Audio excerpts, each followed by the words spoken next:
This is the story of a boy named Dud Campbell, who eventually finds himself caught in a strange situation where all the girls are fighting among themselves to marry him. He takes a deep breath as he stands on the threshold of his departure, reflecting on the bizarre sequence of events that led him here. He realizes that everything is the result of a survival game, Savior Rising, which placed him in a world he now must navigate. The game initially feels familiar and even fun. He clears the game, feeling accomplished, but the next day, he finds himself in the very world he had just played through. It doesn't make sense, and the thought gnaws at him, but there's no use cursing his fate. The game didn't target him, nor did he have any attachment to the protagonist. Yet, here he is inside the body of Dud Campbell, a character with no power and considered a nameless, third-rate extra. The Campbell Viscounty, where he comes from, is a small farming region with a few scattered dungeons across the empire. These details are barely mentioned in Savior Rising's film adaptation, making his position as the son of a Viscount an anomaly. A Viscount's son entering the prestigious Imperial Academy is no small matter, turning the world upside down. As he prepares to leave for the academy, his father looks at him with tears in his eyes. He asks if he is truly leaving. Dud answers happily, confirming that he is.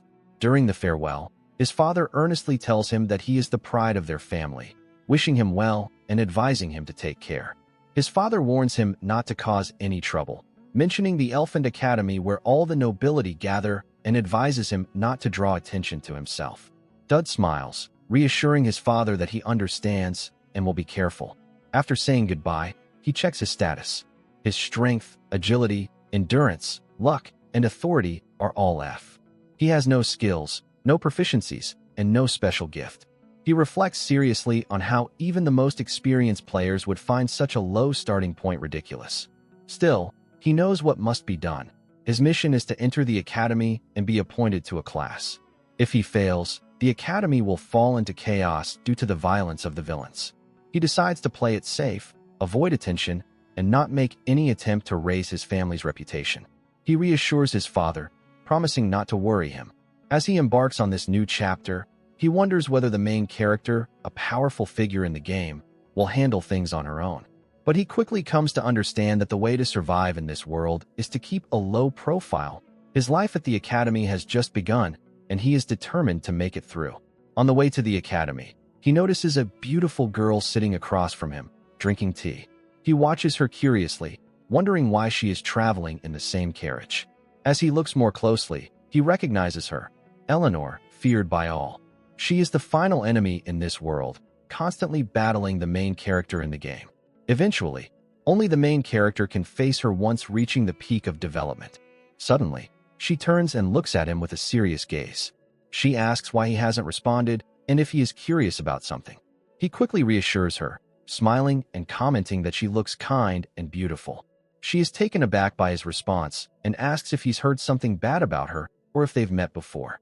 He, flustered, stutters, saying he only heard that she is a tough person. She dismisses his words, calling him strange. He, smiling, replies that people often say the same about him. He then turns his attention away, deciding to quietly look out the window. The scenery outside is magnificent, but his peace is interrupted when he notices a boulder rolling toward the carriage. He is shocked. Without thinking, he apologizes to her and leaps forward to protect her. As he does, he notices that her necklace begins to glow with a strange light. He realizes that the necklace is always with her, but despite his actions, his hopes of survival begin to fade. With his starting stats, it seems impossible for him to survive such an event. In the blink of an eye, he opens his eyes to find himself in a different position. Her voice reaches him, asking if he is all right. He realizes that he had fallen on top of her and quickly apologizes. She calmly tells him not to worry. She thanks him, noting that it's the first time a man has approached her in such a way. She understands his intentions and tells him not to apologize. He is taken aback, realizing he only leaped at her to use her armor for protection. She then asks for his name. He hesitates, but finally gives her his full name. She smiles, assuring him that she won't forget him and will repay him later. At that moment, he receives a notification from the system. The system informs him that he has gained a villain's interest and that the conditions for a special gift have been met. He's granted 2 new skills, Desperate Survival and Deadly Charm. He is stunned. He wonders if this is the result of the train journey from Elephant or if it has something to do with the strange circumstances surrounding him. Meanwhile, the doctors check on the injured, confirming that thanks to special security measures, the casualties were minimal. Dud feels a slight pain in his body, but the doctor reassures him, telling him that they haven't even touched him yet. The doctor informs him that those who are healed will be able to depart soon. Just as Dud is thinking about Elefante, another notification from the system pops up. It announces a new special gift granted to him, Fated Attraction. The system explains that the more interest he gains from those with unique characteristics, the more diverse rewards he will receive. He is surprised by this, muttering to himself that he's been trying to understand what's happening but still hasn't figured it out. He reflects that in Campbell Viscounty, there is no one neutral, everyone is lively and involved. He also begins to suspect that his gift hasn't been unlocked yet, but he wonders if he should check it now. He decides to review his system stats. Looking at his skill levels, he sees Desperate Survival and Deadly Charm. The system explains that Desperate Survival increases his stats when needed, depending on the intensity of danger.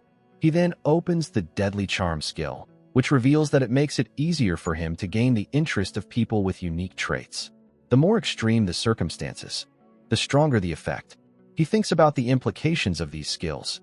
Desperate Survival seems like it could be useful in battle, especially when survival is at stake. On the other hand, Deadly Charm raises questions. He wonders if it will work in his favor or if it will only complicate things for him. At that moment, another notification from the system appears, stating that it is easier to gain interest from those with extreme traits. He is stunned by this new information. He begins to think carefully, realizing that the characters with special traits in the game were often warriors, mad with the thirst for battle, or other troubled individuals. He imagines a violent mercenary willing to kill anyone for money, a genius mage oblivious to everything around them, and other similar characters. He realizes that these are all mentally unstable or divine beings capable of striking anyone down within 3 steps. His mind is clouded with these thoughts, but he soon wonders if it would be wise for him to focus on acquiring skills that could help him survive. What strikes him as odd is that the ranks of his skills are listed as Avant SR veteran, terms he has never seen before. He cannot grasp their meaning and is left wondering about the significance of this new system. Lost in his thoughts, he suddenly notices the doctor, who sees him deep in contemplation. The doctor asks if he needs a detailed checkup or any additional medical attention. He reassures the doctor that he is fine. Finally, the group arrives at their destination. The leader of the place greets them, thanking them for arriving safely. He remarks that this year's new students are truly outstanding. Dud thinks about the time, where the doctor informs him that he heard he was traveling with the Tricyn princess and adds that he is the son of a viscount, although he has no known connections to him. The doctor also mentions that he is an Elefante Illuminus and belongs to an unknown noble family. With a serious expression, he asks him if he really believes the stone was aimed at their carriage by accident, out of all the vehicles. Dud is taken aback by this question. The doctor continues, explaining that there are many enemies of Tricyn and dukedom, advising him to stay away from these high-ranking aristocrats as being near them could bring harm. Dud reassures the doctor that he will be cautious. At this moment, he receives another notification. An event related to trust is about to take place in D2 with Eleanor. He reflects with a sense of despair, realizing that, whether he wants to or not, he is already entangled in a world filled with sharp and calculating individuals. It's no surprise that he's a potential candidate to become the final enemy. Just being close to someone like Eleanor could lead to his demise. These thoughts weigh heavily on him when he is suddenly jolted back to the present by the sound of his name being called. He is startled as a group of people mocks him, asking if he isn't paying attention. They call him a country boy and inform him that everyone else has already chosen their rivals for the spring. They tell him that after the entrance ceremony, the real competition will begin, and, with seriousness, they mention that his rival has already been decided. Dud, feeling the pressure, begins running toward them, apologizing that he didn't want to compete with anyone. But with everyone else having already chosen their rivals, he knows that the last remaining person must be the strongest. As he runs, he trips, and suddenly, a very beautiful girl appears in front of him, extending her hand in greeting. He's taken aback as he recognizes her Elia Crixinax, the greatest genius in the world. She smiles at him and asks if he needs help. He is surprised, still in disbelief that this girl, who will become his savior in the future, is standing before him now.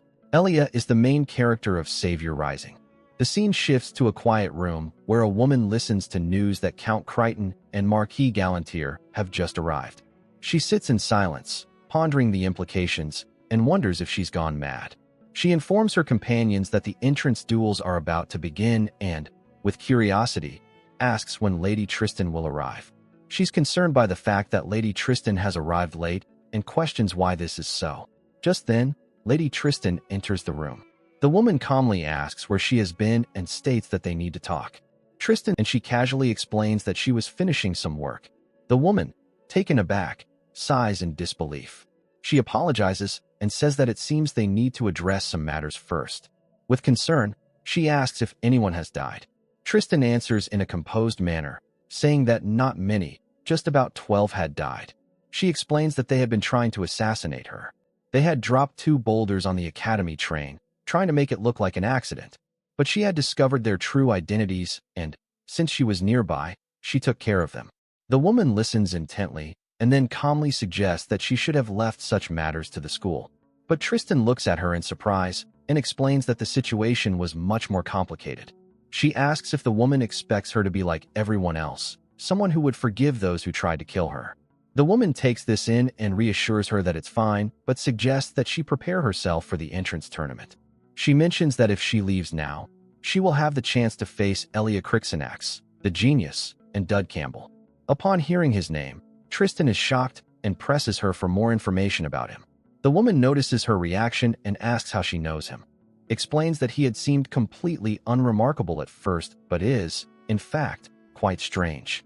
The scene shifts once again, this time to the battlefield. Dud Campbell stands, trembling, gripping his sword. From behind him, people shout mockingly, telling him to go back to his village. Seasoned fighters question how many moves he will even last, with some commenting on his good fortune for not having been injured so far. Taking in the mocking voices and stares from the crowd, he knows his stats are in shambles, and if Elia's attacks hit him, it could mean his death. But as the moments pass, a sense of belief starts to grow within him. He begins to wonder if this might actually be in his favor. It's dangerous, yes, but he has nothing left to lose. He checks his system stats. The skill Disparate Survival is ranked, and the system informs him that his stats increase during moments of dire need, based on the level of danger he faces. Observing the crowd with grim determination, he reminds himself that the villains he will have to face are likely among these very nobles. If he survives this fight, he might just catch their attention. Armed with this newfound knowledge, he starts to believe that survival is possible. Suddenly, Elia speaks, catching him off guard. She bluntly asks if he's truly that weak. He is speechless, his mind racing with confusion and pressure. She then calmly tells him that she was planning to give him a thorough beat down, but seeing how fragile he looks, she might reconsider. She takes a breath and continues, explaining that she saw him with Lady Tristan. She confesses her hatred not just for her, but for the entire house Tristan, calling them demons. He listens carefully, realizing that this isn't just a conflict between students. It's a deeply rooted family drama. He clarifies that he had only shared a room with Tristan in passing. She reacts sharply, saying that he reminds her of Tristan and that he irritates her, which is why she was going to hurt him. But now, she suggests they pretend to fight. He, considering his options seriously, admits that the idea is tempting, but if he doesn't grow stronger in the next 2 days, his life will be in danger. The only way he can survive is to make himself noticed, here and now. He tells her that she can go all out. Then, perhaps testing fate, he adds that he actually likes Tristan. She is visibly shocked by this and asks if he's serious. She raises her sword toward him in anger. Internally, he knows he's lying completely, but if he wants her to give her all, this is the only way to push her. He declares that he's just as serious as her hatred. At that moment, a system notification flashes across his vision, Deadly Charm activated. The villain's interest in him increases dramatically, and a reward is added to his gift tab. Hearing his words, she declares that she won't feel bad anymore. With a fierce look in her eyes, she charges, swinging her sword with powerful force. He is stunned, his eyes wide as he barely manages to dodge at the last moment. She halts for a second, surprised. She realizes that he isn't as weak as she thought, and she warns him that she'll be coming at him even harder next time. The system triggers once again, disparate survival activated at EX rank. Taking advantage of the sudden surge of strength, he throws a heavy punch with all his might, landing a direct blow to her. She is thrown back, crashing to the ground as a bright flash spreads across the battlefield. The power of his strike shocks everyone present. Their eyes widen in disbelief. Dud Campbell, ranked F in every stat on his first day at Elfin Academy, has just successfully knocked down the central character of this world. The scene shifts to an emergency meeting at Elfin Academy. Professors fill the room, deep in discussion. One of them raises a startling theory that Dud Campbell might be an expert con artist. The others react with shock, their opinions of him shifting so drastically and so quickly that they can hardly comprehend it. A senior professor, calm and composed, speaks up. Everyone remembers how he had shown no combat skills or strength before the duel. They all agree that he had somehow managed to defeat someone like Elia Crixinax. They all agree the attack he delivered had been real. A female professor, frowning with concern, questions the meaning behind the word real. The senior professor replies with quiet gravity, stating that no one at Elfani Academy could have walked away unaffected by that attack, not even him. He explains that there should have been no way for someone like Dud, a rank F student, to defeat a future war general like Elia.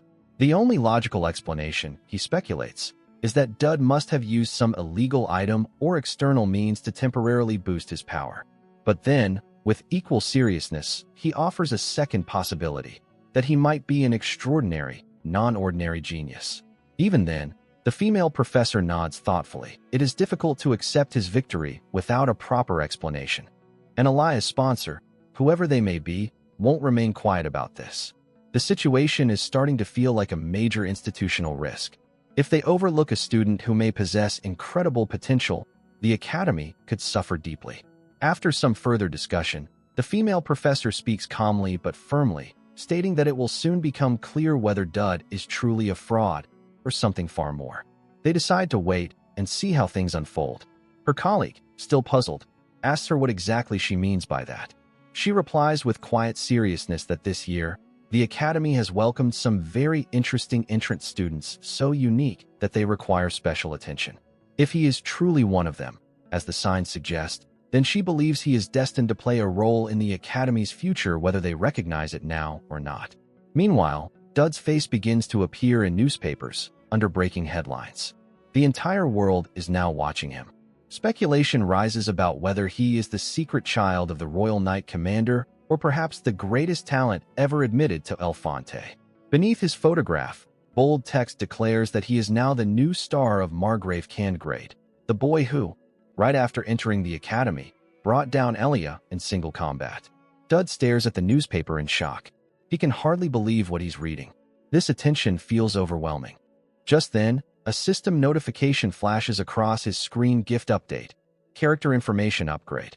The character relationship levels for Eleanor Elinorize La Tristan have increased from level 1 to level 2. A reward is now available for claiming under the character event, the 1. More notifications follow. Baron Armit community level has reached level 2, earning him 100 points. Viscount Lupin's community level has reached level 1, granting him 50 points. Interest level with Viscount Ground has reached level 3, adding 140 more points to his total. He reflects quietly on what he's seeing. This, he realizes, is how the system works, starting with community, moving through interest, then trust, and each tier yields points that can be spent in the system store.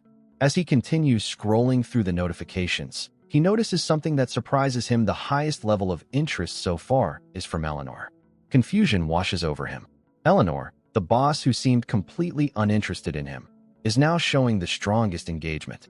It is unclear why someone like her is so focused on him now. Another system notification arrives, confirming his suspicion. He is now receiving gift rewards related to her. Alongside this, another notification appears. He has been granted access to the crest and sword technique through the crates. His eyes widened in shock. This technique is from the prestigious House Tristan, a family renowned for their unmatched swordsmanship. He's visibly impressed by the sudden access to such a skill. But as the excitement settles, a troubling realization dawns on him. House Tristan is deeply entwined with demonic forces. He quickly pushes the thought aside, deciding not to dwell on it for now. Almost immediately, Another notification arrives, this one regarding character information. Alia's community level has reached level 4, but the system notes that rewards from her cannot yet be claimed. This message unsettles him.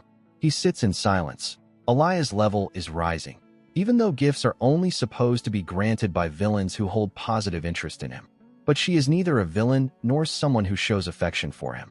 Lost in thought, a loud knock at his door startles him. A voice from outside calls out his name, asking if this is his room.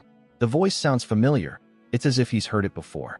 Then, the person outside calmly announces that it's Elia, asking for permission to come in. He is stunned by her unexpected appearance. Frustration building within him as he tries to make sense of why she's here. He considers ignoring her, hoping that if he remains silent, she will leave. But her voice becomes firm. She directly addresses him through the door, saying she knows he's inside. She warns him that if he doesn't respond, she will break the door down. Frustrated, he yells back, asking if she's lost her mind. Hearing his voice confirms for her that he's inside.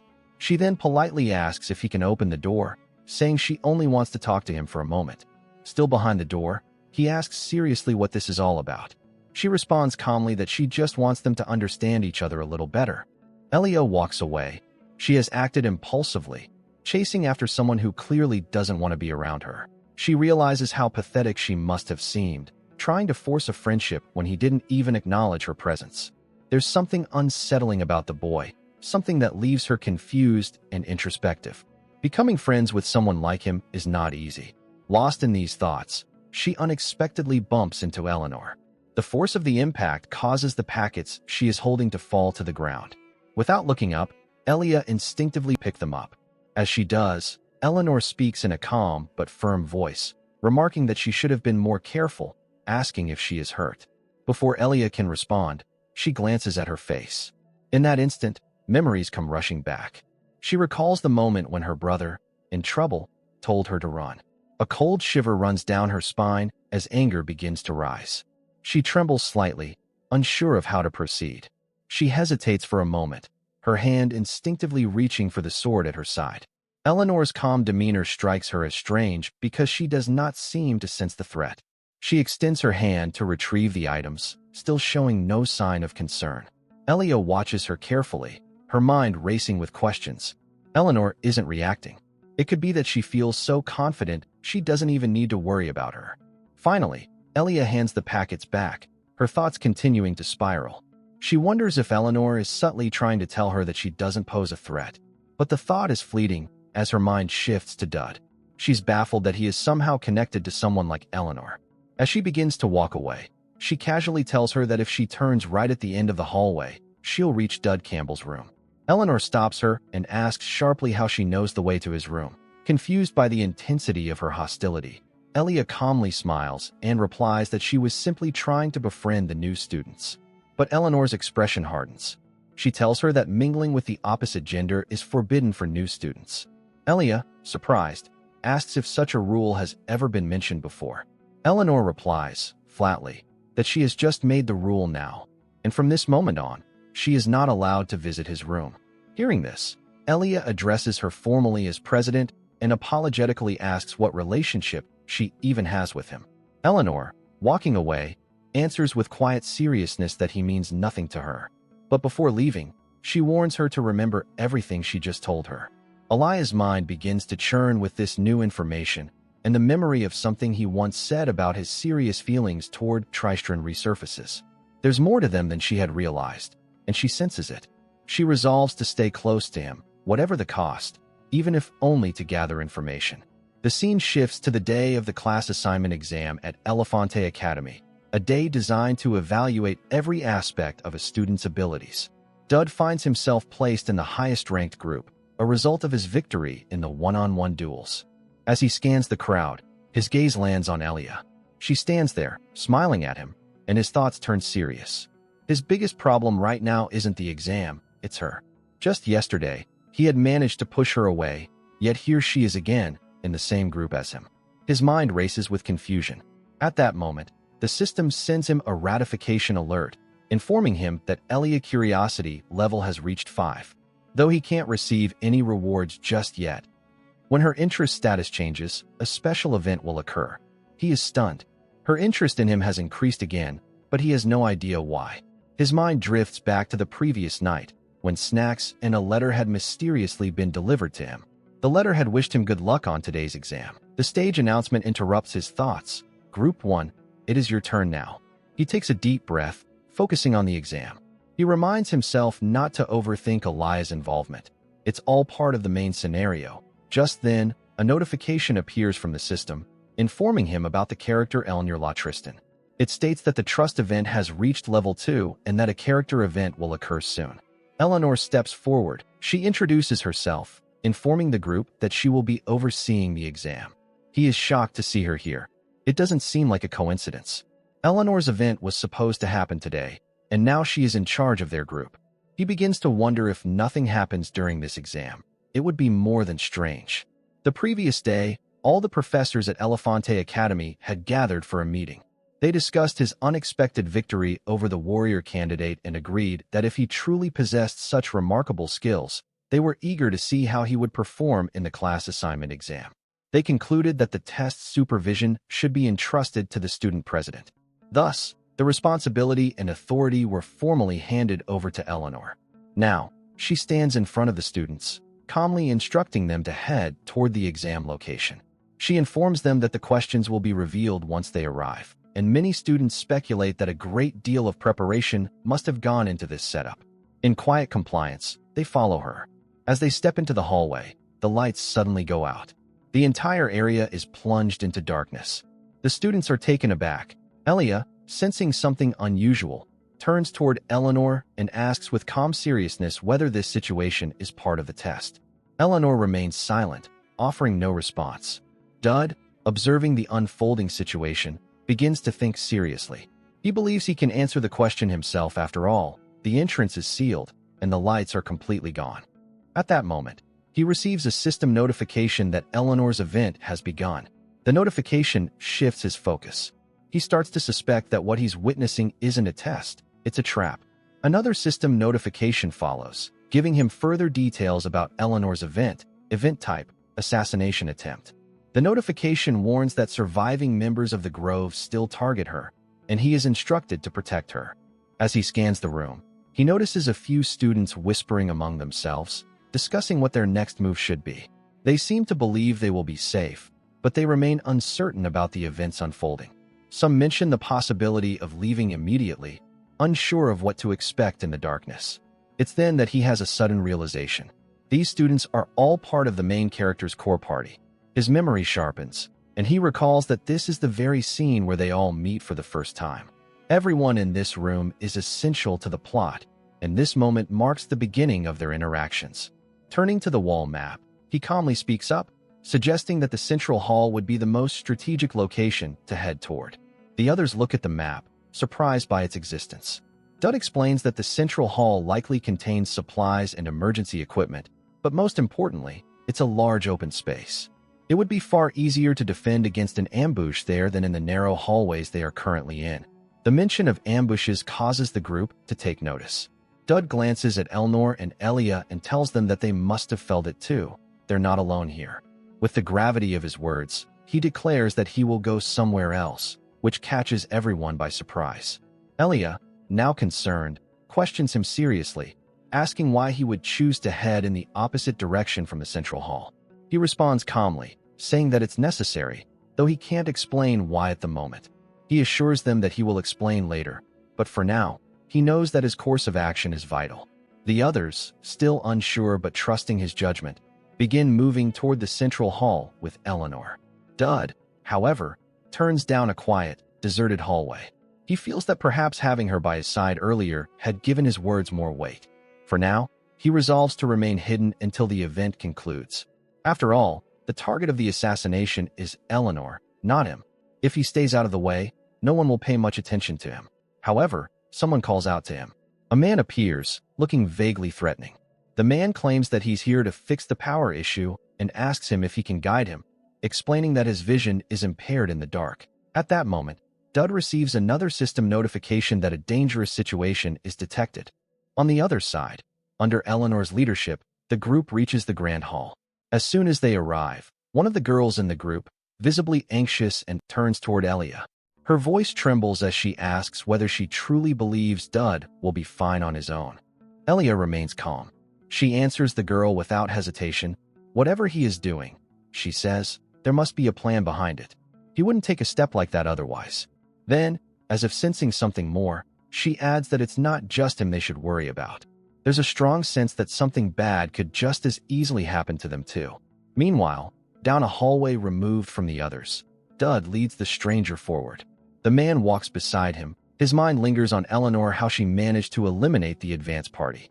But then his thoughts shift, and he admits to himself that such a feat wouldn't have been possible if he hadn't come here in the first place. Even this boy, he thinks, had been fooled without much effort. As they walk further, Dud remarks casually that the equipment room is just ahead. The man, professionals like him, trained killers, could assess a person's capabilities just by how they move. In Dud's case, the judgment comes quickly, and without mercy he's seen as nothing more than a rookie. The man feels no urgency. He decides he will toy with him a little before killing him. Dud suddenly turns around and looks directly at him. Caught off guard, the man removes his mask and addresses him more directly. He tells him it's time he rewarded him. Dud takes a breath. He thanks God. Everything is unfolding just as he predicted. This man is Hashmed. If it had been anyone stronger, things could have gone wrong. He admits to himself that he feels genuine relief. He states clearly that the way Hashmed walks, the subtle patterns of his movements, even the presence of his rhinitis all confirms his identity. Upon hearing this, Hashmed doesn't understand what Dud is saying and finds himself at a loss for words. However, he thinks to himself that this man is nothing more than a weakling. Without hesitation, Hashmed charges forward to strike at Dud, who remains calm. Elsewhere, under Eleanor's command, a different kind of battle unfolds. One of the students in red cleaves through another opponent. A glance around the hall confirms his suspicion these enemies are far weaker than anticipated. Elia gives an order. Palkas is told to freeze their enemies. She's worried about Eleanor. At the center of the room, Eleanor moves like a shadow. She swings her sword. In a single motion, four accessions are thrown against the wall, the impact cracking the stone behind them. She doesn't pause. She drags and calmly asks if there are any more of them deployed in the building. At the same time, another magic user completes a spell, freezing the rest of the enemies in a web of frost. The enemy under her blade can't hold back. He cries out and spills everything. The name comes up: Hashmed of the Crescent Moon. She asks directly whether this man is inside the building. The enemy hesitates. He says he can't reveal that. She doesn't waste time. Her boot crashes into his face. His head slams into the ground. Then she asks again. This time, she wants to know whether the man posing as the student is really an Ascension. The man finally confesses. Yes, he says. He is.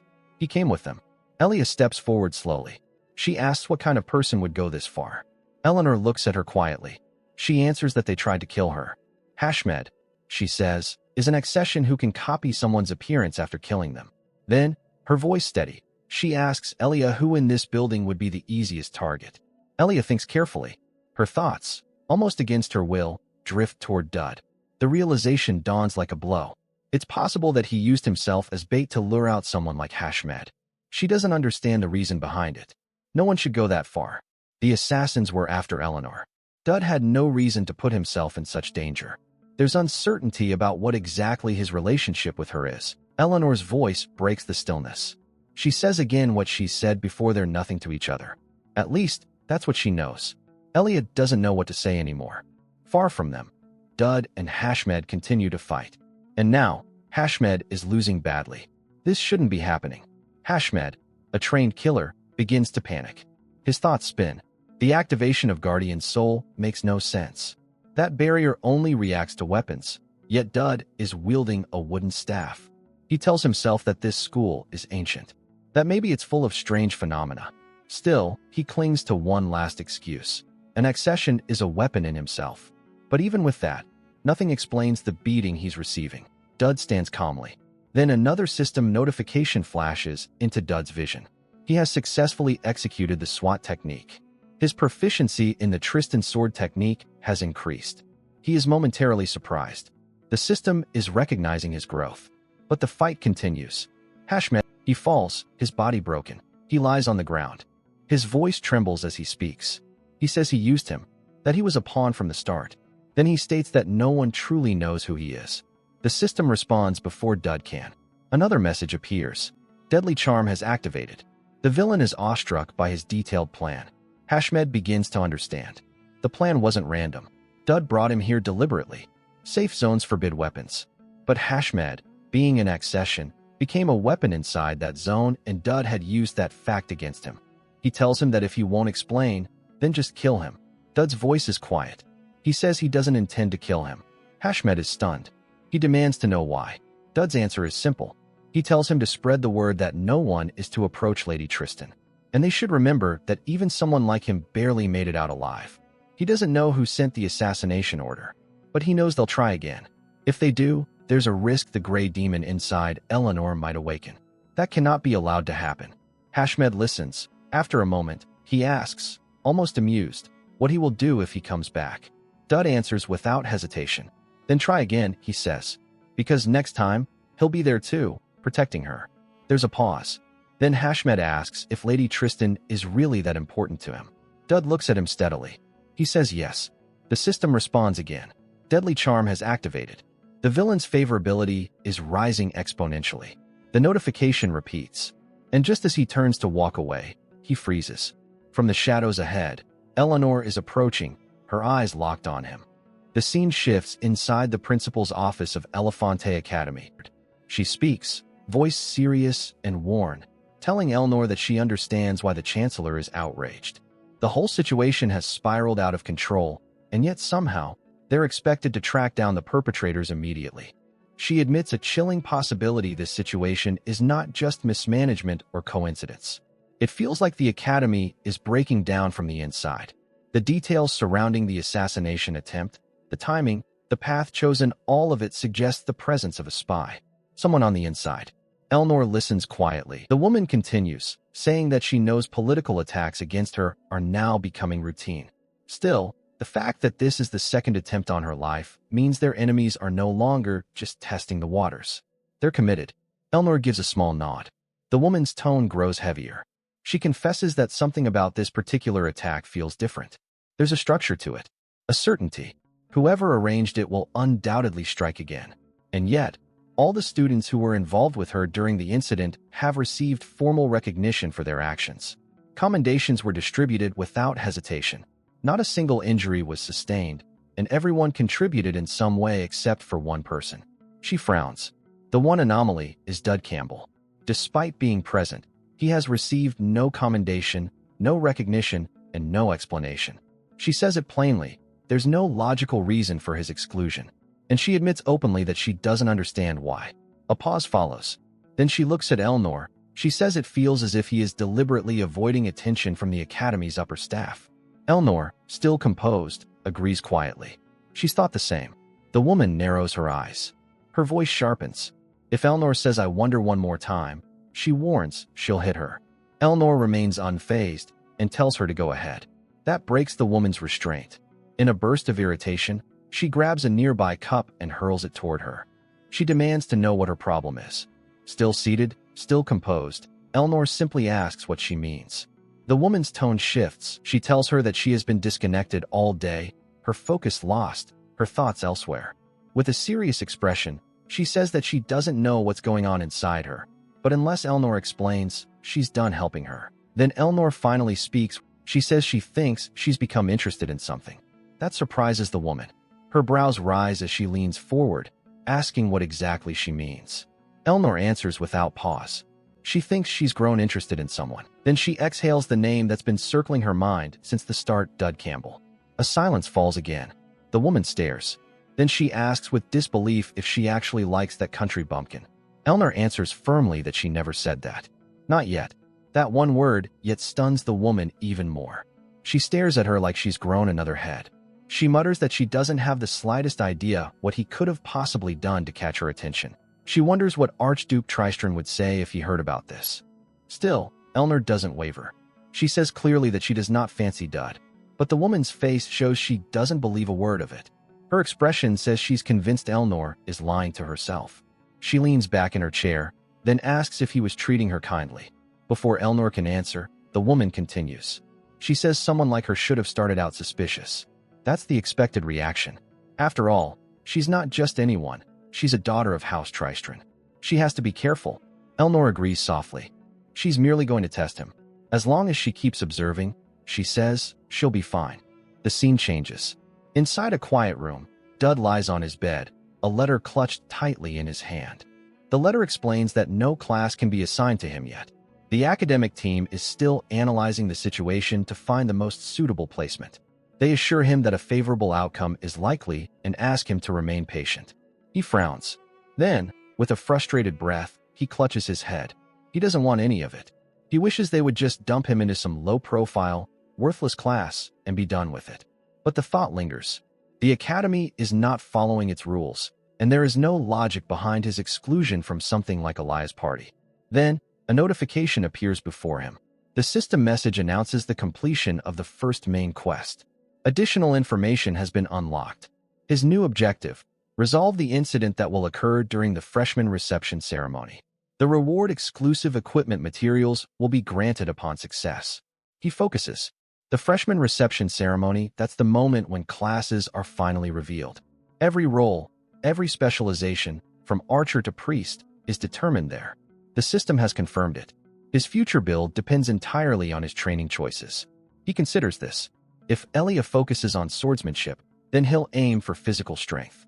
By specializing in raw power, the system will tailor his rewards to match. But there's still one glaring problem.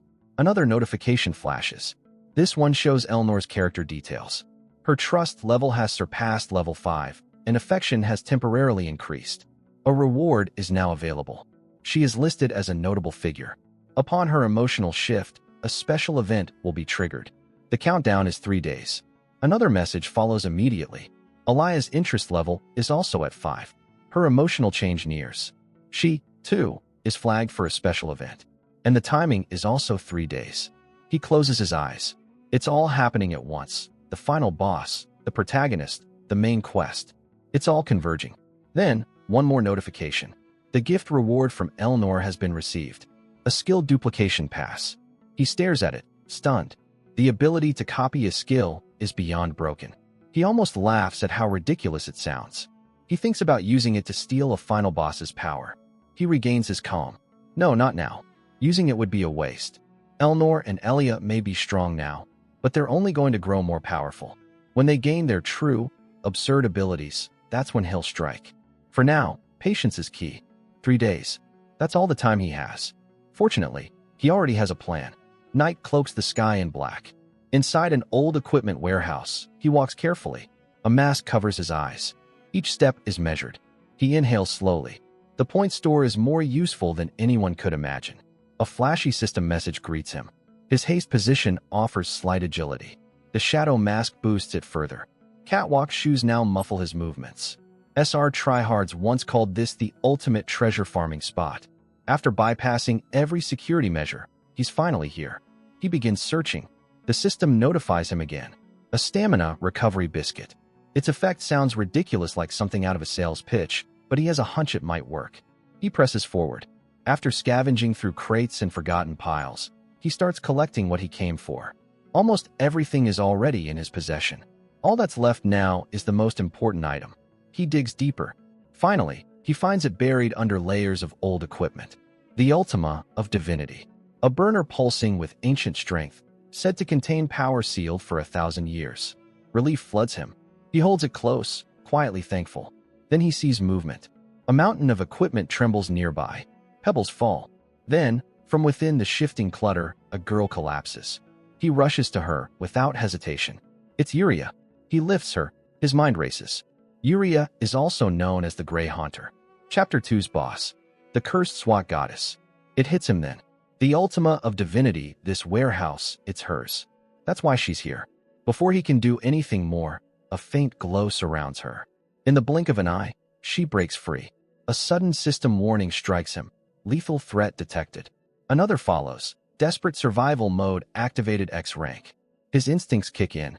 Trying to explain, to apologize, to say he didn't mean to wake her, but it's too late. In a flash, the chain attached to her sword hilt spins through the air, aimed directly at him. He throws himself back. The chain misses by inches. Had he stayed still, he would have died on the spot. The ability she just used, encircling Long, makes it impossible for him to get close.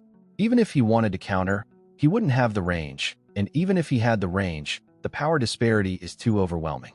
His body still trembles from residual pain. Eventually, he raises his hands in a quiet gesture of surrender, trying to ease the tension. He tries to explain that it's all a misunderstanding.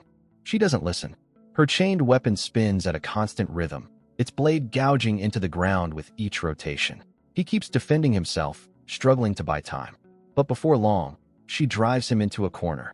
There's no exit left behind him. Then comes the final move. She hurls her chain blade with blinding speed. He relies purely on instinct. Just as the blade's tip is about to hit him, it halts in midair. She narrows her eyes, puzzled.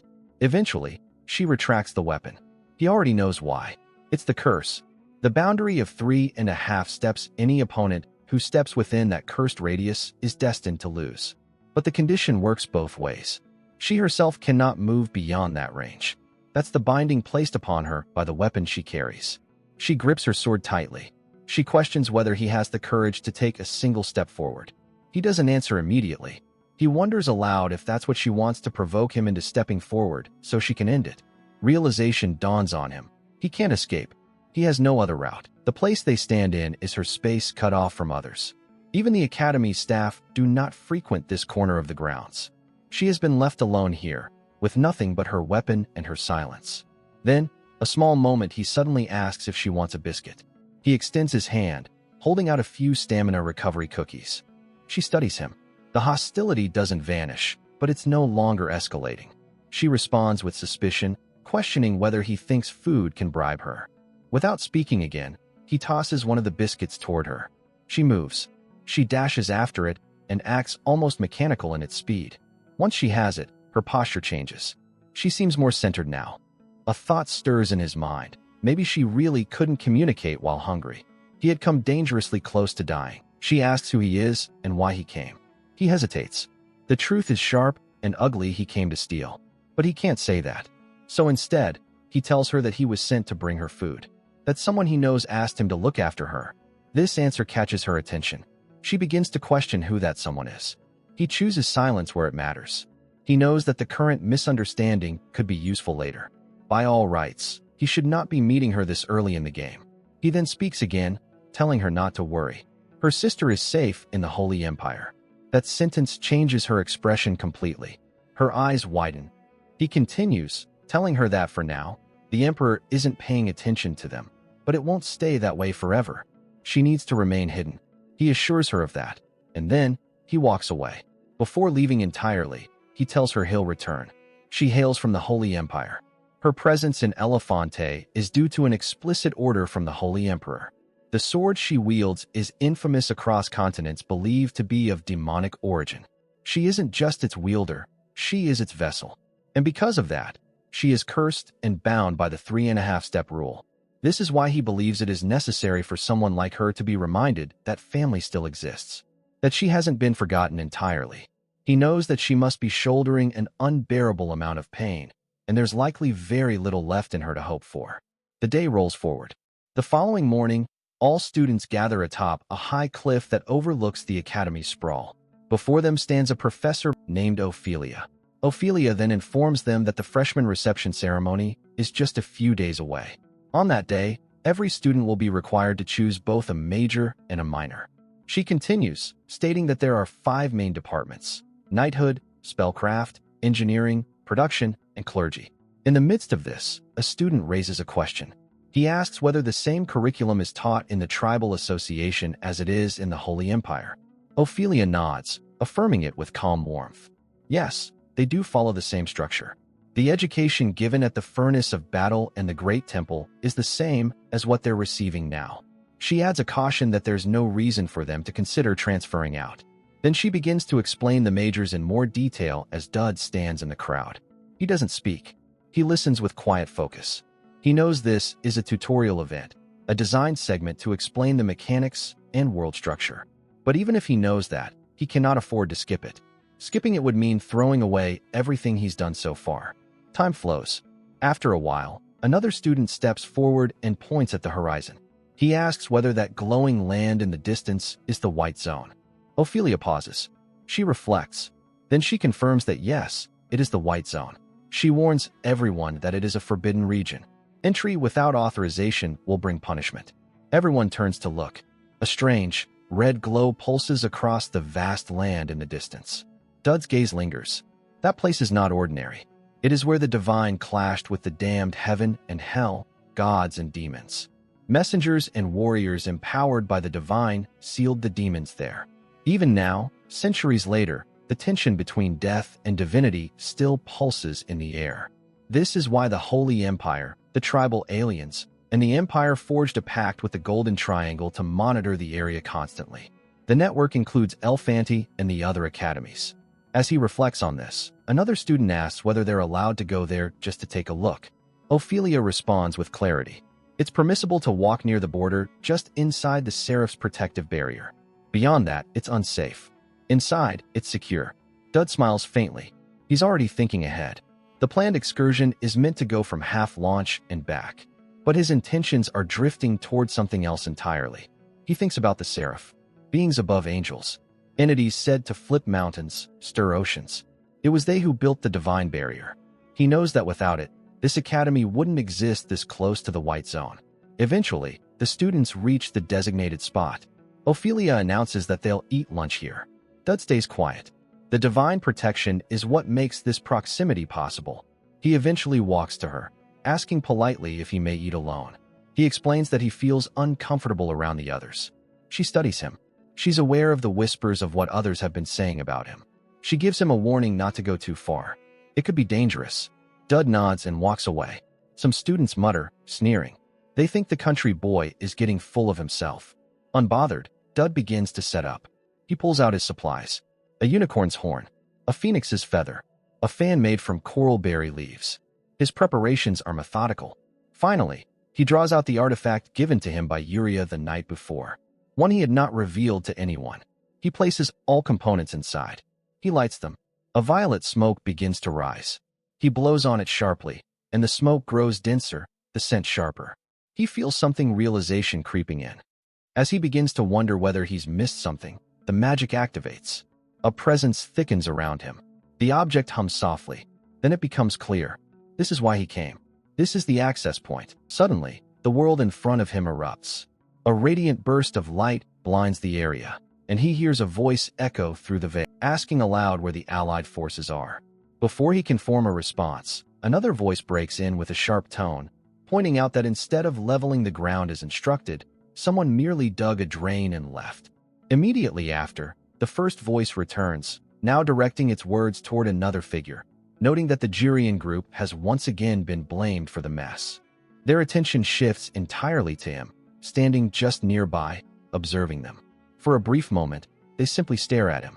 Confusion spreads among them, and they begin to murmur, puzzled by his presence and behavior.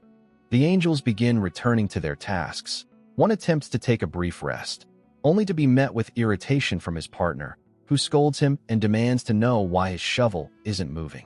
Both resume work quickly, although one of them grins, amused that he is still watching. A voice from the side barks out an instruction, insisting that the task is not yet finished and that they should stop digging inward and begin spreading the soil outward. Dud stands still, silent and confused, trying to process what he is witnessing. A sharp blast from a horn cuts through the scene. A truck rolls into the area. The angel in the driver's seat announces the arrival of the holy mud bricks and urges everyone to start unloading quickly. Voices rise in response, asking how many bricks there are. The driver replies bluntly, they're practically infinite. In another corner, a bald angel raises his voice, scolding the others and demanding they observe how hard their seniors are working. A curly-haired angel, flustered, jumps into action to catch up. A younger angel passes a brick to his captain and asks innocently if the food shipment has arrived yet. The captain apologizes, explaining that the delivery vehicle broke down and is under repair. For now, they'll have to wait. Dud watches from his place apart, still taking in the bizarre turn of events. He fixes his gaze on one of the junior angels and starts to understand why angels do not simply descend whenever they want. It becomes increasingly clear to him that these beings operate under a strict order.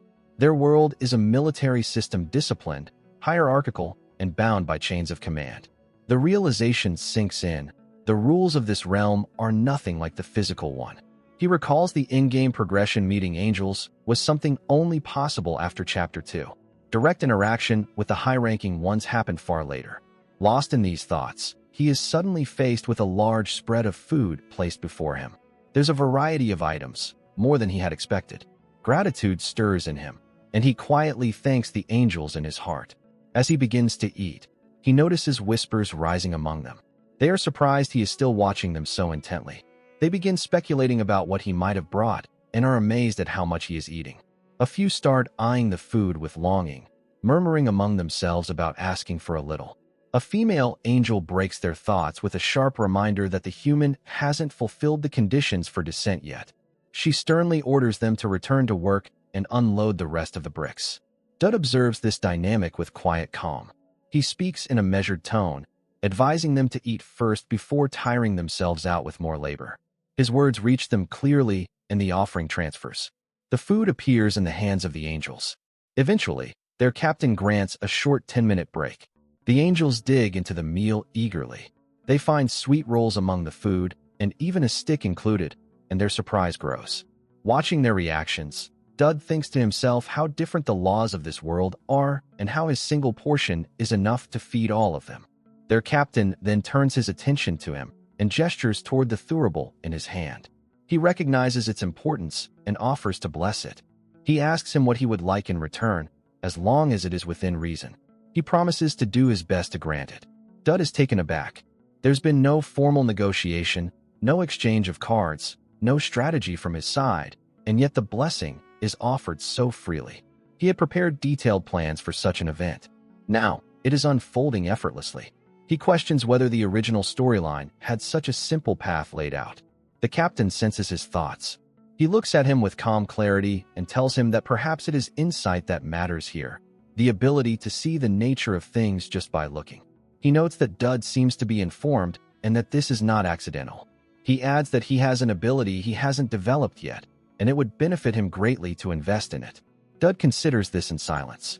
He wonders if the captain is referring to the trait known as great, loved by evil. The angel confirms this indirectly.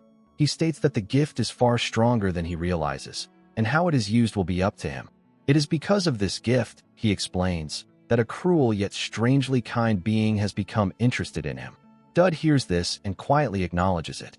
He had suspected as much. He decides, then and there, that once he obtains the blessed thurible, he will map out every available strategy.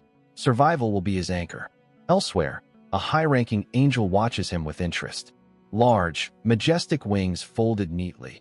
The angel remarks that any normal human would have collapsed in fear long ago, but he stands calm, already planning. He notes the potential in Dud and reassures him, there is nothing to fear. The blessing is completed. Dud thanks the angel sincerely. Dud, having witnessed it all, begins to think again. He wonders about the meaning behind it all. The phrase cruel, yet friendly, seems unclear to him. He feels unsure why they call him a great human, but the captain seems to sense his uncertainty. With a composed tone, he tells him to believe in himself at the very least. The captain already believes in him. As those words settle in, the divine light around them dims, fading softly. Dud is left behind in serious contemplation. He reminds himself of the truth, he's not chasing glory. He's trying to survive. The angel's advice echoes in his thoughts, and he chooses to take it seriously. He opens his system interface, wanting to see what blessing he has received. There it is, Ultrama of Divinity, C+, a divine gift from the higher beings of this realm.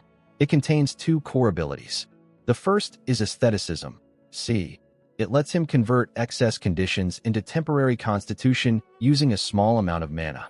It has a cooldown of 20 seconds and can be upgraded with demonstrations of faith. The second is protective shield. It consumes a little mana to generate a single-use shield that boosts constitution. It too can be improved with time and has the same cooldown. He studies both carefully. They're useful. Constitution ties to survival, and his unique condition improves his other stats through survival. These gifts are valuable, but one problem remains: mana. Even the smallest amount is out of reach for now. He has no traits connected to it. That's the reality. So he makes his decision. Until he can use mana, he will rely entirely on strategic planning. That was the whole reason he came here in the first place. The scene shifts. He now stands among the students at the academy. Though quiet, his mind is racing. He is turning over strategies again and again. Someone approaches him. The person comments with a smirk about Dud's habit of ignoring others. Dud, steady, responds that he has been listening the whole time. The other student is taken aback and asks what exactly he heard. Dud replies calmly he heard everything, including the mention of a two-person team. The man grows more serious and demands whether he even knows what that means. He looks around and asks where his partner is. Dud answers without hesitation that his partner will arrive soon. The man laughs, mocking the idea. He questions who would willingly partner with someone like him. But Dud stays composed and confident. He explains that while his partner may not be famous, she is on her way. That's how it has to go. That's how the story was written. At that exact moment, Elio arrives. She strides up to the man and asks him about the monster research department. Dud watches her silently. He hadn't planned to engage with the main characters so early, but after hearing the Archangel's words, his strategy shifted. She sees him and is visibly surprised. He asks her, with honesty, whether the offer she made earlier to get to know each other still stands. She stops, staring at him intently. Memories flood her. She recalls his admiration for Elnir and how she had once questioned her about it. Elnir had dismissed it without concern. Now, seeing him hold his hand out to her, she falls into deep thought. Every tactic she used failed, and now he's employing the very approach that awakens jealousy, the same one she had considered dangerous. She stares at him in silence, stunned by how mistaken he is in his quiet hope. The scene shifts to the Academy's mock dungeon, where Elia questions Dud, asking if he's truly certain about this plan. Dud responds with confidence, urging Elia to have faith in him. He reminds her that she once said she wanted to be friends with him. Dud adds, "Do you remember how you tried to hurt me when we first met?" Elia replies, "Of course," thinking to herself that she was actually the one who got hit. Dud continues, "If you still want to be friends after that, then you should do what I say." Dud instructs Elia to move towards 9 o'clock, warning her that 3 monsters are approaching. Elia follows Dud's directions and successfully defeats the enemies. Then Dud alerts her that 2 more monsters are descending from the ceiling. 2 bat-like creatures begin to swoop down, and Dud quickly informs Elia that their weak point is their neck. She should aim for their bodies rather than their wings. Elia executes the plan, striking down the bats. Frustrated, she demands that Dud stop bossing her around and come help. But Dud calmly refuses. "No," he says, before explaining that 2 daggers will soon fly at her from the left and right. "You can deflect them. Just hold out for 10 seconds. Hearing this, Elia blocks the incoming daggers. Dud compliments her performance, then warns that a paralytic poison is about to be released from a device on her right. She should break it. Although Elia grumbles, she obeys. Next, Dud tells her to dodge 3 arrows coming from his direction, instructing her to stay in place. He begins a countdown from 3. After that, he alerts her of an attack coming from behind. Shocked, Elia spins around and narrowly blocks a strike from a golem. Angrily, she says, "If you knew all this, wouldn't it be faster if you helped me instead? We could get through this way more efficiently if we work together." Dud remains silent, but his thoughts reveal the truth. He wants to help, but he can't. He's merely an extra with F-rank stats across the board. His skill, Desperate Survival, only activates in life-threatening situations. But this mock dungeon is filled with artificial beasts executing pre-programmed actions. There's no real danger here, and his ability is useless. Since Desperate Survival isn't an all-powerful skill, Dud must raise his stats quickly. Elia, still fuming, charges toward him, sarcastically calling him Master Dud. Dud wonders if he's been too harsh, but then Elia slays a monster that was about to ambush him from behind. He's taken aback. At that moment, the system announces that Elia has achieved an incredible feat. She has broken the previous record. Surprised, Elia asks Dud what just happened. "I fought alone, and this stage is meant for 2. How did I break a record?" Dud silently reflects that despite appearances, he's a tryhard when it comes to this game. Out loud, he brushes it off, saying, "We just got lucky." He then warns her that the next area will be tougher, but encourages her to keep going. Elia looks even more frustrated. Meanwhile, in another room, someone is watching their progress. The observer comments, "They're doing pretty well." This figure is revealed to be Percy, the Dean of Spellcraft. Percy remarks that she might need to allocate more funding to mock battles next year. She then turns to Conrad Valadidor, asking for his thoughts. Conrad inquires if the dungeon was designed by the department. Another professor nervously confirms that it was. Conrad notes, "Then I must have gotten lucky. The one I've been watching closely is doing well." Percy assumes he's referring to Elia, calling her the next term's warrior candidate. "They're progressing exceptionally quickly," Percy adds. "Quite impressive." But Conrad corrects her. "Not Elia. I'm talking about Dud Campbell." Percy looks surprised. "Dud? He's a con artist. Isn't he just riding the coattails of the warrior candidate?" Conrad disagrees. She would have never broken that record on her own. When Percy presses him, asking why he's suddenly picking a fight, Conrad explains, "Anyone can see Elia is strong and taking the lead. But Dud is the key. His partner's positioning, the way he issues commands at perfect timing, his ability to follow up. Every move he makes shows impeccable judgment." Conrad silently thinks that Dud's actions seem almost too perfect, as if he's fought through thousands of battles before. He then proposes a bet. Picking up the microphone, Conrad introduces himself to Dud and Elia, saying he has taken an interest in their performance. He adds that he and Percy, the Dean of Spellcraft, have decided to make a wager. "The bet," Conrad explains, "is whether or not the two of you can break the record we set back when we were freshmen. If you succeed, you'll earn the right to make one request of Dean Percy." Hearing this, Percy grows frustrated and wonders why Conrad would go to such lengths. Nevertheless, Conrad turns to Dud and Elia, stating that if they feel pressured, he won't force them to proceed. "Your current achievement is already an incredible feat," he says. "This request is nearly impossible to begin with." However, Dud responds confidently, "Obviously, Elia and I can handle that much." Elia, caught off guard by his assurance, looks at him in surprise. Seeing Dud's unwavering confidence, Percy becomes visibly irritated. Conrad, undeterred, declares that he's placing his bet on Dud and Elia's success, and with that, the test begins. The scene shifts to a training ground, where a brown-haired woman addresses Elnor. "I get that you come here to clear your head," she says, "but lately, you've been overdoing it. Is something wrong?" Elnor, panting, simply asks the woman for some water. As the woman hands her a bottle, Elnor explains, "There's something I've been trying to remember." Curious, the woman asks, "What is it you're trying to recall?" "When I was a child," Elnor begins, "my mother taught me these moves. I can't remember them clearly, so I've been going through them again from the start." As Elnor drinks, her mind wanders. A demon lives in the Tristan bloodline. This dark rumor, passed down in whispers, bears two interpretations. The first is the inhuman level of talent that members of the Tristan family possess. The second, more sinister, is the occasional descent into madness, explosive fits of violence, and the gradual unraveling of sanity.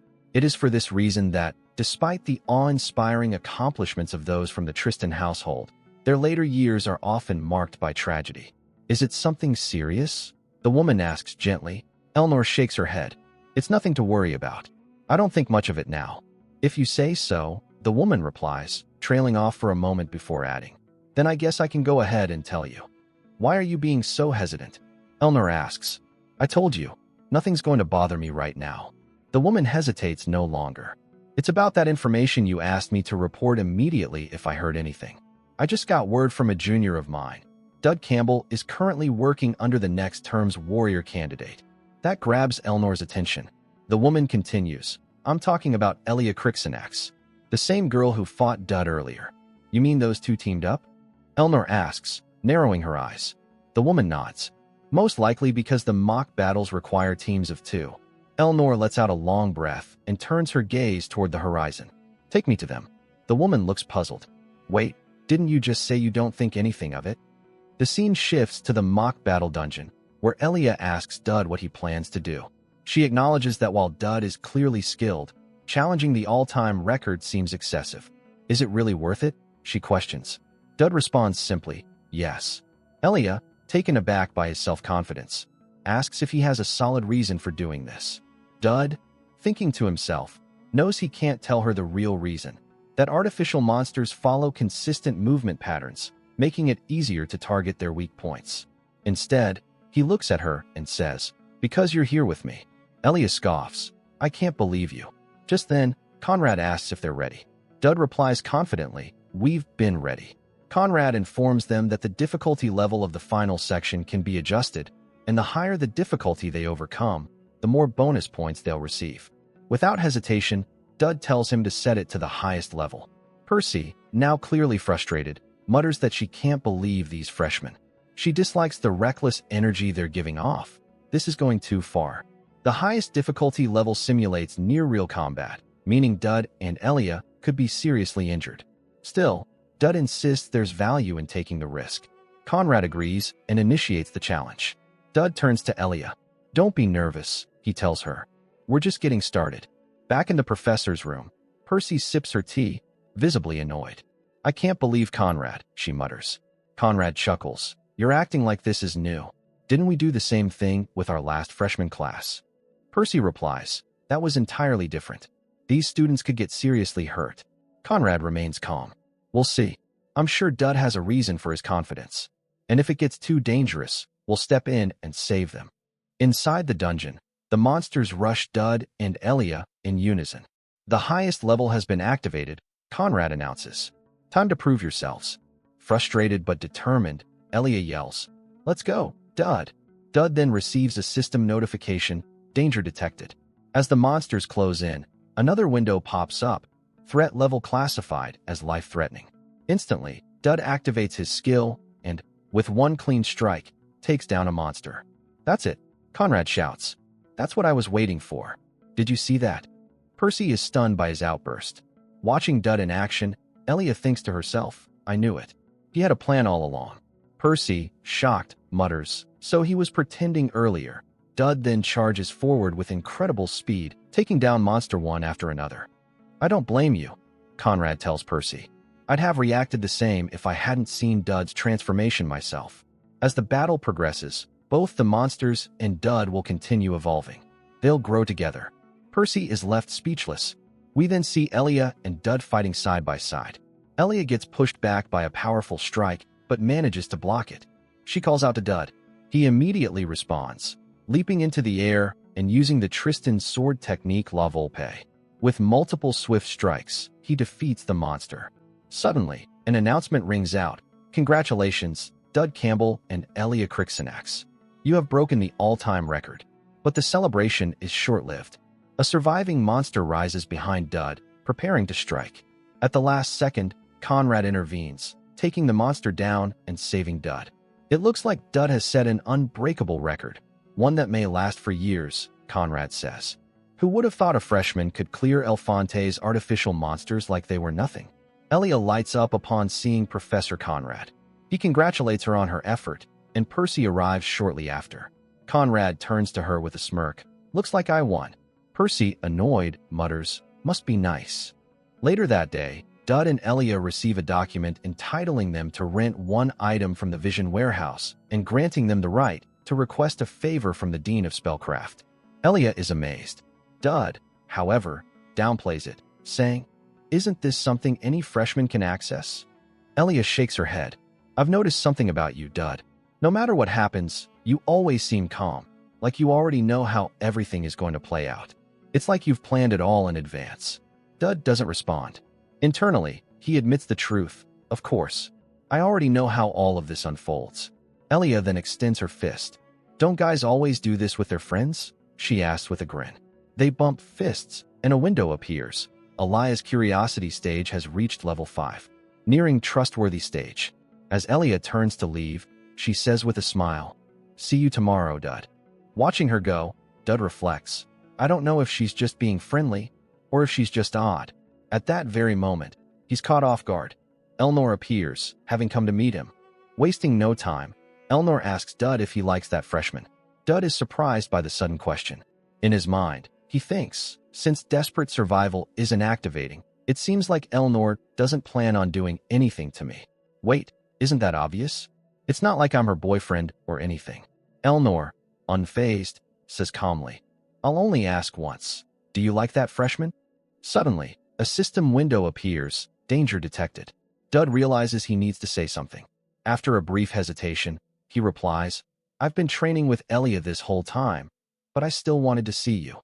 Confused, Elnor wonders what Dud is suddenly talking about. "What am I doing?" Dud thinks to himself, "There's no way that would work. Then, with a faint smile, Elnor says, "So, basically, you're saying you missed me?" Dud nods. "That's correct." "Why?" Elnor asks. "I wonder why myself," Dud says, while inwardly thinking, "What's wrong with me?" Elnor quickly changes the subject. "Forget it. Maybe this is one of those friendships. I get it. It's probably because I saved you on that train. Just remember the priority listing." Shocked and confused, Dud wonders, what priority listing? What is she talking about? Sensing his confusion, Elnor reassures him. "Don't worry about it." She then hands him a letter. "I came here to give you this." Looking at the letter, Dud wonders, what is this? A love letter? A challenge? This wasn't in the original story. Elnor explains, "I was planning to give it to you tomorrow, but make sure to open it when you're alone." "All right," Dud replies. He returns to his room and opens the letter. After reading it, he mutters, "I shouldn't have opened this." The letter is a partner request. Elnor wants Dud to accompany her to the freshman welcome party. While becoming her partner for the event isn't a huge deal, he would just have to spend time with her during the party. The real issue lies in the penalty. If Dud refuses her, not only will Elnor's affection level drop, but the resulting backlash could turn her hostile. As Dud contemplates, there's a knock on the door. He opens it, and it's Elia. "I figured it would be you," Dud says. Elia, holding a letter, replies with a smile. "You catch on pretty fast." She hands him the letter. Dud mutters, "This again?" Hearing that, Elia raises an eyebrow. "What do you mean, again? Did someone already give you a letter?" Dud quickly backtracks. "No, I meant what is this?" Inwardly, he thinks, "I almost died just now. I can't believe Eli is here with a request too." With a playful grin, Elia says, "What do you think it is?" "Surprise. I made up my mind during the mock battle. I have to run now, thanks to those weird rules the student president made." She darts off, calling back, "Hurry up and read it." Dud sighs. Why are there so many weird people in this world?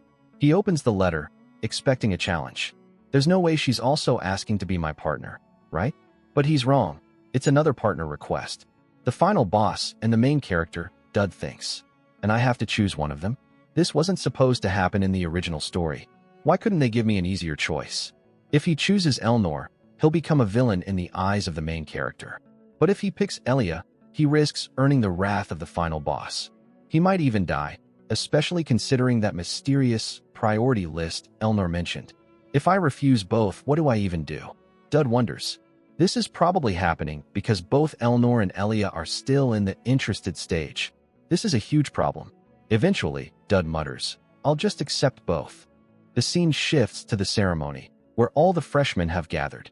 Elia looks around and says, "There are a lot of people here. Thanks for coming with me, Dud." Dud remains silent as they walk side by side. A window appears, Clone Walker, ability to create a clone of the original. Dud had to use all the points he saved. Though the clone can only act in his place, he thinks this might actually work. Another system message follows. Event activated, double date. Because Dud accepted both partner requests, the event has begun. A warning follows. Do not get caught before the event ends. Penalty will be applied upon failure. As Dud prepares the clone, he thinks, even with this many people around, this could go horribly wrong. If I get caught, or if someone sees me and the clone at the same time. To maintain his cover, Dud activates the Cold Gentleman preset for the clone to keep it quiet and composed. Just then, Dud hears a roar and flinches, only to be relieved when he sees it's just a monster outside the barrier. "I just need to survive this," Dud tells himself. At that moment, Elnor walks in, and Dud is completely stunned to see her. As they move forward, Dud suggests to Elnor, "Why don't we head to the event and check out the nearby stalls?" Elnor nods and tells him to take the lead. Dud thinks to himself that, by now, his clone and Elia should have met up. He needs to be careful to avoid running into his clone. Spotting a food stall, he turns to Elnor and says, "Let's grab something to eat from there." The stall is selling skewers. Internally, Dud winces, thinking this might be the worst recommendation for Elnor. But to his surprise, Elnor blushes and says, "How did you know I like skewers?" As they continue walking, Dud reminds himself that he needs to maintain their relationship, but also keep a healthy distance. It's crucial that Elia stays far away from both of them. They approach another stall, this one selling accessories. Elnor asks if there's anything Dud wants. He shakes his head. "No, but I'll buy something for you," he says. To maintain emotional distance, Dud picks the least thoughtful item he can find, a plain button, and tells her, "This looks nice. What do you think?" Blushing again, Elnor replies, "Actually, I needed a button for one of my uniforms." Dud sighs internally. This is going to be harder than I thought. As they sit down, Elnor asks, "Have you chosen your major yet?" "Yes," Dud answers. "I plan to major in theology." Surprised, Elnor urges him to reconsider. "With your talent, it would be a waste not to join the Knights." But Dud has chosen this path for a reason.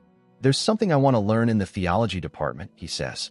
Intrigued, Elnor asks, "So there's something you want to learn?" "Yes," Dud replies. "To protect what's precious to me, I need to study there." "And what is it that you want to protect?" Elnor asks. "My life, and your downfall," Dud thinks. Holy skills are essential for his survival and achieving the ending he desires. "Ever since I was little, I've had something I wanted to protect," he says. It's related to the secret society incident. He knows this upcoming event features a chapter boss unusually weak against holy skills. Elnor asks, "Does this have anything to do with why you're always involved with me?" Dud is startled by her insight.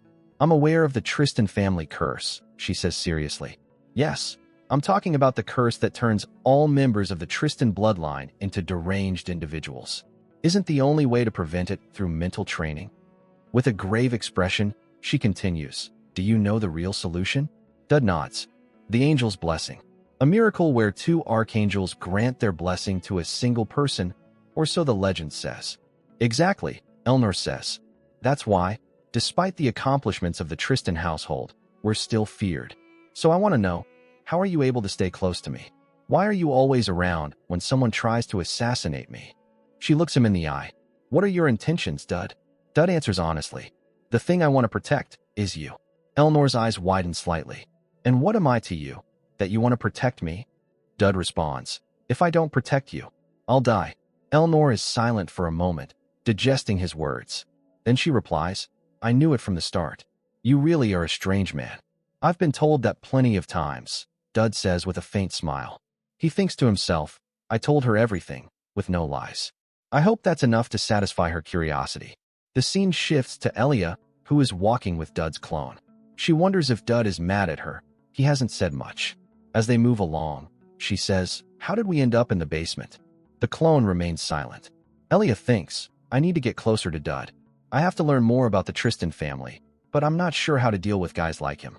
Looking around, she thinks, "What is this place?" Noticing the monsters around them, she remarks, "It looks like these monsters are being used for academy research." She frowns. The professors are so irresponsible. How can they leave monsters like this in the basement? Looking more closely, she realizes some of the creatures are massive, and worse, they're not even restrained. Suddenly, a massive explosion shakes the area. Dud's clone lunges forward and shields Elia from the blast. Outside, the real Dud and Elnor are also shaken as the entire building begins to tremble. Shocked, Elia exclaims, "Why did you just jump in like that?" Dud's clone replies calmly, "It's my job." Surprised, Elia asks, "What do you mean, it's your job?" At that moment, the monsters break free from their cages, standing ominously before Elia. She grips her weapon and says, "Thank you for saving me. Now it's my turn to protect you." Suddenly, a new quest window appeared, stating that monsters had been released and Dud must resolve the situation. If too many people died, he would receive a severe penalty for the scenario. The reward for completing the quest was exclusive equipment materials. Without wasting a moment, Dud rushed toward the basement. Turning to Elnor, he said, "I have something I need to do. Please find one of the priests." Elnor tried to stop him, but Dud insisted, "Please listen. We need to protect the students." The scene shifts to the basement, where Elia is facing the monsters alone and visibly exhausted. Dud, having retrieved his clone, rushes to her side and asks if these are all the monsters that escaped. Elia, relieved to see him conscious, nods. A system window appears. Elia's affection level has increased. Curiosity, interest. Another notification follows. Main scenario updated. Elia informs Dud that she missed one of the larger monsters. Dud immediately thinks it must be the bear-type monster from earlier. Elia says it should still be somewhere on the first floor, and they should be able to stop it quickly. Fatigued, she adds that she needs to take a short break. Concerned, Dud asks if she's all right. But internally, He reminds himself that the main scenario takes priority. Failure would result in a heavy penalty, something he cannot allow. The scene shifts again to the main hall. Students panic as a massive bear monster enters. One of the professors erects a barrier and instructs the students to ensure it doesn't break. "We just need to hold on until the professors and knights arrive," he says. The barrier begins to crack. A nearby priest reports that neither the Chancellor nor Professor Conrad are present, and despite the situation, they cannot invoke the angel's blessing. Hearing this, Elnor exclaims, "There are students here. We must do whatever we can to protect them." The priest frowns. Those are harsh words to direct at a professor. A high-level barrier like the angel's blessing isn't something just anyone can use. "The knights will be here soon. We should wait." He continues, "This is why I oppose the Academy granting those monster rights to the Tristan family. They should never have been allowed to manage such creatures." Elnor clenches her fists in anger. Just then, Dud steps forward. "I'll take care of it," he declares. Both Elnor and the priest are stunned. "You're just a student," the priest says. "Do you even know what a blessing is?" Dud doesn't reply. He charges forward. A system window appears. Ultima of Divinity has been combined with Priest's Rosary. New skills unlocked. Asceticism and Holy Shield. Another window follows. Dangerous situation detected. Desperate survival activated. EX rank. As the bear monster lunges at him, Dud narrowly evades the first strike. A professor nearby sees this and shouts, "Why aren't you running?" Dud responds, "I'll buy us some time. Get the students out of here." The monster attacks again. Another window appears. Asceticism activated. All additional stats converted into Constitution. Dud casts Holy Shield and successfully blocks the monster's powerful strike using divine energy. Everyone watches in disbelief. The crowd murmurs. He's using the angel's blessing. The bear monster continues its assault, but Dud holds strong, repelling the blows with the holy barrier. Elnor, stunned, wonders how a mere student could wield such divine power. The priest is equally shocked. Priests spend years in rigorous prayer to summon that blessing. "After everything I've seen, I'm not even surprised anymore," Elnor thinks. He's always been hiding his full potential. The priest growls in frustration. Why can't that monster break through a simple barrier? Suddenly, Elia appears and knocks the priest aside. "Forgive me, President Elnor," she says. "But this priest is completely useless." Elnor asks, "What took you so long?" "I passed out in the basement," Elia replies. "I just woke up and came straight here." Still catching her breath, she adds, "Forget the priest. How is Dud using the angel's blessing like this? He's not even a priest. Even battle priests train for at least 10 years to use that." She shakes her head. "I don't get it." Elnor reflects quietly. Holy energy that normally requires a decade of training. Then she recalls Dud once telling her, "There's something I want to learn in the theology department. If I don't protect you, I'll die? I have no other reason." Back in the present, Elia tells Elnor, even if it's a stored blessing, there should be a limit to how much of it he can control. She narrows her eyes. "It must be nice for you, Elnor." Surprised, Elnor asks, "What do you mean?" Elia looks her in the eye. "Dud is doing all this for the Tristan family. For you. There's no other reason he'd go this far." Elnor thinks to herself, "I've had this feeling for a while now, but no matter how much I see, Dud remains an enigma." As Dud was being pushed back by the bear monster, everyone was shocked to see Elnor activate her aura and charge straight toward the beast. With a powerful strike, she sent the monster flying into the wall. Dud watched in surprise, but the bear quickly got back up and charged directly at Elnor to counterattack. Elnor braced herself. From her stance, Dud realized she was about to use the true Tristan sword technique. As Elnor unleashed her most powerful strike, the monster managed to endure it, though just barely. Without hesitation, she followed up with another technique, landing a clean blow and finally bringing the beast down. Watching this, Dud thought to himself that Elnor's technique was on a completely different level compared to his copied version. He couldn't understand it. This wasn't supposed to happen. In the original story, Elnor never got involved in these events. A system window appeared, monster subjugation complete. Casualties, 0, knight's arrival in 30 seconds. Dud reflected on the professors who had supported the decision to give the Tristan family control over those monsters. If Elnor had now stepped in personally, it could be interpreted as her accepting the failures of her family. But Elnor was never one to play political games. So why was she helping him? Dud couldn't figure it out. but he decided to focus on finishing the quest first. He could analyze her actions later. Elia began guiding the students out of the area. Elnor asked if everyone was safe. Elia nodded. Yes, all the students got out. Elnor turned to Dud. It's over. But before she could finish speaking, the bear monster rose again and lunged at her from behind. Dud shouted a warning, and before Elnor could even turn around, Dud acted, activating the angel's blessing once more to block the strike. The blessing held, but the strain proved too much. Moments later, Dud collapsed. The scene shifts to a quiet room. Dud slowly wakes up. Chancellor Atlanti is seated beside him. I'm glad to see you're awake, she says. Dud immediately asks, what about the monster? What about Elnor? The monster has been defeated, Atlanti replies. Elnor is safe. And yes, all the students are unharmed. She smiles. Surprised to see me visiting? Dud responds politely, not at all. I'm fine. But internally, Dud is stunned. Atlanti swan song. The immortal who's lived for 1,000 years. Why would someone like her visit me? Maybe it was because he used the angel's blessing? Atlanti speaks again. I'm here to share two things, some bad news, and some even worse news. Which do you want to hear first? Dud blinks. What's the bad news? Atlanti folds her arms. You're receiving more attention than any academy student has ever gotten. There hasn't been a single student in history who's been involved in as many accidents and incidents as you. She leans forward slightly. And from my experience, with your luck, I suspect this won't be the last time. You'll likely continue getting caught in the crossfire of misfortune. Dud sighs internally. It's not like I wanted any of this to happen. Atlanti's expression turns serious. Now, the other bad news, she says. Tell me, how much do you know about the demon? Seeing Dud's expression, Atlanti remarks. That's an interesting reaction.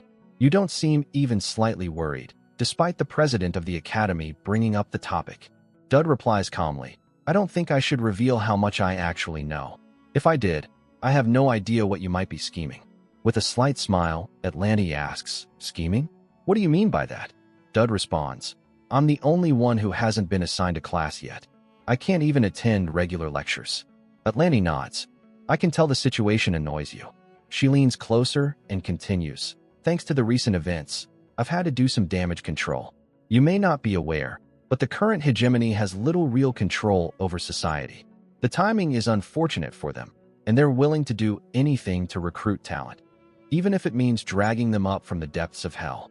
Dud replies, the coup d'etat within the tribal association, the restructuring of the Holy Empire, and the appointment of a new successor to the throne. Aren't those the reasons behind everything that's been happening? Atlanti raises her brows, impressed. You're absolutely right. The so-called Golden Triangle may appear to be peaceful neighbors, but beneath the surface, they're fiercely competing to secure the greatest talents. That rivalry is still ongoing as we speak. Most students wouldn't concern themselves with such things. That's correct, Dud says. And because of that, the entire continent is feeling the effects. Elfanti, the tribal association, the Holy Empire, all the events I've been involved in should have drawn their attention. And yet, they've made no move. That only makes sense if someone is deliberately restricting the flow of information. Atlanti thinks to herself, he's politically sharp too. So, Dud continues, it would be dangerous if I caught their attention, wouldn't it? Atlanti replies, yes, and the world will end. Dud is stunned by the gravity of her words. Then Atlanti presents a seal. Are you familiar with this? Dud's eyes widen. It's the seal of the purifiers. This is why I asked about demons, Atlanti explains. Seeing Dud's reaction, she realizes he already knows. The Purifiers, an underground, demon-worshipping organization, move in the shadows. Their sole goal is to summon demons and bring about the world's destruction. Both Elnor's failed assassination attempt and the monster escape incident are suspected to be their work. In both cases, their target was the Tristan family. There's no guarantee it won't happen again, Atlanti warns. Dud asks, why are you telling me all of this? I can't tell you why, she replies, but I can give you this. She hands Dud a strange object. This is an interdimensional key, a balance-breaking item that opens doors to other worlds. As Dud takes the key, his expression reveals he recognizes it. Atlanti smirks. You know what it is, don't you? Take care of it. Show me your progress. If I like what you bring to the table, I might even offer a few additional gifts. She adds, this conversation stays between us. Dud nods. Of course. Atlanti then asks, how are things with the warrior candidate and the Lady of Tristan? Dud frowns. Why does she have to ask that? They're doing fine, he answers. Atlanti replies, good. I hope they stay that way. Dud tilts his head. Why? Is there a reason I need to keep it that way? Atlanti answers without hesitation. Yes, because if you don't, the world will end. Dud sighs. Why does the world end so easily around here? Atlanti smiles softly. I'm not lying. She thinks to herself, the final goal of my plan can only be achieved through those three. The scene shifts to later that day. Reflecting on his conversation with Atlanti, Dud decides to process it later. I never thought she'd give me something like that. It should have been impossible for the player to obtain this item. Something must be wrong with the main scenario. At that moment, Professor Conrad enters the room. I've been looking for you, he says. Dud asks why. Conrad replies, even if you haven't been formally assigned a class yet, I can't let you keep skipping. This will be your temporary assignment. Starting tomorrow, you'll attend classes with the individuals listed here. He hands Dud a piece of paper. Dud reads it and is stunned. Elnor, class president. Elia, class vice president. And me? Wide-eyed, Dud thinks to himself, the end of the world really is near. The scene shifts to the classroom, where the instructor explains, the sword can be considered the most fundamental weapon in any combat situation. He continues, referencing an earlier discussion on battlefield obstacles. Suddenly, Elnor raises her hand and says, Professor, I have a question. The professor nods. What is it? Elnor responds, don't you think you're going too deep into theory right now? I don't believe this kind of information would be very useful in a real battle. The professor appears surprised by her question. Elnor continues, in actual combat, even a skilled knight can be taken down by a ranged weapon. The teacher nervously agrees. That's correct. Elnor adds, unless you intend to train to the extreme with the sword, it's essential to learn archery or throwing techniques to complement your skills. At this, Elia interjects, I see your point, but I actually agree with the professor. If someone can utilize their surroundings properly, a swordsman can dodge arrows or projectiles. And if the enemy gets close, they won't be fighting unarmed. Dud, sitting between Elia and Elnor, grows increasingly nervous as the two continue to argue. Elnor challenges, and what are you going to do to overcome the range disadvantage when the terrain doesn't help you? Elia fires back. Isn't that the whole point of this close-quarters combat lecture? Elnor retorts, I'm sure you understand there's a huge difference between theory and reality. As the debate escalates, Dud becomes visibly uncomfortable. Elia snaps, the lecture is up to the professor. If you're being forced to attend, then maybe just stay quiet? Irritated, Elnor replies, as student president, it's my duty to be aware of the quality of education our fellow students are receiving. Elia shoots back, then stop interrupting the professor. Why do you keep getting involved? The professor, sensing the rising tension, suggests, shall we end class here for today? But the two continue arguing. I can't believe you think these theoretical ideas will work in actual combat, Elnor says. At the very least, Elia retorts, they're more useful than listening to you. You really can't tell the difference between advice and an insult, can you? Elnor snaps. At this point, Dud speaks up. Can we just continue with the lecture, please? Elnor sits down quietly. Elia, smiling, declares, victory. I knew Dud would be on my side. Elnor sighs. This is just one loss. She then turns to the professor. Please continue. Dud thinks to himself, because of their constant arguing, now the whole class is staring at us. And I'm stuck sitting between the warrior candidate and the family heir. Just then, a system window appears. Dud quickly focuses on it to distract himself. Elnor's trust level has reached level 5. Affection level 1. Reward ready to be claimed. Dud lights up. The reward, Tristan's sword technique. Basic proficiency increased to 58%. This skill can now be effectively used with any weapon. Additionally, breathing technique unlocked. Extends durability and stamina of the physical body to its limits. Highly compatible with the Tristan sword style. Dud thinks, these two skills enhance each other. With physical buffs like this, it's the perfect combination. Only Elnor could use it this effectively. He remembers this is why Elnor becomes the final boss, her monstrous close-quarters combat ability. Another window appears. Elia's curiosity level has reached 5. Interest level 1. Reward ready to be claimed. The reward, Rule of Evil, He exert influence over good-aligned individuals associated with the user. These individuals must accept one request from the user. Another message follows. Keep your friends close and your enemies closer. Higher affection levels with good individuals yield greater rewards. Turning a good individual to the bad side will result in even higher bonuses. Reading this, Dud wonders, what does this even mean? The scene shifts to a forest clearing where Professor Conrad welcomes the students. Welcome to Survival 101, he says. Today, you'll be practicing essential survival skills. If you don't want to die in a dungeon or ruin someday, learning this is crucial. He continues, what you'll be doing today is simple. Enter the forest and bring back anything you think I would like. You have 10 minutes. A student raises a hand. There's no rubric for scoring? Nope, Conrad replies. Scoring is up to me and the student president. Good luck. Hearing this, Elnor frowns. Another student shouts, Professor, this is too vague.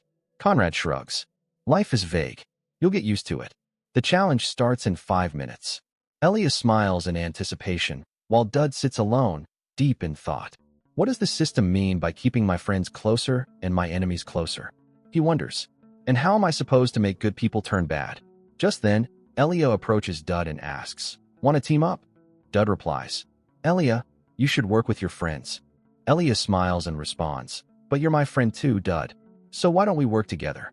Nearby, a female priest watches them with a sharp, disapproving gaze. Elia notices Dud's expression and asks, What's wrong? Are you not feeling well? Dud shakes his head. It's nothing. It's just, we're not even that close. Elia's smile fades, and her mood shifts. That's unfortunate, she says quietly, then turns and walks away. The female priest approaches Elia and asks if she's okay. Elia forces a smile. I'm fine. Watching her walk off, Dud wonders if he was too harsh. Elia definitely looked upset. Moments later, a student named Talion Armand approaches Dud and asks, What's your relationship with the warrior candidate? Dud immediately recognizes him. Talion Armand, the second most skilled student in the class after Elia. He later becomes a mid-boss in Chapter 1. Dud frowns slightly, sensing something off. We just happen to know each other, he answers. Talion, clearly irritated, snaps. Someone like Elia has no reason to associate with someone like you. At that moment, a system window appears. Rule of evil. A good individual has been enraged due to your influence. Talion continues. There are plenty of rumors about your shady win during the duel. Why do you keep trying to get close to Elia?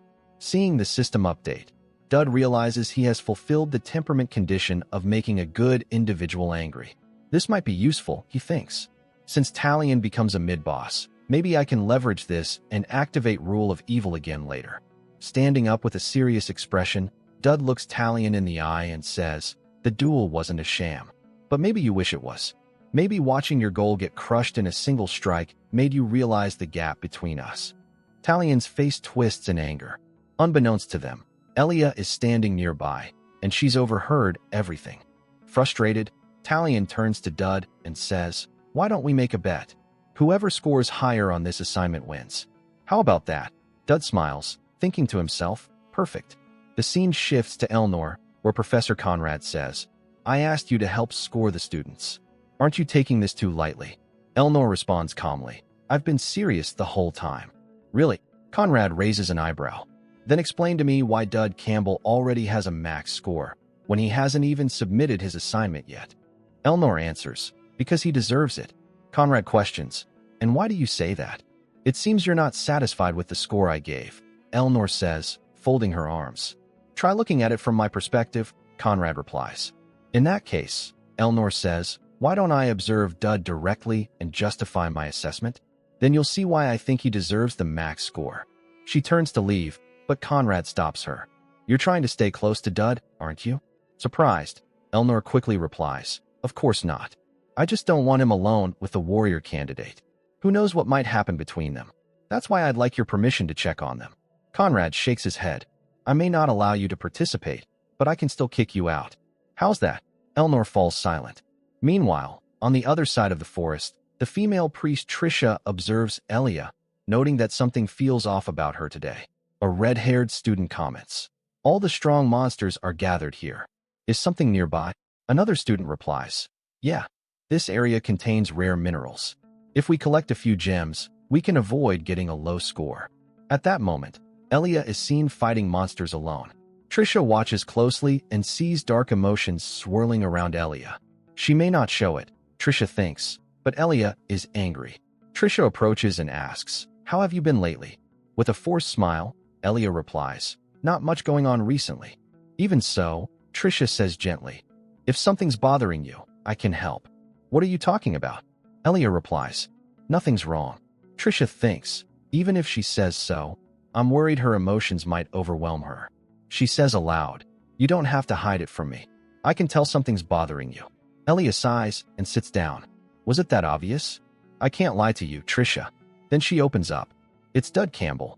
He keeps distancing himself. All I wanted was to be friends with him." Trisha nods. "So that's what it is." Elia continues, "We've been through a lot together. I didn't think it was necessary to draw a line between us like that." Trisha says softly, "Maybe that's not his true intention." "What do you mean?" Elia asks. "Dud comes from a small barren family," Trisha explains. "If the warrior candidate is seen spending time with someone like him, people will start talking. I think he's trying to protect you in his own way." Elia, surprised, says, "So you're saying he's doing this for my sake?" "Yes," Trisha confirms. "Dud might be worried about causing unnecessary misunderstandings. Until he builds up his reputation, he'll probably keep his distance.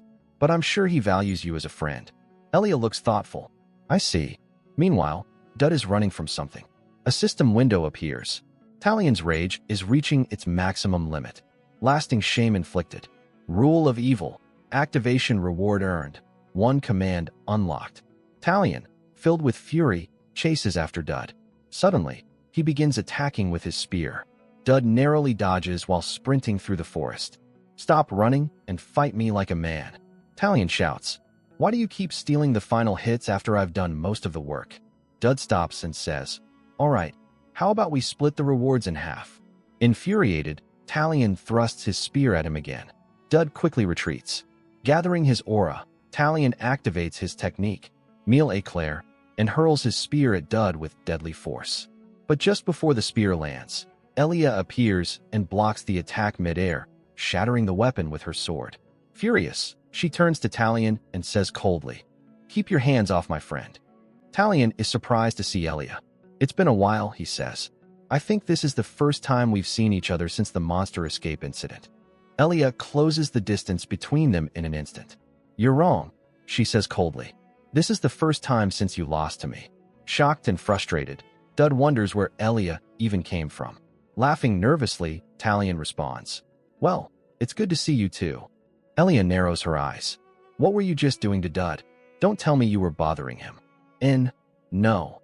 Talion begins, but before he can finish, Elia kicks him, sending him to the ground. "I don't want to hear your excuses," Elia snaps. Cautiously, Talion stammers, "I understand. But why do you keep defending him? Someone as skilled as you. That's none of your business." Elia cuts him off. "Who I associate with is my decision."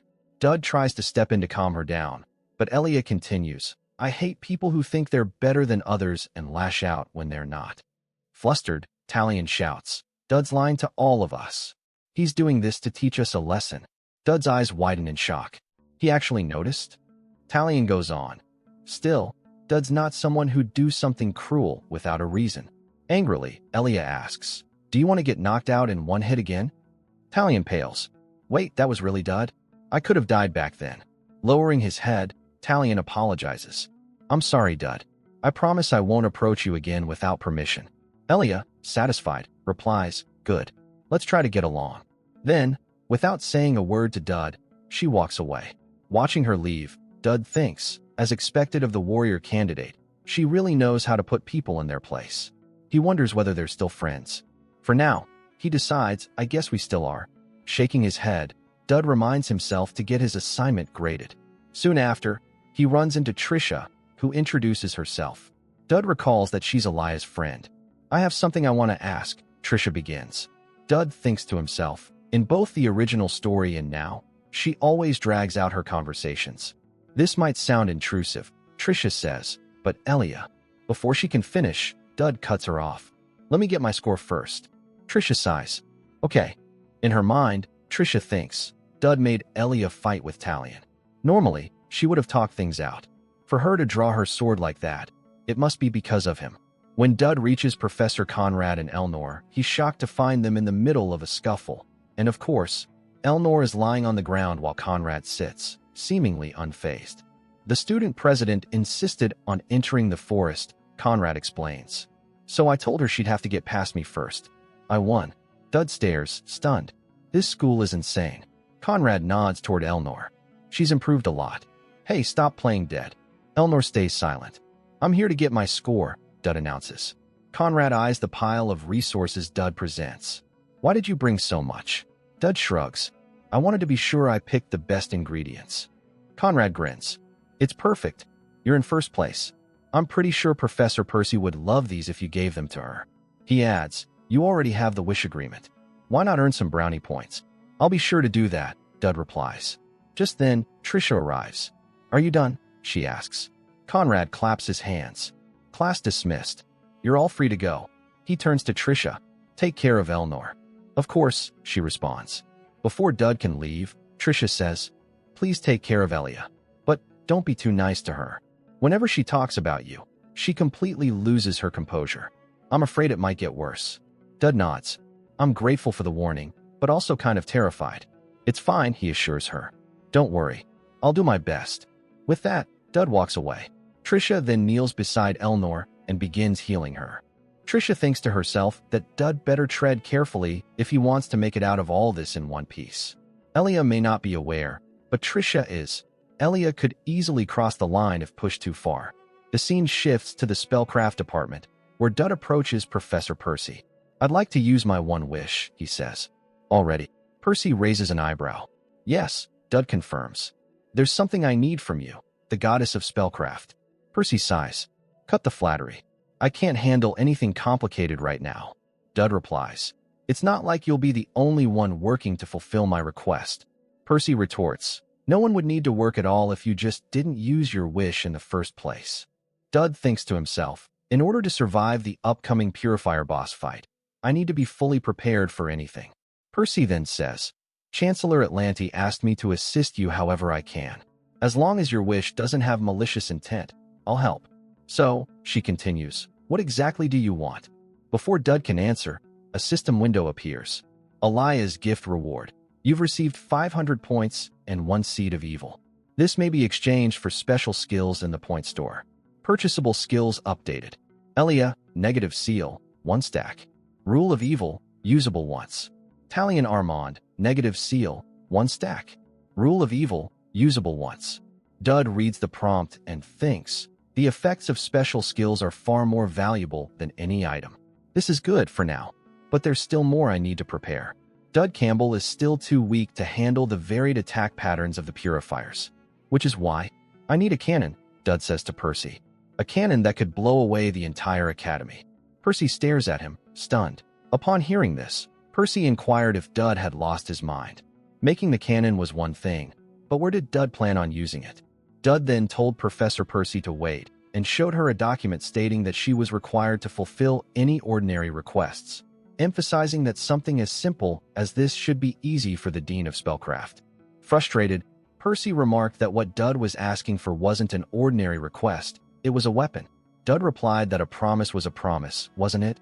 He further explained that he wouldn't use the cannon to harm anyone.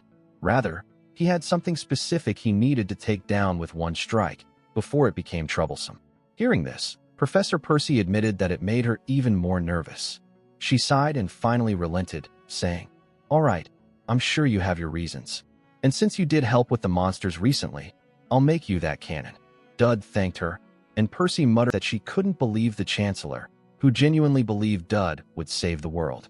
Hearing this, Dud asked what she meant by that. Stunned, Percy realized she had been talking to herself and lost track of the conversation. Flustered, she blamed it all on Dud. He told her to calm down, explaining that he had been promised something else along with his wish.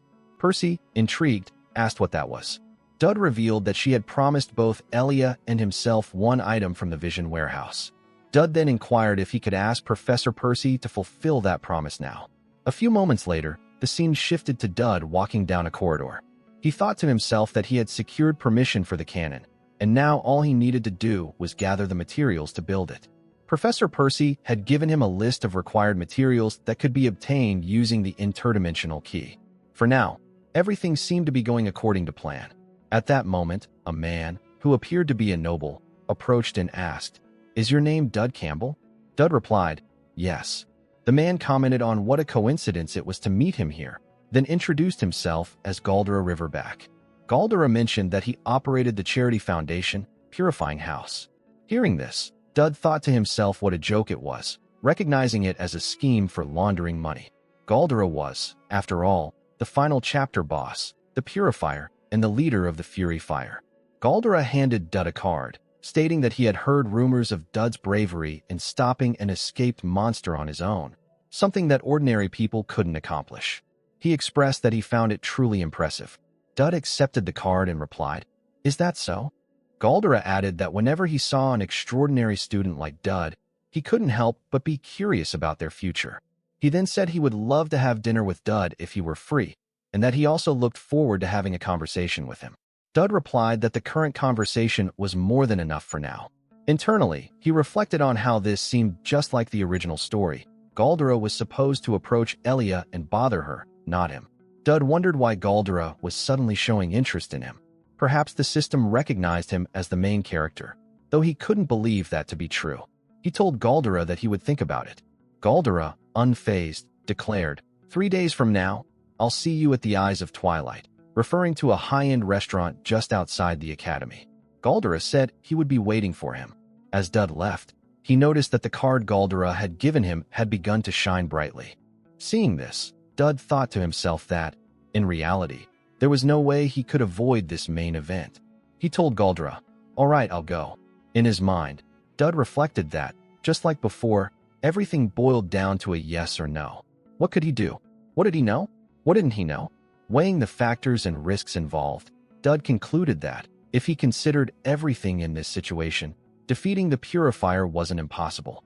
However, he was still uncertain why he needed to fulfill Elia's role. Perhaps he had already made a mistake from the start. But right now, Dud decided to focus on what was in front of him and leave the rest for later. Then we see Dud knocking on a door. He called out, "Elnor, are you there?" Inside her room, Elnor heard his voice and inquired, "What are you doing here, Dud?" He replied, "There's no need to come out. I just have something simple I wanted to talk to you about." Elnor told him to go ahead and tell her. Dud asked, "By any chance, do you have some free time in 3 days?" At that moment, inside Elnor's room, her friend entered and reminded her that she needed to return her books on time, noting that she hadn't even read them and had just let them gather dust. Elnor told her friend to keep quiet. Dud continued, "I was hoping you would have some time to come with me somewhere." Elnor responded, "With you? Just the two of us?" Dud nodded. "Yes." She asked, "Where are we going?" Dud replied, "There's a place called the Eyes of Twilight." Hearing this, Elnor's friend remarked that the place was known as a great date spot. Elnor immediately told her friend to keep quiet. Then she turned to Dud and asked, "Why are you asking me to go with you?" Dud answered, "I'll tell you when we meet on that day."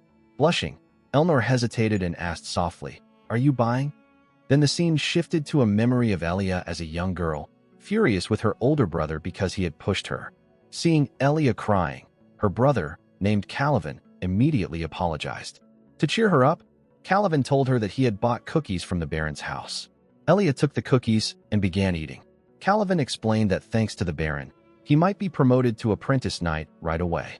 Curious, Elia asked what would happen after that.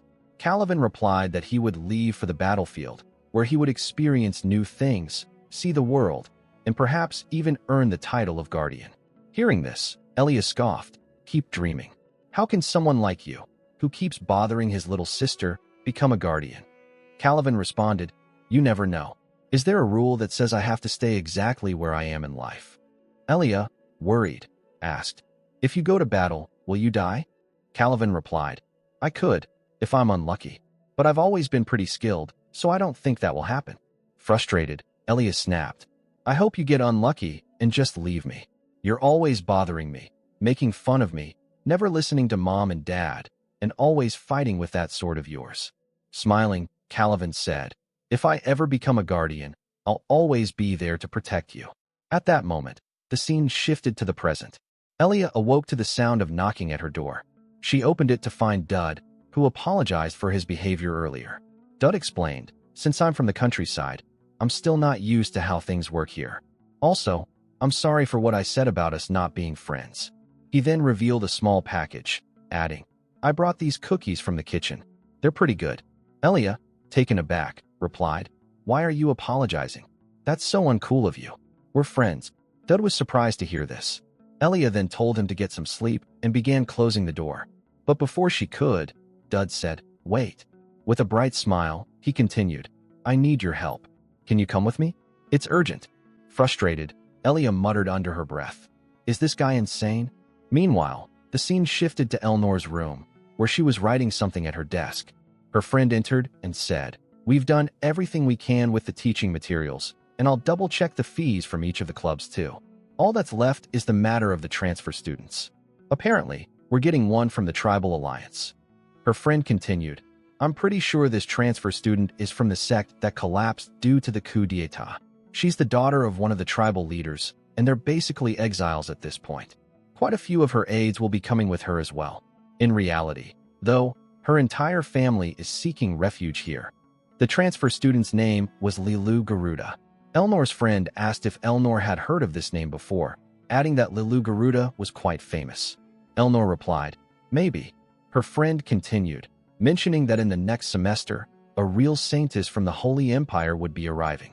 Elnor asked, "By herself?" Her friend added that envoys would be accompanying Lilu as well, but judging by how things were being handled, the Chancellor might have pulled some strings behind the scenes. Elnor remarked, "A saintess and the daughter of a tribal leader. This means the Academy is scheming something. I'm sure of it." Her friend responded, "This place is always like that." Elnor suddenly recalled something and said, "I forgot something." Her friend inquired, "Why are you so worried about it? It's not like you've only been here for a day or two." Elnor replied, "It's just that I'm in a bad mood." Then the scene shifted to later that night, where Dud and Elia lay on a rooftop. Looking up at the sky, Dud commented, "Who would have thought there's an observation deck in the school? The sky's beautiful tonight." Elia, looking concerned, asked, "Do we really have to do this now?" Dud replied, "I have no choice. This is the only way to make everything fit perfectly. Just wait a little." Dud thought to himself that with the catapult he had secured from the warehouse, he should be able to reach there. Although it was an area accessible only to high-level users, Dud had the secret card given to him by the Chancellor. Elia inquired, "What exactly do you plan to do in the middle of the night?" As Dud pressed a button, they were suddenly launched into the air. Elia was stunned by the sudden movement. Dud called out, "Stay focused and keep your eyes open. This is the location of the interdimensional portal, and we'll be entering it soon. Don't worry." Hearing this and seeing Dud, Elia was reminded of her brother. However, as they entered the portal, Dud cautioned her. It might get a little dangerous. As they landed, Elia told Dud that they didn't have much time there. On the other hand, Dud was excited to see that they had entered the interdimensional realm. He cautioned Elia to try not to touch anything, as it might be dangerous. Then Dud leapt from one rock to another. Shocked, Elia asked, "What are you doing?" Dud replied, "Don't worry. Gravity here is unstable, and we need to go a little higher anyway." Elia asked, "What are we looking for?" Dud answered, "You'll figure it out soon enough. First, you should jump. These rocks keep getting pushed back." Terrified, Elia exclaimed, "Are you crazy? What if we die?" Dud reassured her, "We won't die. Just jump." Trusting his words, Elia jumped, but instead of rising, she began falling toward the ground. At that moment, the scene shifted to a memory. Elia and her older brother were cornered as their house was attacked. Calivan told Elia, "It's dangerous here. You need to run out the back door and head for the barn." Stunned, Elia asked, "Are we leaving Mom and Dad behind?" Calivan replied, "We have to leave. I'll take care of Mom and Dad." He warned her that if she happened to see any descendants of the apocalypse, she should just hide. Elia, her voice trembling, said, "But what about you? I know Mom and Dad are dead. I'm not stupid. Now it's just the two of us. What am I supposed to do if you die too? I want to run away together with you." Calivan said firmly, "If I go with you, we'll both be in danger. I'm a guardian, Elia. Don't think. Don't worry. Just run as far away as you can. Once you reach safety, I'll meet you on the hill where I always train." Elia remained silent until Calivan pressed, "Answer me." Crying, Elia replied, "Okay." Seeing her like this, Caliban comforted her. Calm down. Everything will be all right. Now run. I'll be right behind you. The scene then shifted back to the present, where Dud grabbed Elia's hand and saved her from falling. Frustrated, Elia exclaimed, "Where's that gravity you talked about?" Dud replied, "You're falling really slowly right now." Annoyed, Elia snapped, "You could have been clearer. I almost died." Dud calmly told her to relax and said she would get used to it soon. He urged her to look up, explaining, "I found our target." Looking up, they saw the ghost of Gregory's pavilion. Dud became excited and told Elia, "Hold my bag." Surprised, Elia asked, "What am I supposed to do with this bag?" Dud explained, "We'll need to run a bit, and we'll use the bag then." Hearing this, Elia asked, "What do you mean by run?" Dud pointed, "Can't you see it?" Confused, Elia replied, "It's just the sky." Suddenly, everything turned black, and a monster lunged at them. Dud warned her, "This is a beast of the interdimensional realm." Stunned, Elia watched the creature approach. Dud said, "Looks like it's about time to leave." As they both jumped into the air, Dud told Elia, "Make sure to collect everything the beast releases." Though confused, Elia hurriedly tried to gather everything she could. Afterward, Dud grabbed Elia and the bag and rushed toward the exit. In an instant, they emerged from the interdimensional realm. Dud thought to himself, "Just as I calculated, the timing of the card's effect worked perfectly." He then asked Elia, "Are you okay? Are you hurt anywhere?" Frustrated, Elia pushed his hand away and said angrily, "You didn't tell me any of this. Did you plan everything from the start, even the part about running away?" Dud replied, "Of course. It all went according to plan." He thought to himself, early farming for the ghost of Gregory is a pretty easy tactic for an experienced player like me. Elia asked why Dud hadn't told her they would be heading to the interdimensional realm. Dud replied that he thought Elia wouldn't follow him if she knew. Elia handed Dud the bag, saying she had made sure to fill it and couldn't believe he had woken her up for this. Dud thanked her and apologized for not telling her sooner, apologizing again. Then, a window appeared stating that Elia's affection had rapidly increased and her interest had risen to level 4. Seeing this, Dud didn't understand why her affection level had gone up. Elia, smiling, left the scene. The scene then shifted to the Chancellor, who was surprised by what Dud had brought with him. Dud explained that he wasn't sure what the Chancellor thought it was, but it was a psychic entity. Hearing this, the Chancellor replied, "So, you entered the interdimensional realm?" Dud nodded. "Yes. Isn't that why you gave me the card?" The Chancellor admitted that she hadn't expected him to use the card so soon. More importantly, she asked, "What happened to your hair?" Dud explained, "Dean Percy used one of her spells on me." The Chancellor remarked that the magic department was in the process of delivering the ectoplasm they had retrieved from the interdimensional realm. A spiritual entity, she mused. Percy must have been quite surprised. Despite being a witch, she's quite a scaredy cat. Dud asked, "Is this much enough?" The Chancellor asked what he meant. Dud reminded her, "You said you would give me another present if I managed to impress you." The Chancellor replied, "The magic tower would spend a fortune to get their hands on this. So why not take it yourself?" Dud responded, "Rather than a present, I have a request.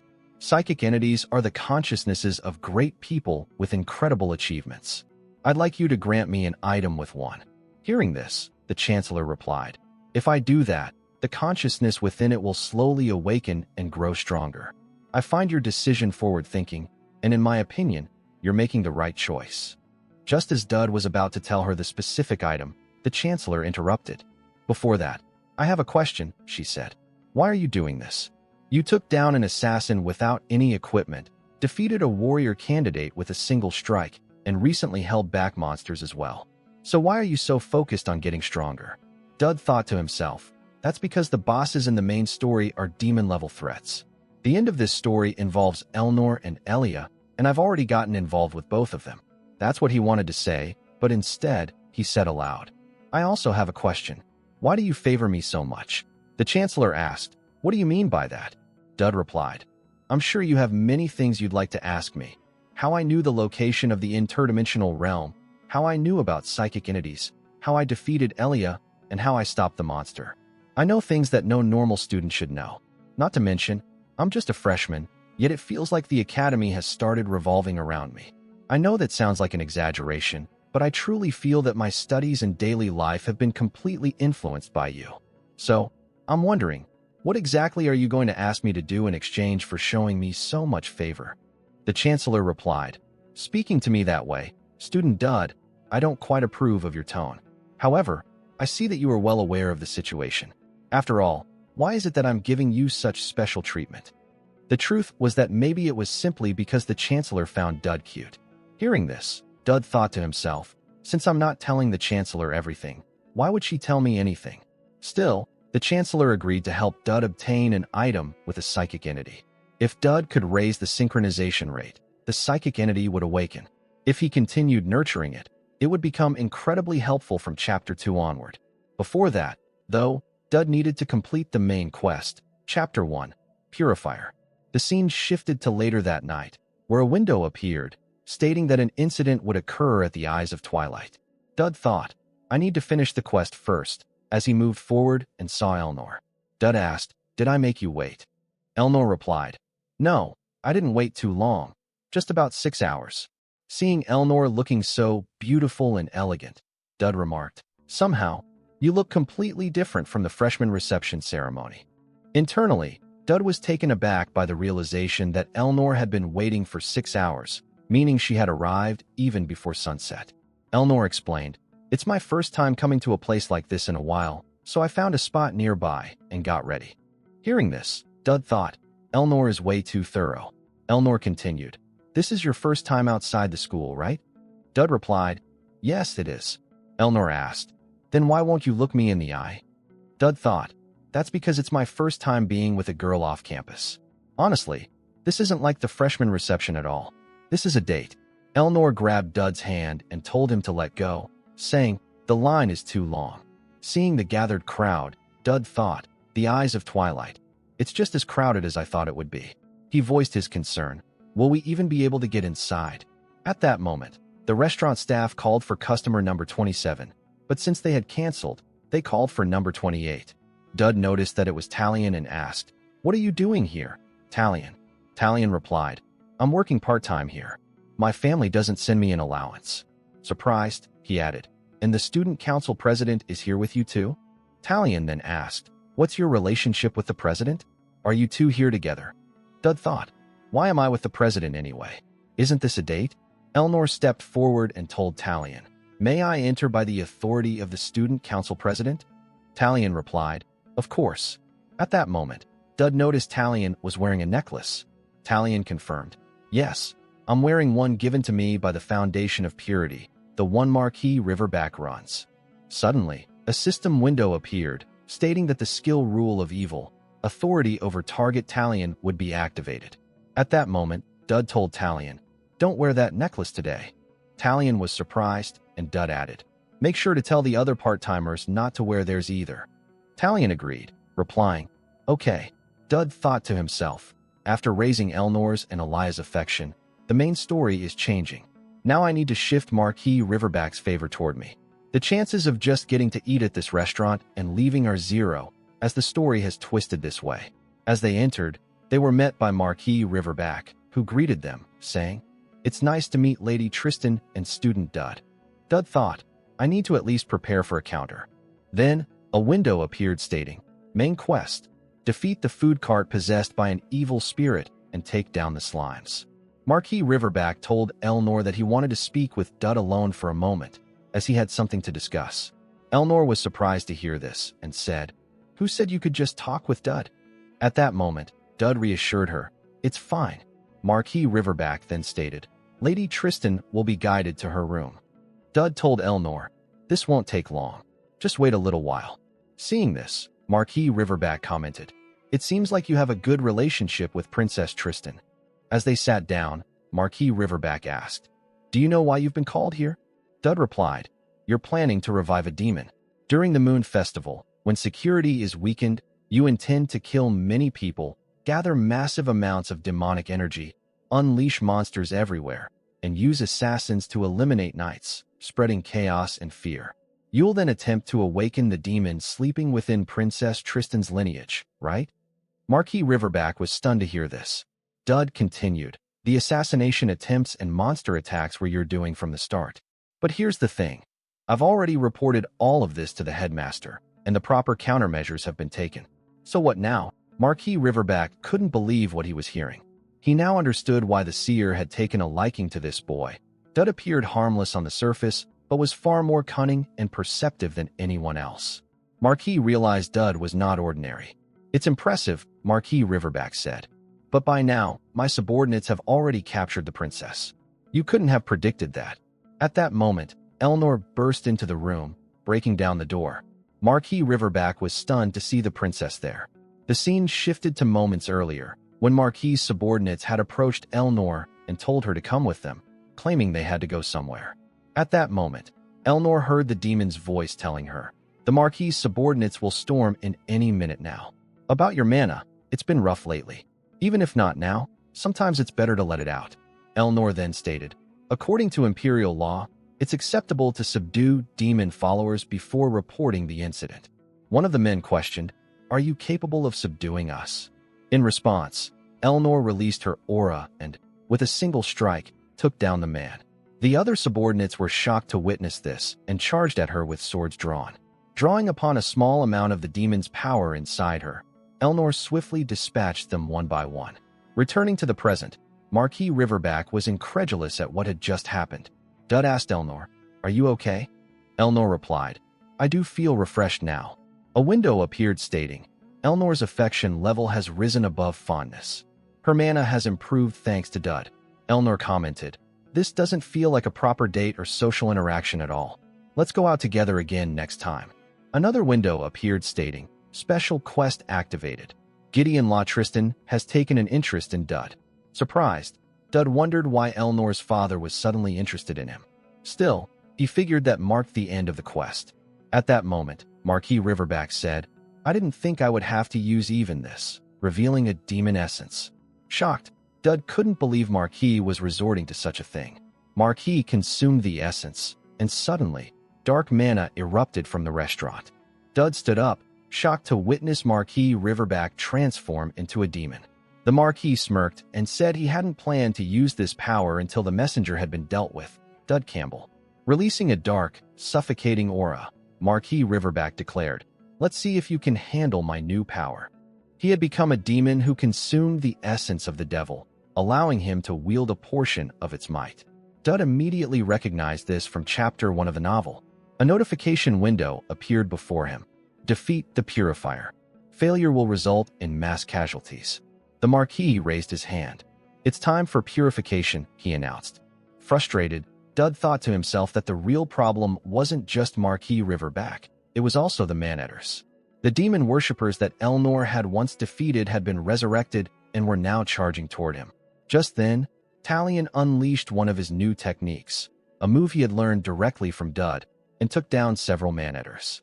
Dud, meanwhile, seemed lost in thought. In the next scene, Eleanor stood beside Talion.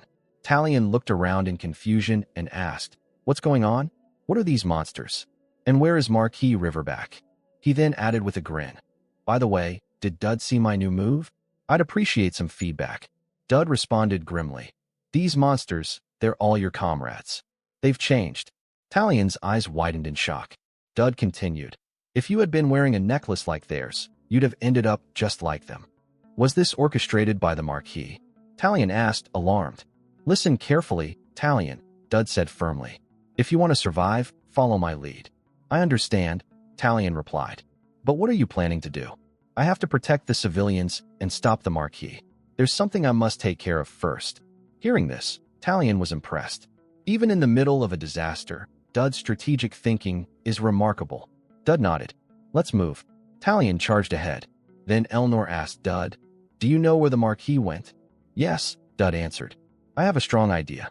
The demon worshippers all share the same goal, to spread despair and chaos and summon their so-called holy land, Pandemonium, the land of demons. There's only one place I'm sure Marquis Riverback would head." Cut to Marquis Riverback, standing before a barrier. Observing it, he muttered, "Even in this form, I can't break through all the protective seals, but I can at least weaken them." He prepared a powerful spell and hurled it at the barrier. At that exact moment, Dud appeared. "Stop right there." Startled, the Marquis turned. "How did you find me? Are you a dragon?" Dud stepped forward. "Your actions are predictable. You gained the devil's power. And yet, You came straight to the place where evil is sealed. Now accompanied by Elnor, Dud stood firm. Seeing the princess, the Marquis grinned. You've saved me the trouble of hunting her down. I'll kill you both and secure her. Dud turned to Elnor. No matter what happens, we will survive. Elnor felt a rush of emotion. The level of trust Dud placed in her was overwhelming, but she knew she had to rise to meet it. That is the dignity of Tristan, she told herself. With newfound resolve, Elnor charged at the Marquis, and the two clashed in the air. Meanwhile, Dud sprinted in the opposite direction, heading to aid the chairman. Marquis Riverback spotted him and launched a barrage of dark magic, but Dud managed to dodge every strike with agility that surprised the Marquis. Seizing an opening, Elnor struck Marquis Riverback hard, sending him crashing toward the ground. As Dud continued running, Marquis Riverback screamed in frustration. Coward, come back and fight me. Just then, Elnor descended and attempted another strike, but the Marquis unleashed his full demonic aura. The blast sent her flying, right toward the area where Dud had been running. Taking advantage of the distraction, Marquis Riverback activated a spell, Fangs of Darkness. A vicious, jagged wave of shadow magic surged through the air, aimed directly at Dud, who had no idea the attack was coming. As Dud saw the incoming attack, he quickly activated his divine shield. However, he was unable to fully dodge or block the strike. It landed directly, sending him crashing to the ground. Seeing this, Marquis Riverback burst into laughter. You're tougher than I expected, he sneered. But it looks like you've used up every last card you had, Dud. At that moment, Elnor stepped in front of Dud, shielding him. Stand up, she said firmly. I'll buy us some time. You need to move first. Watching Elnor protect Dud, Marquis Riverback chuckled. You're tenacious too, daughter of Tristan. The two of you make quite the couple. Meanwhile, Elnor thought to herself, I've always relied on Dud. Every time I was in danger, he was there. But now it's my turn to repay him. Dud, though visibly injured, noticed a system notification appear. Necklace of Vitality activated. Constitution and stamina increased. Drawing strength from within, Elnor began to release her aura. I'll believe in Dud until the very end, she declared. Marquis Riverback gave a mocking grin. This is almost enough to bring tears to my eyes. Are the lovebirds done with their little strategy meeting? Elnor narrowed her eyes. I have a question for you, Marquis. Tell me honestly. Tonight, in your eyes, do Dud and I suit each other? Caught off guard, Marquis Riverback responded, dreadfully so. Are you planning to make yourself a housewife after all this? Enraged by his sarcasm, Elnor unleashed her aura and charged at him. She struck him with a powerful kick, then followed up with a barrage of punches and kicks from every direction.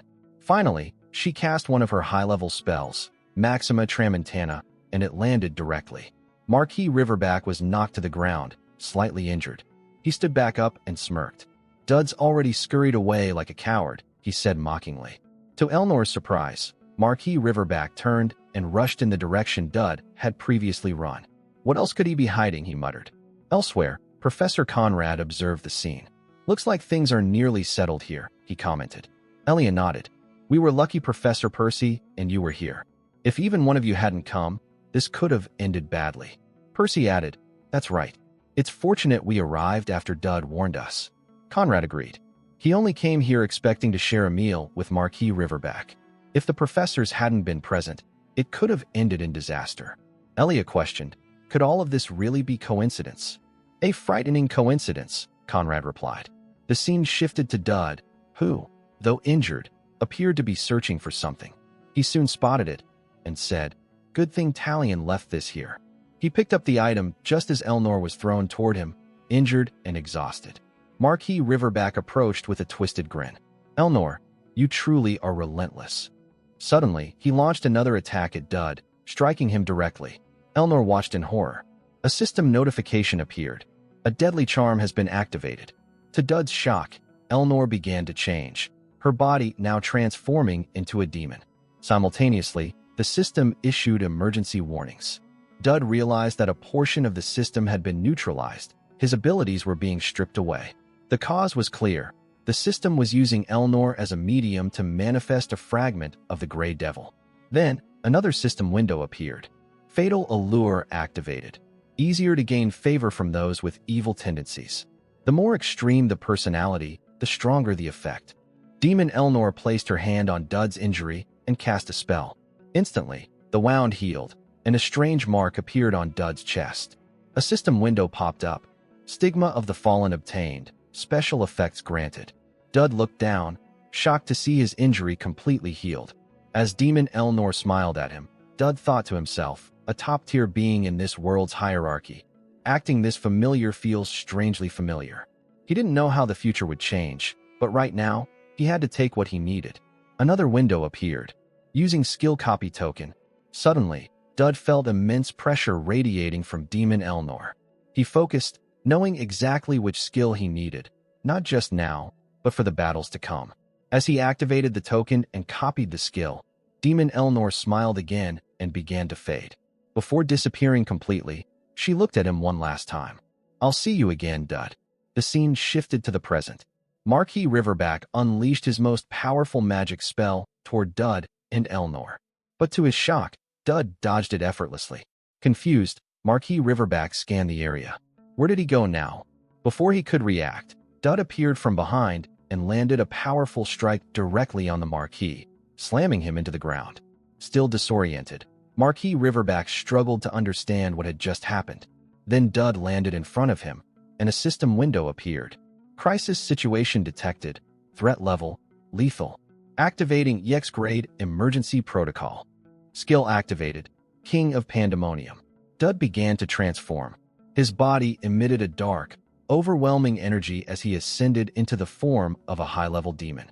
Another system window appeared. For the next 5 minutes, user gains overwhelming advantage against demon-type enemies. Marquis Riverback stared in disbelief. How? How are you able to transform into a demon? Dud, wasting no time, charged forward and delivered a crushing punch straight to the Marquis's face, sending him flying into a wall. Now fully transformed, Dud stood tall and radiated raw power. His eyes burned with intensity as he growled. Round 2. Bring it on. Shocked, Marquis Riverback muttered. The Forerunner didn't mention anything about this. He was visibly exhausted now, his body bruised and battered from Dud's relentless strikes. Frustration built inside him as he questioned why Dud was using an upgraded version of the very same ability he possessed. This is so unfair, he growled. A system window appeared. Black mist emits demonic energy drawn from the essence of a demon to amplify power. Blessing of the Black Soul, physical attributes enhanced. Fueled by desperation, Marquis Riverback launched himself at Dud with full force. Dud charged as well, and the two collided in a massive explosion of energy. As the dust settled, both were still standing. Wasting no time, Marquis Riverback attacked again, unleashing a powerful spell. Dud raised his hand and blocked it, this time using holy energy. The Marquis froze, stunned. You can use holy power too?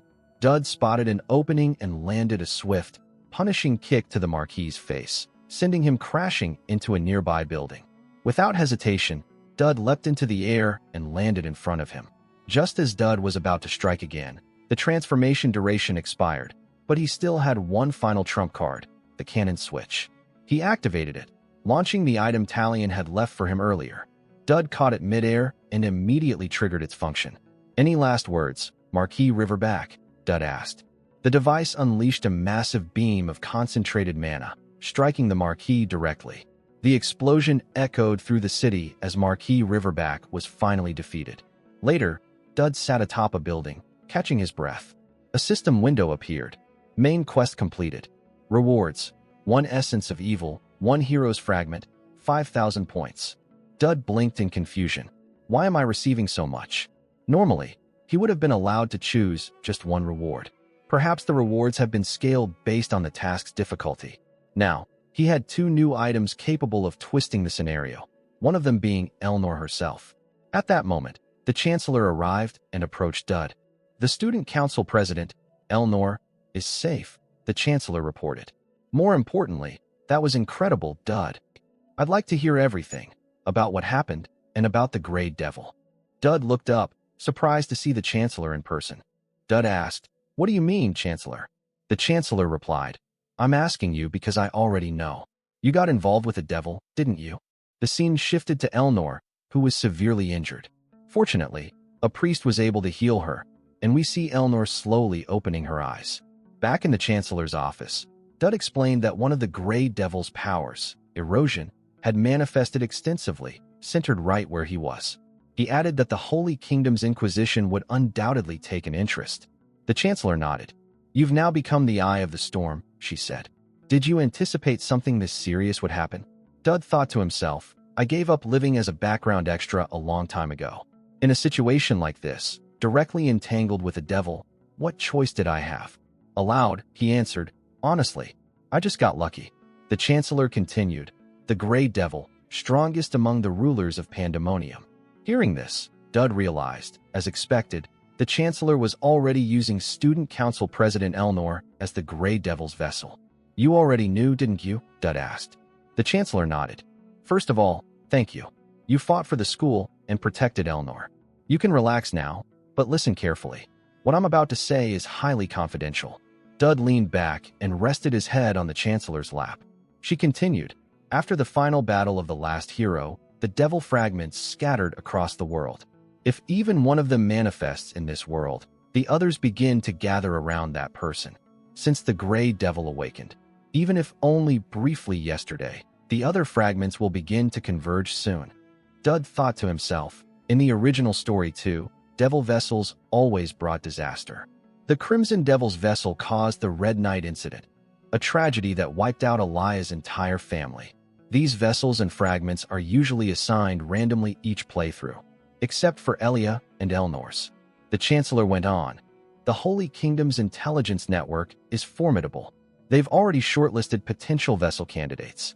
Elnor was one of them. I've been doing my best to gather them here at the school." Dud was impressed. Gathering the candidates like that, it's clever. But isn't it incredibly dangerous to bring them all together in one place? The Chancellor continued, "There was once a case where a devil's vessel fell in love with someone. As a result, the devil's fragment inside them was completely destroyed." She paused, then added, "The Grey Devil seems to like you, Dud." Shocked, Dud stammered, "Not at all." The Chancellor smiled knowingly. "I saw everything from afar. The Grey Devil healed your wound, clapped, and even looked happy." "Maybe I looked pitiful," Dud muttered. "Regardless of the reason," she said, "that's the key. The devil is oddly friendly toward you, and your judgment, knowledge, and execution skills have long been proven. That's why I'm sincerely asking you, please make the devil's vessel fall in love with you." Dud suddenly sat up. "What do you mean by that?"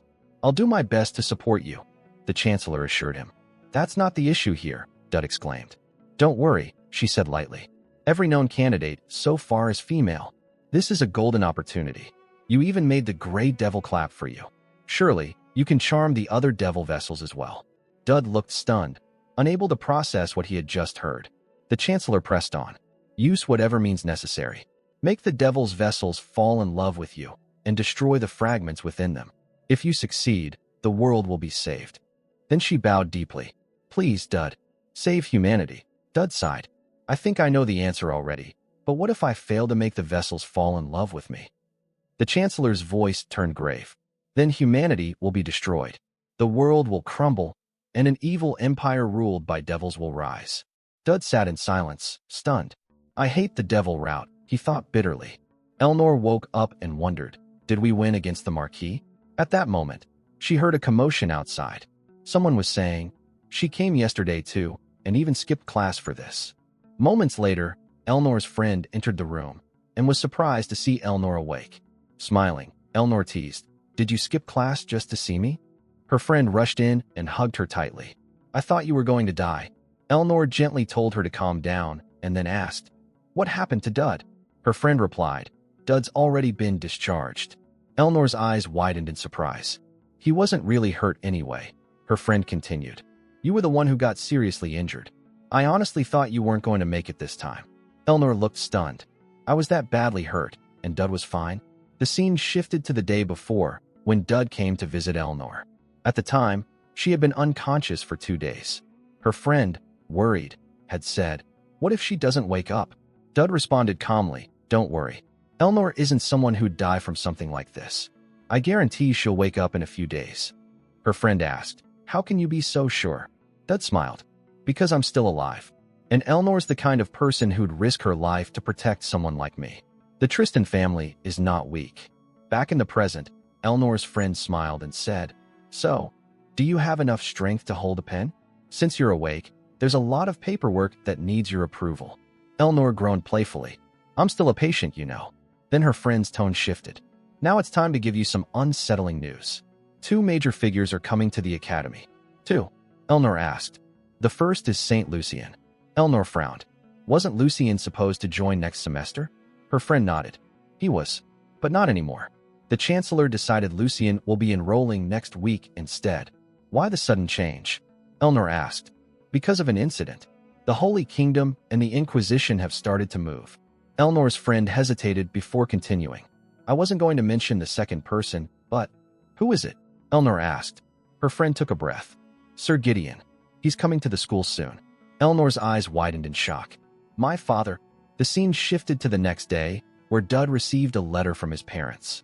The letter mentioned that they had heard the weather at the academy was especially hot, and they advised Dud to take care of his health. They had also sent some fruit for him to enjoy and share with his friends. Furthermore, Dud's parents wrote that a parent visitation event was scheduled soon. However, they were extremely busy preparing for the harvest, so it would be difficult for them to attend. Instead, they would send Hermann in their place. If Dud needed anything, he was to ask Hermann. They reassured him that everything was peaceful back in their hometown, so he shouldn't worry. They knew he was clever, so they weren't too concerned, but reminded him not to cause any trouble and to live quietly. As a final note, they added that if Dud happened to get a girlfriend, he should bring her home during vacation. "Take care," the letter ended. After reading the letter, Dud felt relieved that his parents wouldn't be visiting. Later, Dud met with Hermann, who was more or less like his personal butler. "Yes," Hermann said lazily. "If young Master Dud has any orders, please tell me. Preferably very slowly." Dud raised an eyebrow. "Aren't you being a little too openly lazy?" Hermann handed him the fruit his father had sent from their estate. As other students saw Dud chatting with a personal servant, they became visibly annoyed. Seeing their reactions, Dud leaned toward Hermann and whispered, "We need to act like we're friends here." "Do we really have to?" Hermann asked. "Yes," Dud replied firmly. "Just go with it. And eat these grapes while you're at it." Hermann reluctantly took a few grapes, grumbling to himself about how much of a bother this all was. Meanwhile, Dud's mind was far from relaxed. Now's not the time to enjoy any of this, he thought. What the Chancellor said was too shocking. I have to make the Devil's Vessel candidates fall in love with me. To save humanity? He glanced at the system interface. Elnor Tristan, Favor Level 1. Curse Inheritance. Activation Quest Initiated. Gideon Tristan, Curiosity Level 1. Curse Inheritance. Activation Quest D7. World peace is at stake, Dud thought grimly. And I'm already anxious about these upcoming quests, and this isn't even the end. A new system window appeared. Main Quest, Chapter 2. The real problem is the boss fight. Objective: devise a plan to defeat the chapter boss. But I've never even met Gideon in the original story, Dud thought. What am I supposed to do? Hermann, seated beside him on the bench, casually remarked, "It's way hotter here than back at the estate." Dud remained lost in thought. In the original story, Gideon was already dead by the time I appeared. He wasn't even close to Elnor, but a father is still a father. Originally, Gideon's death was the trigger for the Grey Devil's awakening. But in this timeline, the awakening already happened during the first boss fight. Everything is tangled up now. Just then, Hermann noticed Talion approaching. "Hello," he greeted. Talion looked at Dud, puzzled. Why does Dud's teacher look like he's suffering? He wondered. Could Hermann be bothering him? Meanwhile, Dud was still deep in thought. If Gideon is alive, the scenario I know could change without limits. I should try my best to avoid him, but if I do run into him, I have to get something out of it. Otherwise, I don't think I'll be able to handle the Chapter 2 boss. He looked up and saw Talion standing next to Hermann. Dud asked, "What are you doing with my butler, Talion?" Talion looked surprised. "He's your butler?"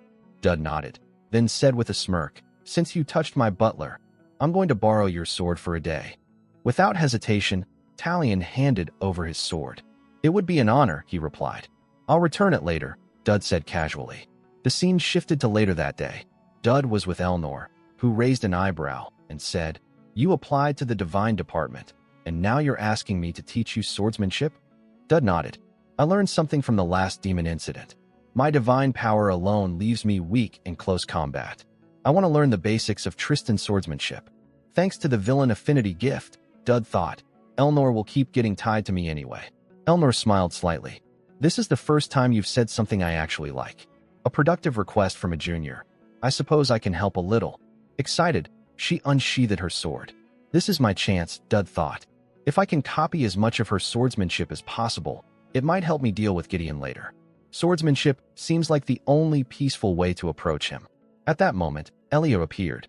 Well, this is a rare sight. The busy student council president giving a private lesson in the training field. Elnor replied. Dud asked me. Really? Elia said, glancing at him. But you specialize in one-handed swords, right? Dud would use a two-handed one. It's fine, Dud replied. One-handed or two, it doesn't matter. Elnor stepped closer and added. The type of sword doesn't matter. What matters is who teaches you. With a playful smile, Elia responded. Exactly why I think it would be better if I taught Dud. I used to be an instructor, you know. Wouldn't that be better? Dud began to grow nervous, sensing the tension between the two. Elnor narrowed her eyes. Are you saying your swordsmanship is better than mine? Of course not. Elia laughed. How could I possibly beat the student council president? But I do know a few openings in Tristan's swordsmanship. Oh, Elnor said sharply. Then why don't you show me those openings? I will, Elia replied. On one condition, no using force. With that, the two girls took their positions, swords drawn and eyes locked. The duel was set, not for victory, but to determine who would be the one to teach Dud. Elia tells Elnor that she must fight without relying on the Tristan family's strength. Elnor responds calmly, saying she wouldn't mind seeing things escalate to that point. From the side, an exasperated Dud shouts that Elnor had promised to teach him. So why are she and Elia fighting instead? Wasting no time, Elia charges forward and strikes at Elnor, shouting for her to teach her a move.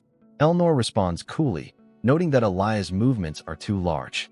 With ease, Elnor blocks the incoming strike with her sword and counters using a refined sword technique, unleashing a flurry of blows. Though surprised, Elia manages to block the attacks, but she is steadily pushed back. As she defends, Elia realizes Elnor's strikes are incredibly fast, not weak by any means. While continuing to block, Elia questions herself. What am I doing? I can't lose to a devil. With a surge of resolve, Elia lunges forward with a powerful counterattack that catches Elnor off guard and pushes her back. At the same time, Elia thinks to herself that although Elnor may carry the blood of a devil, one day she will inevitably be consumed by it and go berserk, whether she wants to or not. Angered by the thought, Elia channels her mana into a technique called Guardian Strike and directs it through her sword. Elnor meets the attack head-on, successfully blocking the strike. However, the deflected energy surges off course, straight toward Dud. Shocked, Dud freezes, but Elnor immediately reacts, rushing to shield him. She intercepts the attack effortlessly. It's hard to control these things called emotions, Elnor says quietly. Watching her, Dud marvels. Is this really a human's reaction speed? Elnor seemed even faster and stronger than before. He begins to wonder. Has she already started merging with the fragment? Elia quickly apologizes, admitting that she went too far. Elnor nods and responds that while Elia's swordsmanship is respectable, a hero candidate must train more than just her sword arm, because allies getting hurt is unacceptable. Elia agrees and apologizes once more. Elnor then looks around, surprised to find Dud gone. Only his butler, Hermann, remains.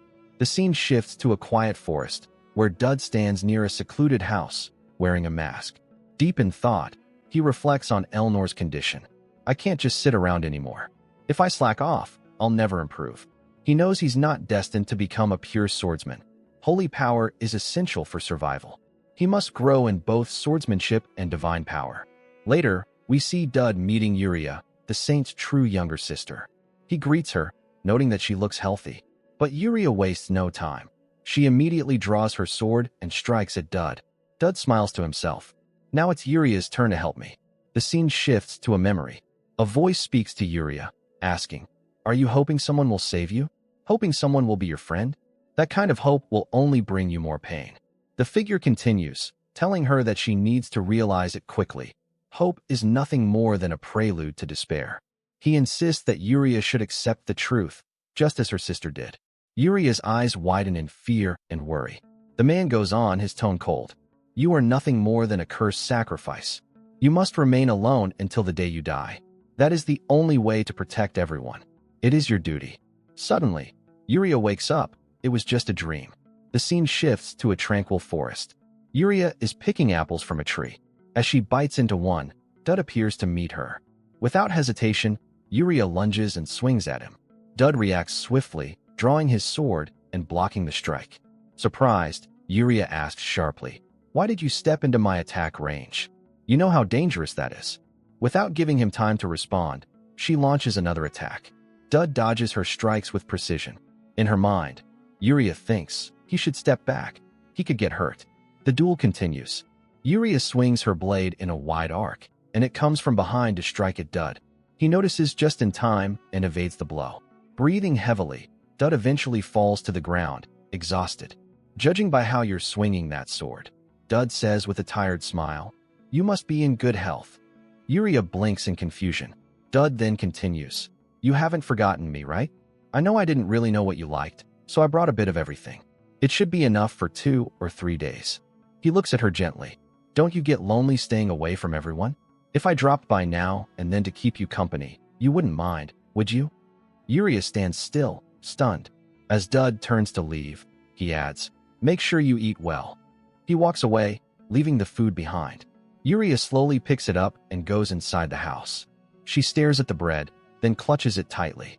Tears begin to fall as she thinks to herself, "It doesn't hurt." The scene shifts to Dud's room, where he receives a system notification, Fatal Charm activated. Villain affinity greatly increased. Yuria's affection level 1 has been achieved. Reward available. Dud is surprised. He had only spent a few days with Yuria, yet her affection level had already reached 1. Curious, he checks the reward. His reaction speed and precision during battle have increased. "Not bad," Dud mutters. "If I combine this with desperate struggle, it'll be really effective." He then glances at Hermann, who is still fast asleep. Why is he so relaxed? Dud wonders. Today is observation day. Parents, nobles, royals, and even high-ranking merchants are expected to attend. And father trained hard with Yuria for this. Dud nudges Hermann and calls out, "Wake up, or we'll be late." As Hermann stirs, Dud prepares himself. "Today, I only need to impress one person, Gideon Lutristan, a swordsmanship genius who never appeared in the original work." The scene transitions to the ceremony hall. Parents and honored guests have already arrived. The nobles gathered whisper among themselves about the unexpected presence of delegates from the Holy Kingdom this year. An announcement echoes through the hall, welcoming the parents and esteemed guests who've traveled far. The speaker proudly introduces Elfani Academy as the Empire's top educational institution and thanks everyone for attending the observation class. The traditional welcoming event, the Battle Royale, is about to begin. Suddenly, murmurs spread throughout the hall. Gideon Lutristan has arrived. His presence shocks everyone. He never attends public events, not even his daughter's entrance ceremony. Known as a cold and aloof swordsman obsessed only with training, Gideon is feared and respected. Most people avoid even speaking to him. Professor Baltador approaches him, smiling. "What brings you here, Gideon?" Gideon replies dryly. "Aren't you tired of teaching children?" "Not at all," Baltador chuckles. "Still, what brings you here today?" With a sigh, Gideon answers, "Just out for some fresh air during training." Baltador grins. "So, how's your quest to surpass the first Duke Tristan going?" "I'm following the text exactly as it says," Gideon responds. "It said, 'Make the great mountain your own.'" "That sounds complicated," Baltador remarks. "How's it going so far?" "First, I bring down the mountain," Gideon replies flatly. Baltador laughs. "That's an insanely primitive approach." Just then, the announcer calls for everyone's attention. The Battle Royale is about to begin. All participants are volunteer freshmen, and the match will be conducted under the supervision of expert professors and medical staff. Baltador turns to Gideon and says, "You should watch this. This year's freshmen are quite promising." The announcer continues, explaining that each student's preferred weapon has been prepared in wood. He then calls for all contestants to enter the arena. As the students step onto the stage, the focus shifts to Dud.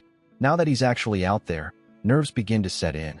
He starts to regret participating and wonders, "Do I really need Gideon's attention this badly?" Nearby, Talion says, "It's just you and me for the final showdown." Elnor is out as a hero candidate, so it's not impossible. The announcer instructs the contestants to collect their weapons. Elia, observing from the side, thinks to herself, why did Dud even bother entering this match? Once everyone has their weapons, the announcer gives the signal. All contestants step onto the stage. There is only one goal: be the last one standing. The winner will receive bonus points, and the top 10 will also be rewarded. From the stands, Herman shouts, just make it to the top 10, Dud. Meanwhile, Dud scans the audience, thinking, Gideon must be watching from somewhere. I have to stand out. Unbeknownst to him, Elia watches closely, thinking, Dud, I trust you. But if anything happens, I'll step in. The announcer begins the match, and chaos erupts as everyone rushes into battle. Talion charges directly at Dud. Confused, Dud doesn't understand why Talion is targeting him so soon. But he quickly activates his technique and parries the strike. So this is what a perfect parry feels like, Dud thinks, smiling as he blocks Talion's attack. From the audience, Gideon watches intently. At that moment, a young woman suddenly appears from behind and lands a clean kick on Dud. Caught off guard, he falls forward, right on Talion. As Dud looks up, he recognizes her, Riru Garda, the second daughter of the Grand Chief of the Tribal Union, a powerful character who makes her appearance in Chapter 5. Meanwhile, Elia and Elnor watch in surprise, wondering who the girl is. Riru looks at Dud and says, if you won't come forward, then I will. Dud recognizes her technique and thinks to himself, body arts, that's the physical enhancement method used by the Tribal Union. Even with desperate struggle, he couldn't guarantee victory against her. Right now, Riru is probably even stronger than Elnor. As Dud gets up, Talion thanks him for shielding him.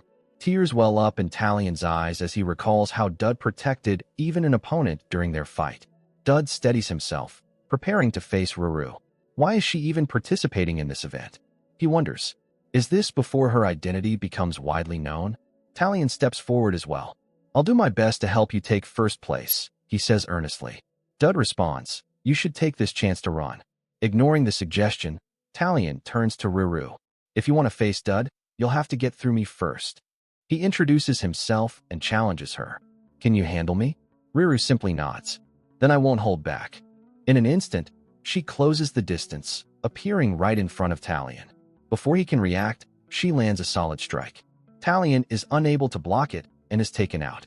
Several other students fall in the aftermath as well.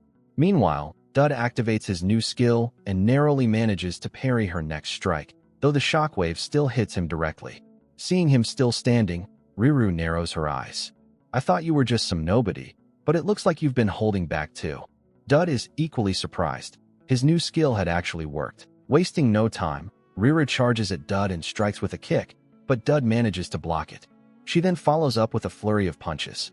Although Dud blocks most of them, he realizes now is not the time for pointless bravado. Still, he knows that even at full power, he won't be able to defeat Riru. With resolve, Dud drops his sword and forfeits the match. The audience gasps. Riru is stunned. The crowd erupts in boos, calling Dud a coward as he calmly exits the arena. Why are they booing? Dud wonders, confused. The announcer addresses the crowd, stating that the match will continue as there are still participants left. Frustrated, Riru yells, things were just getting interesting. What are you doing, Dud? At that moment, a system window appears. Fatal charm activated. A seed of explosive affection has been planted. Seeing this, Dud sighs. It's probably a good thing I ran. But still, can't I even forfeit in peace? Suddenly, a cloth bag is thrown over his head, and he's dragged away. The scene shifts to a quiet room. The bag is removed. Dud now sits face to face with Gideon Lutristan. Gideon's voice is cold and direct. What is your relationship with my daughter, Elnor? Shocked to see him in person, Dud replies cautiously. She's been a great help with school life, sir. We're just friends. Did you learn swordsmanship from her? Gideon presses. Dud thinks quickly. Stay calm. Stick to the plan. No, sir, he answers. Then where did you learn the Tristan swordsmanship? Gideon asks sharply. Dud pauses. You recognized it? Of course I did. It was the absolute basics of our family's technique, Gideon replies. So he even recognized the deflection technique. Dud thinks nervously. Answer the question, Gideon demands. Where did you learn it? Don't show any signs of hesitation, Dud tells himself. The man in front of me is like a living blade. If I show an opening, all my plans could fall apart. With a deep breath, Dud replies, "From someone you know, the Sword Emperor." He continues, "He's always been elusive. But even someone like him once visited a remote baron's house. Mine. Please believe me," Dud silently pleads. Gideon raises an eyebrow. "So you're saying my master personally taught you? That's an amusing lie." "Go on," he adds. "The best place to hide a tree is in a forest," Dud thinks. "It's true. The Sword Emperor gave me a personal request." That last part was a small lie, but one that must be protected with an even bigger one. "A request? For you of all people?" Gideon scoffs. "Yes," Dud nods. "To be precise, he gave me a mission." Then, facing Gideon directly, Dud says with a calm, steady voice, "Please allow me to teach you swordsmanship, Duke Gideon." Upon hearing Dud's claim, Gideon narrows his eyes. "So you're saying I should learn swordsmanship from you, and that my own master asked you to do this?" Dud nods. "That's correct." Gideon's expression hardens. "That's quite a claim. Can you take responsibility for it?" Dud responds confidently, "I can." But internally, his thoughts are far less certain. "I don't know if I really can. I'm just trusting the power of the original story. This is literally my first time meeting Gideon. Out of all the players, I'm the first to encounter him. Elnor's father, the Empire's sword. He talks little, but that skill of his, I can't even begin to guess how powerful he is." Dud notices Gideon silently evaluating him. I don't blame him. From his perspective, I've just barged in, spouting nonsense. Honestly, I'd be skeptical too. He winces inwardly. But this kind of awkward silence is the worst. Suddenly, Gideon raises a finger and moves it in the air. Dud blinks, confused. "You're not going to stop it?" Gideon asks flatly. Without warning, Gideon activates his special skill. The table next to Dud shatters into splinters. Dud stares in shock. The formless sword, Dud realizes. A technique that allows one to cut without even wielding a blade. Before Dud can process it fully, Gideon uses the skill again. Another table crumbles. Calmly, Gideon says, "You would be dead now. Tell me, against someone who can do this, someone you can't even react to, what could I possibly learn from you?" Dud clenches his fists. So this really is the Empire's strongest sword technique. The one said to have slain a dragon. But something isn't right. "It's incredible," Dud admits. "Just like the rumors say. However, if the technique were truly complete, there wouldn't be any visible movement at all. Am I wrong?" Gideon's eyes narrow, surprised. "How do you know that?" "Because I know everything," Dud thinks. The journal found after Gideon's death in the original story, it described everything. How he grew stronger, the teachings of his master, the weight of his family's legacy. Dud continues aloud. "I also heard of your ultimate goal, and the Sword Emperor's. To break your family's curse, because there is something you must bear." At that moment, a memory flickers. A young Gideon, standing before the Sword Emperor, is told, "You'd be better off taking down the mountain." The vision fades. Dud looks directly at him. Rotational force is the key. When the image of your sword forms, the line must be drawn perfectly. Use rotation. Try hitting a bit harder. Gideon closes his eyes. He takes a breath, then swings, and this time, it's perfect. Meanwhile, Dud watches, thinking, "Honestly, I have no idea what any of that meant. I just remember Gideon wrote it in his journal, advice from his future self to his present one. The rest is up to him." Having executed the technique flawlessly, Gideon opens his eyes and turns to Dud. "Who are you really?" Dud smiles. "Just someone who wants to see Sir Gideon become stronger." The scene shifts to Dud's room. Now Gideon won't die, Dud thinks. And Elnor won't fall into darkness. I finally got what I needed, the letter of indemnity. A rare and powerful document. The Tristan family's privilege exempts the bearer from legal punishment. A handwritten promise from Gideon himself. As the Empire's executioner, Gideon is responsible for eliminating threats from the shadows. But now, this indemnity will become vital in Chapter 2. A notification window appears. Fatal charm activated. As more villains like Dud appear, Dud's gift strengthens. It can be upgraded? Dud wonders. Another window opens. Gift upgrade. The more villains acknowledge Dud, the more varied the rewards become. Guidance acquired. Gideon. Dud raises an eyebrow. Guidance. What kind of skill is that? Another message appears. Guidance. When a villain's ability blooms, Dud gains access to that same ability temporarily. Dud grins. Perfect timing. This is exactly what I need to move forward. Closing his notebook, Dud mutters. This should be enough for the next phase. It won't be easy, but I told Gideon I'd take responsibility. He exhales slowly. For Gideon. For the Tristan family. No matter what happens, I'll protect them. The scene shifts to a classroom where the teacher explains to the students that every human inherently possesses divine power. Unlike magic, this power can be used by anyone without the need to be chosen. However, truly manifesting divine power is an entirely different challenge. Few ever reach that stage. As the lecture continues, the teacher notices a student sleeping. Irritated, he silently remarks to himself that the same student is dozing off again. His attention drifts to the growing number of empty seats in the classroom, a situation he blames entirely on Marquis Riverback. Inwardly, he admits he doesn't care if Riverback brings monsters or zombies into the school, but a devil worshipper is crossing the line. On top of that, he isn't fond of this semester's students, who seem to question everything. None of them realize that he is secretly working with Marquis Riverback. The teacher tells himself that he just needs to hold on a little longer before quitting altogether. At that moment, a student raises his hand and asks how one trains divine power. It is Dud. The teacher answers curtly, stating that divine power, like anything else, improves with use, and that if Dud keeps using it, his proficiency will naturally increase. Then, with an annoyed tone, he questions whether that even counts as a proper question. Dud calmly replies that asking questions is important, isn't it? Irritated by this exchange, the teacher abruptly ends the class for the day.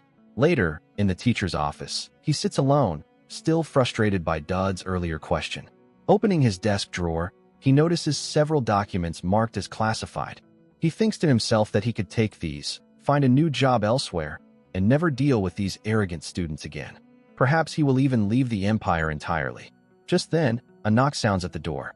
Annoyed, he calls out for the student to wait and walks over to open it. In his mind, he thinks that since he's leaving the academy anyway, he might as well act like a professor one last time. Before he can finish opening the door, it bursts open, knocking him back to the floor. Angered, he demands to know if the student has lost his mind, kicking open a professor's office door like that. Standing in the doorway is Elnor, who calmly replies that she knocked first. Without hesitation, she steps inside and restrains the teacher. Confused, he asks what is going on, only to notice Dud entering behind her. Dud asks if the teacher is truly an instructor from the Divine Department. Outraged, the teacher yells that Dud is speaking nonsense and accuses him of pulling a prank on a professor. Dud, smiling, responds that this is no prank. He and Elnor are here to arrest him. Shocked, the teacher demands to know what he has supposedly done wrong and who gave them such authority. Dud explains that they know he is a spy. The teacher's eyes widen. Elnor steps forward and says they have already reported him to the dean for aiding in the beast escape incident. She angrily questions how a professor could willingly endanger students of the Empire, concluding that he was never here to teach in the first place. She then adds that she has found letters exchanged between him and Marquis Riverback. The teacher scoffs, claiming this is absurd. What could Riverback possibly have to do with a priest like him? He insists that he was merely being friendly and that he is a victim in all of this.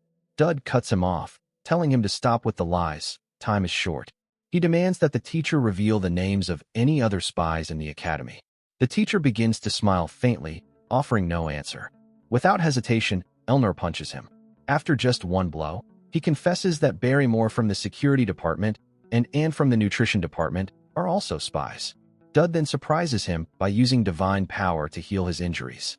The teacher, startled, stares in disbelief at Dud's ability. Dud recalls the teacher's earlier statement that one must use divine energy frequently to gain proficiency, and explains that he applies it whenever he gets the chance. As he turns to leave, the surprised teacher asks where he is going. Dud responds that he suspects the teacher would not give up so easily after naming only a few accomplices.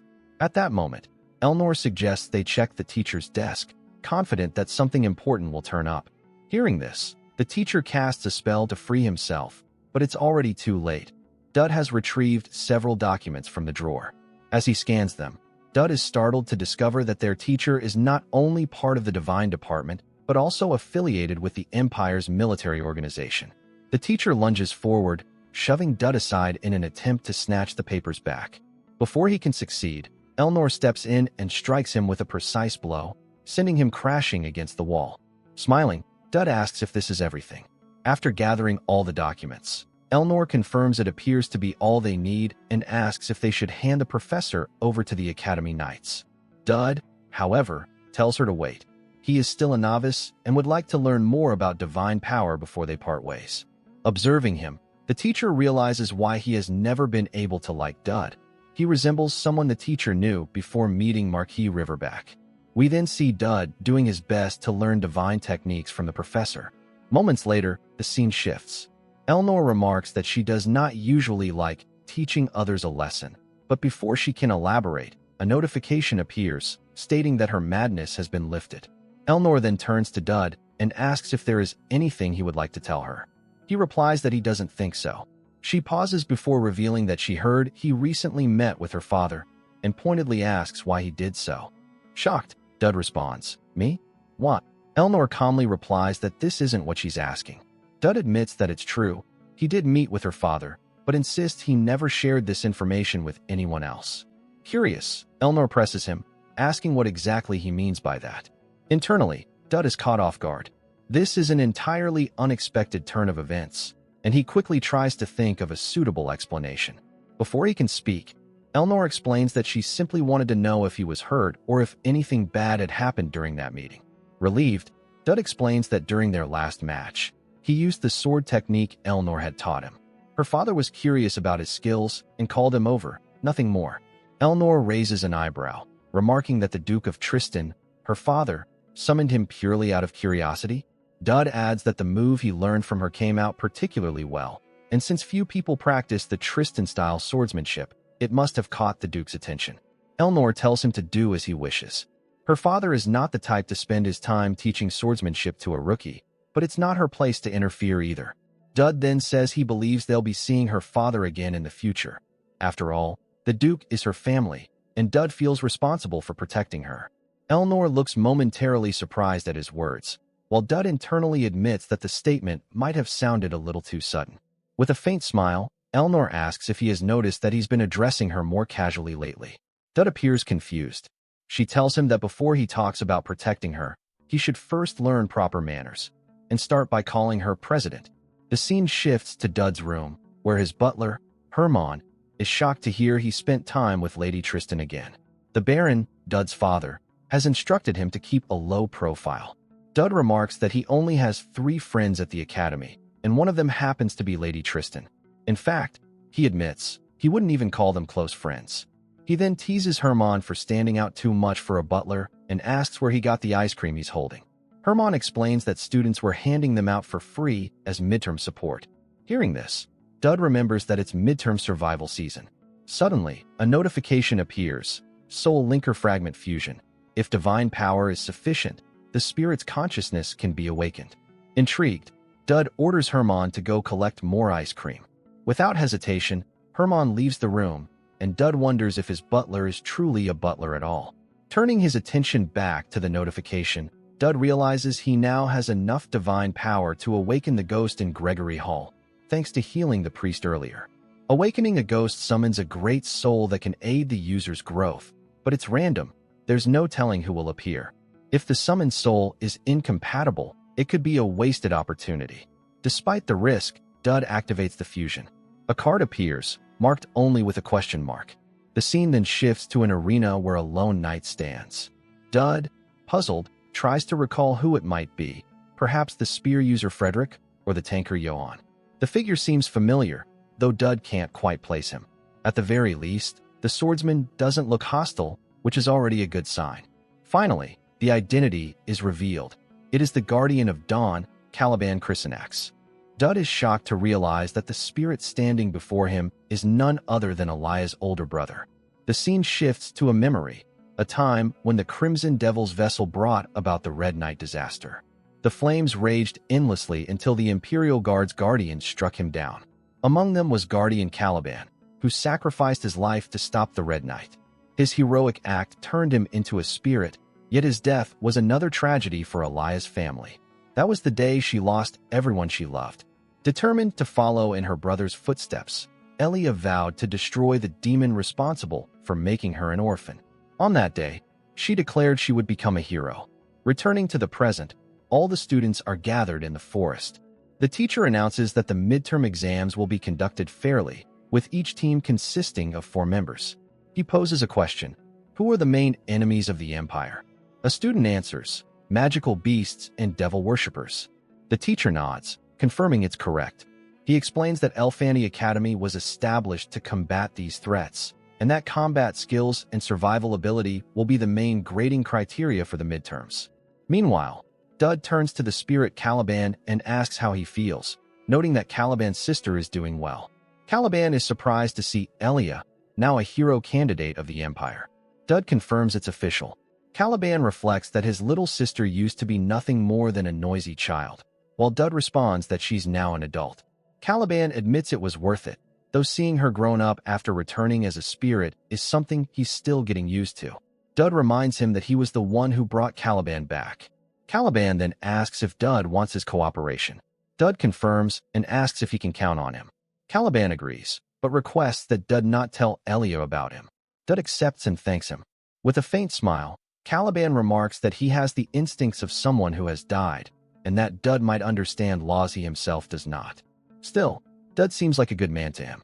He tells Dud to keep watching over Elia, as he's counting on him. Dud replies that his current goal is to ensure no one dies. Later, in the forest, Dud approaches Elia and says it's about the midterms. If she hasn't joined a group yet, would she like to team up with him? Elia is taken aback by the unexpected request. Elia looks at Dud and asks if he truly wants to team up with her. Dud answers without hesitation, yes. But Elia reminds him that the last time they spoke, he said they weren't that close. Dud admits he was wrong and apologizes, adding that he's asking now because he genuinely needs her help. Even so, Elia still appears hesitant. Before she can respond, one of her friends steps forward, urging her to join Dud's team. He points out that Elia has been studying day and night just to defeat him anyway. This remark frustrates Elia, who turns to glare at her friend. Dud calmly says that in that case, he'll take Elia with him. Composing herself, Elia turns back to Dud and says they should use this opportunity to interact and grow stronger. Dud asks if she's fine with being apart from her friends. Elia assures him they'll be fine. Each of them is highly skilled. She adds that it's been a while since she's done a duo match with the teacher. Dud corrects her, saying they're forming a full team and will need at least one more member. The scene shifts to the dean's office. She is on a magic call with someone who thanks her for granting permission so generously. The dean replies that it was no trouble at all, though she admits it's curious that the saint herself is coming here with a guard knight. She says she doesn't understand what head priest Credo is thinking. The caller explains that Lucian cannot remain sheltered forever, so this regular mission is an opportunity for her to take things step by step. Even a saint must learn about the world. The dean reflects privately that while Lucian is a saint, her own investigation suggests Lucian is also a candidate for the vessel of the devil. The dean has been working behind the scenes to bring her to Elfanti, beginning by taking her twin sister, Uria. But now, Credo is sending the saint here directly. When the dean asks why, Credo replies that Lucian is a symbolic figure for both the Empire and the Holy Kingdom, and that this decision was not made lightly. The dean questions whether it's because of the recent monster incident. Credo agrees, but also mentions the revelation that an Elfani priest was a spy. The dean points out that such an unstable situation might be dangerous for the saint. In her mind, she suspects it's a trap, but one she should probably take. Credo responds that if Lucian is truly the saint of the Empire, she must have the courage to face evil where it arises. On the contrary, he wants Elfanti to give her a mission during the midterms so she can assist in student training. When the dean asks what exactly he means, Credo says he will explain later, only that it's all for eradicating the evil within Elfanti. The dean remarks that he's mocking her. Credo simply smiles. She then asks whether she can refuse whatever he intends for Lucian. Credo replies that if the saint volunteers, the situation changes, and he's certain she'll be helpful. With that, he ends the call. Afterward, the dean feels a wave of frustration. She admits to herself that Credo is clever and that she never expected to meet the saint so easily. The condition, however, is to follow every imperial order. She recalls telling Dud once that the Empire pushes others toward its goals, and that she is no different. The scene shifts to a quiet forest. Uria sits alone, wondering why Dud hasn't come. It's already been days, and he usually appears around this time. She recalls their training sessions and thinks to herself that he doesn't have to bring her food every time. His presence alone is enough. But then her thoughts darken. She remembers Priest Credo's words, calling her the outcast of Elfanti who betrayed the Holy Kingdom. She recalls him telling her she will always be alone in this forest. Her breathing becomes unsteady, and tears begin to form. At that moment, Dud appears, wearing his mask. Concerned, he asks why she's crying and whether something happened while he was away. He apologizes for not bringing her favorite cookie flavor, explaining that the store had run out. Yuria's tears fade into a soft smile. The sight of Dud is enough to lift her mood instantly. A notification suddenly appears, announcing that Yuria's interest level has increased to level 4. With a soft smile, Yuria remarks that Dud doesn't hate her anymore, which leaves Dud completely confused. He frowns and asks what she is talking about, since the reason he came was not what she's suggesting. In fact, Dud honestly came because he needed Yuria's help, finding a way to get out of their current situation. Hesitant yet sincere, Dud asks Yuria if she would be willing to help. Yuria, still smiling, replies that anything is fine with her. In that moment, however, she accidentally spills all the cookies that Dud had carefully brought along. Startled and embarrassed, Yuria quickly apologizes, admitting she couldn't help it, and then nervously asks Dud if he would hate her because of this small mistake. Before Dud can answer, Yuria suddenly lashes out with her weapon, striking at him while desperately pleading for him not to leave her alone. Dud, dodging and backing away, shouts that she is the one making it impossible for him to stay, and that he has no choice but to run. Seeing his reaction, Yuria once again apologizes with a guilty expression. The scene then shifts to a forest clearing where Elia approaches Dud. She informs him that starting today, Elfani Academy's midterm trials will officially begin. The task is straightforward yet daunting. Students must set out from this vast plain and reach the designated target destination. Along the way, duels between students are considered free competition, and the more necklaces a student seizes from others, the more bonus points they accumulate. On such an important day, Elia looks at Dud and admits that she has many questions about the situation, questions that she wants answered immediately. Dud, focused and slightly impatient, tells her to hold those questions for later. Frustrated, Elia insists that she wants to ask right now, demanding to know who exactly the person beside him is. Dud replies there is a reason, but before he can explain further, Yuria blushes and softly says that she wanted to come with Dud because she feels safe and comfortable by his side. Elia, confused and still not fully understanding what is going on, sighs and decides to move on. The perspective shifts once more, deeper into the forest, where Talion checks on his teammates. He asks if everyone is all right, whether anyone is hurt, and they respond that they are fine. One of his teammates comments, however, that even Talion himself may not be able to handle that powerful transfer student from the tribal union. Talion firmly replies that if it weren't for him, everyone's barrier magic would have been shattered and they would have been eliminated from the competition.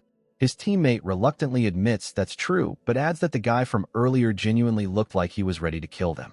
Another teammate then suggests that they start off more cautiously by targeting someone weaker, like Dud. A brown-haired member chimes in, agreeing, saying this is their chance to take down Dud. He sneers at the idea that someone from the countryside like Dud managed to enter Elfani Academy at all.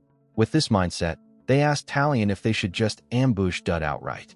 To their surprise, Talion shakes his head and tells them to count him out. Shocked, the group questions him, asking why he suddenly refuses. Didn't he also dislike Dud? Talion admits that he used to, but not anymore. Confused, one teammate asks if Talion has been won over by Dud too. Talion calmly replies that it's simply that his perspective has broadened, and he has realized that the world is filled with strong people beyond their imagination. The focus then shifts to Ruru, who has just defeated a student and claimed their necklace.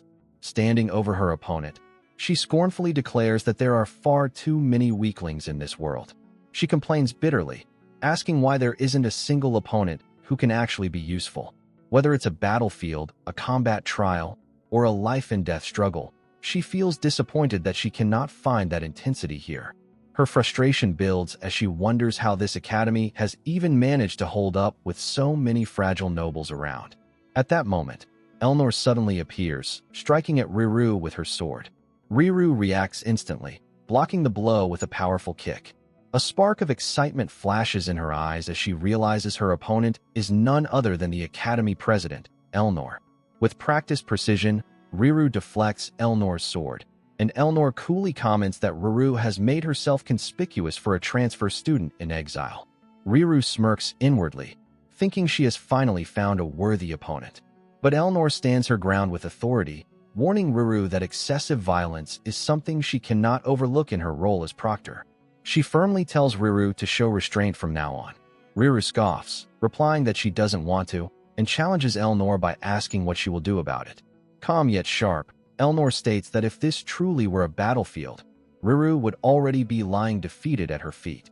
However, since it isn't, Elnor chooses to issue only a warning. Riru dismisses the remark, declaring that for her, this place is a battlefield. Walking forward with unwavering confidence, she tells Elnor to strike again with her sword, arguing that if Elnor has drawn her blade, then she should be prepared to use it fully. Elnor coldly replies that even when given a chance, Riru will still fail to deliver. Filled with burning desire to fight, Riru snaps back that Imperial children are always the same in the end. She compares them to people in her tribe who, despite having talent, lack the resolve to endure true hardship. She scoffs that when their families are taken away, they simply cry and do nothing like helpless fools. Seeing people like that, Riru says, makes her furious. As her glare intensifies, Riru suddenly perceives something dark and terrifying within Elnor, a demon lurking in her spirit. Stunned, she realizes that her opponent is not what she first assumed. Elnor, calm but firm, tells Riru that her tribe is not the entirety of the world. The stronger Elnor becomes, the wider and greater the world itself will be. With a wild laugh, Riru shouts that Elnor is right, that the world truly is vast. She then leaps high into the air, rushing down with full force to strike at Elnor. Elnor narrows her eyes at Riru and calmly utters the words, "Forced teleportation." To Riru's shock, she is instantly teleported away from the battlefield. A moment later, we see her reappear in the place where all of the eliminated students have gathered. Stunned, Riru cannot believe what just happened. She was eliminated simply for talking back. She clenches her fists and thinks to herself that this must be how the student president intends to play things. Still, she reflects that it wasn't merely a matter of skill.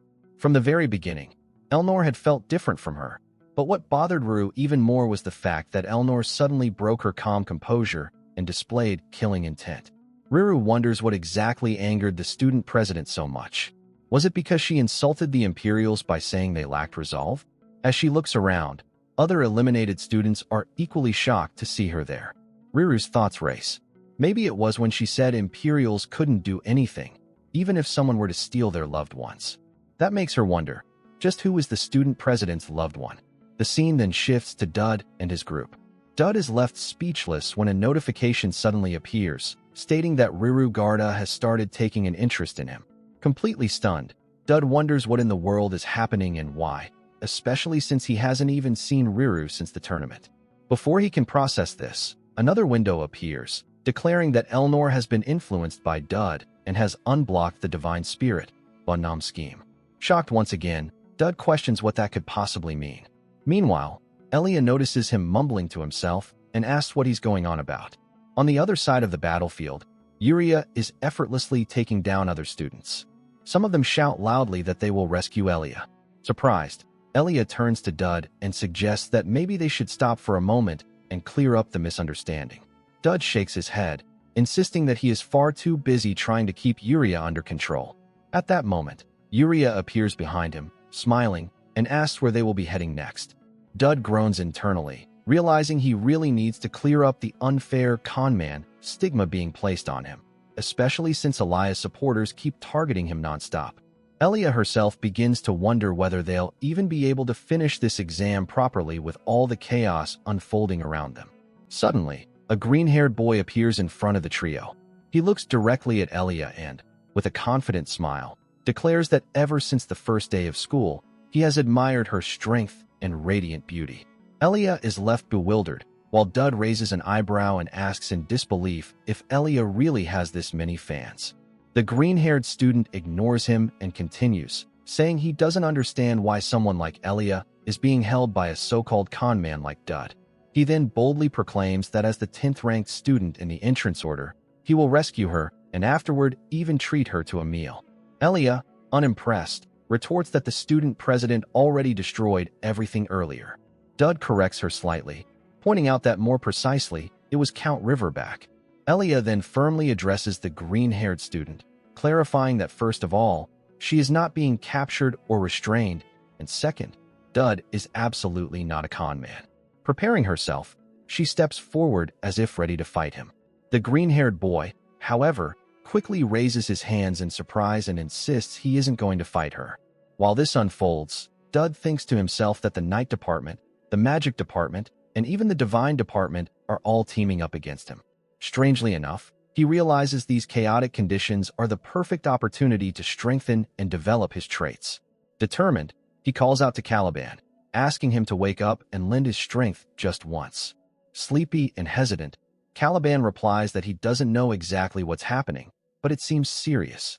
More students begin gathering, calling out to Elia, asking her to wait just a little longer, promising they will rescue her immediately. Without hesitation, they all charge directly at Dud. A new notification window pops up, announcing, "Crisis situation detected. Life or death, grade A." Frustrated, Dud demands why Caliban is only speaking but refusing to emerge. Caliban calmly replies that it's just children fighting, and asks if Dud has forgotten who he is. He is a guardian, not someone who interferes in every little squabble. At that moment, Elia swings her sword at the green-haired student, who is standing atop a large golem. Seeing this, Dud desperately tells Caliban that his sister is currently fighting against what looks like a stalker. The word sister immediately gets Caliban's attention. He quickly awakens, demanding to know where that person is. Without hesitation, Caliban activates his powerful skill, Mental World, which dramatically increases the strength of all nearby party members. Another system message appears, announcing that skill, Life or Death, grade A, has been shared. Almost instantly, Elia feels her power surge. Empowered by Caliban's ability, she steps forward with blazing determination and strikes at the green-haired boy. With a fierce shout, she declares that she has no need for a fan like him. Her sword cleaves through, destroying the golem in a single, overwhelming blow. The surrounding students are left in complete shock at the sight of Elia defeating such a massive construct with just one strike. Even Dud, who has already seen much, finds Elia's strength intimidating. Meanwhile, Elia herself stares at her sword in disbelief, quietly wondering how she managed to perform such a feat. Dud finds the newly revealed skill quite impressive, though he quickly realizes its one major drawback.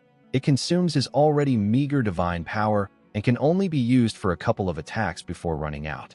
Before he can reflect further, several students rush toward Elia, shouting that even if she is a hero candidate, they cannot allow her to protect someone like Dud.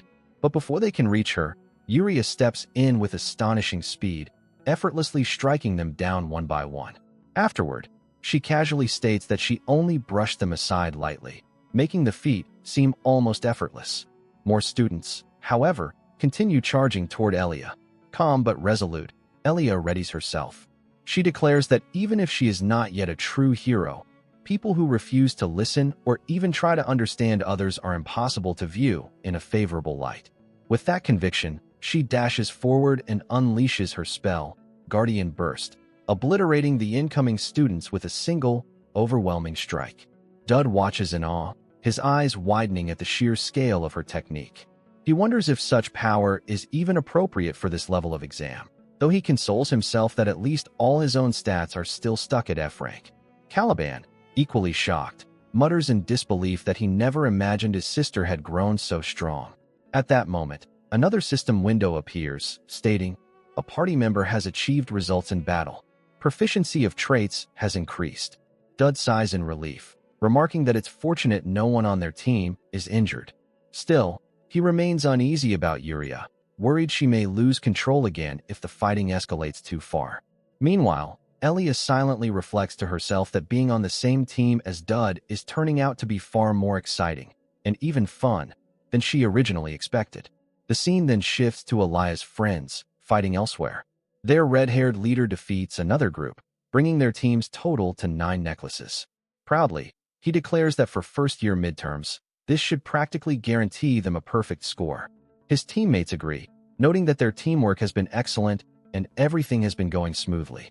But Trisha, more cautious, interrupts and points out that even so, they still might not be in first place. Surprised, another teammate asks how many necklaces the current second-place team has.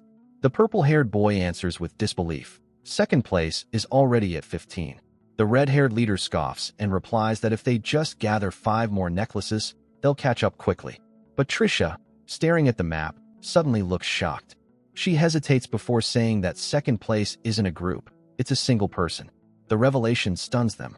The purple-haired boy blurts out in disbelief, asking if one person could really collect 15 necklaces alone without a team. Trisha then asks if any of them have heard the name Phenol Lipek. The red-haired leader shakes his head, muttering that he hasn't. He wonders why there are so many monsters hidden among their classmates. Then, trying to refocus, he asks how many necklaces first place currently has. Trisha answers with a trembling voice, 111. The red-haired leader is floored, unable to believe what he's hearing. He asks what kind of terrifying team could possibly achieve such a score. The scene cuts back to Dud and his group. Another window appears, this time announcing, Trait acquired, Backwind. If Dud precisely blocks an attack, he can reflect the damage back. Dud quietly explains this to Elia, and then informs her that they have finally arrived. The team looks up to see a massive mountain with a cavern opening in its side. Elia, curious, asks if securing this place means the exam will end. Dud shrugs and asks why she's asking him of all people. Elia simply smiles and replies that it's because he is still the Academy's top student. As they step inside the cave, Dud thinks to himself that in the original story, this section was considered a random event. He wonders nervously what might happen this time, and which beast might appear. Suddenly, Elia spots something inside the cave that makes her gasp. She declares that even for an exam, this is crossing the line.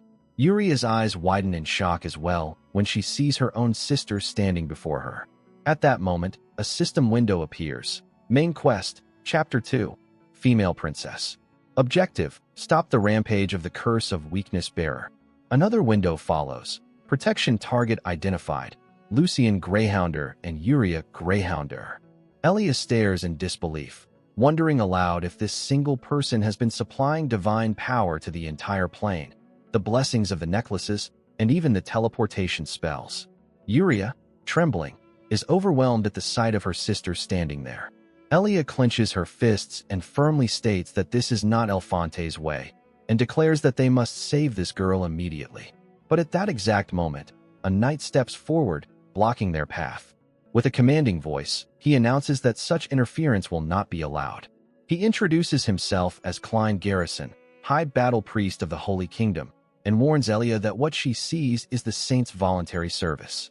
The saintess states clearly that she is participating of her own free will, emphasizing that no one is forcing her to do so.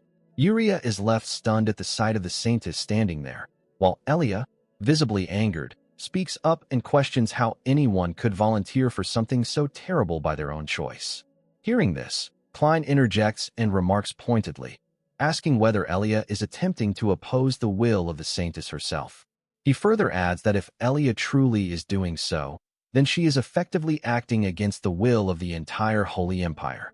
A warrior candidate, Klein insists, should not be unaware of the gravity of such an action. Elia responds firmly, stating that she is not opposing the saintess's will at all. Rather, she is simply trying to save someone who is clearly in pain and suffering. Klein counters her words by saying that if Elia truly believes that, then why not directly ask the saintess to stop herself? Meanwhile, Dud reflects silently on the situation, realizing that he never expected to meet her in this manner.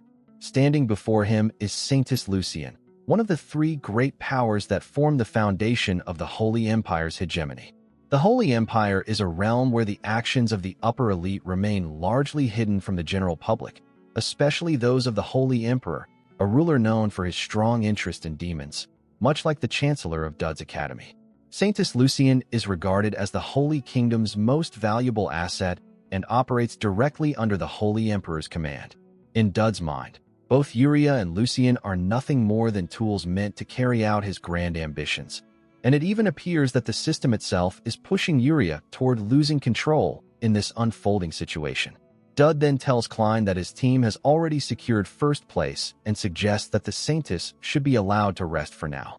Klein responds coldly, stating that the Saintess will remain where she is until the second and third teams arrive, instructing Dud to wait until then. At that moment, Dud realizes how quickly the Holy Empire became involved, largely because of Elnor.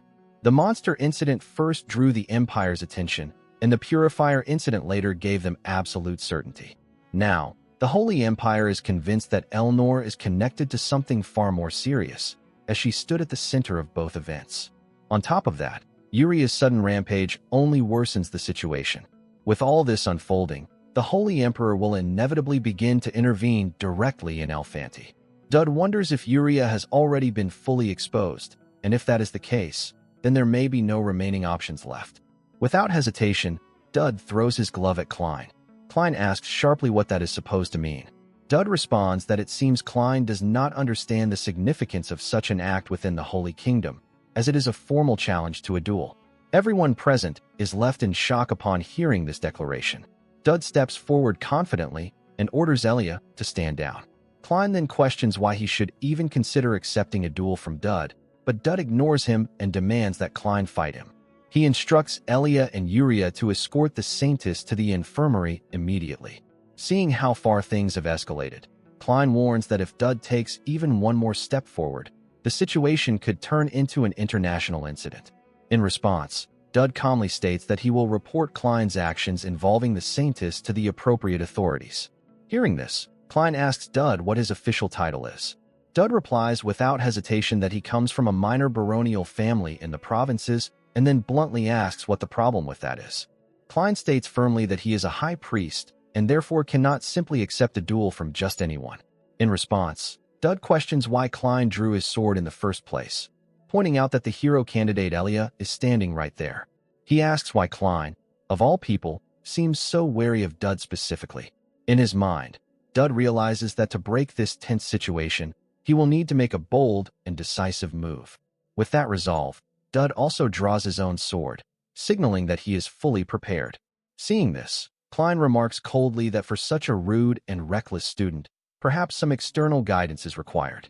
In the very next instant, Klein appears directly in front of Dud and moves to land a decisive strike. However, at that exact moment, Dud activates his skill, Backwind. The force of the counterattack connects, and the strike lands on Klein instead, sending him flying into the wall. Everyone present is left in shock at what they have just witnessed.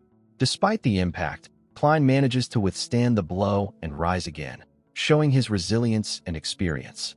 The scene then shifts to a later moment, where the Chancellor confronts Dud and asks what he was thinking when he acted in such a manner.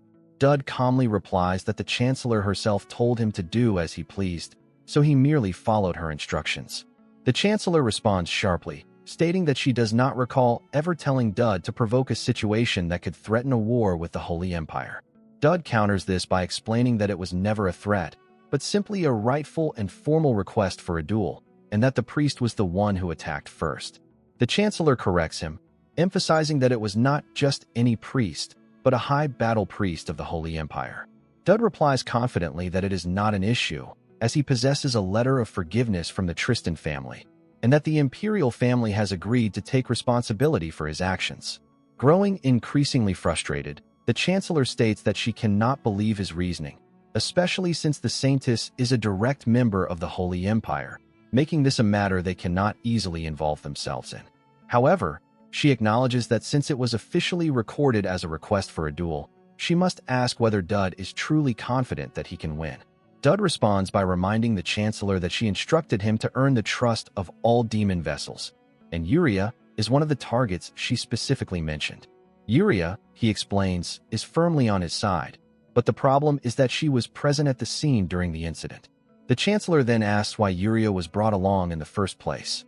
Dud answers honestly that he took Yuria with him to secure a decisive first-place finish, explaining that mediocre results would never be enough to draw the attention of the vessels.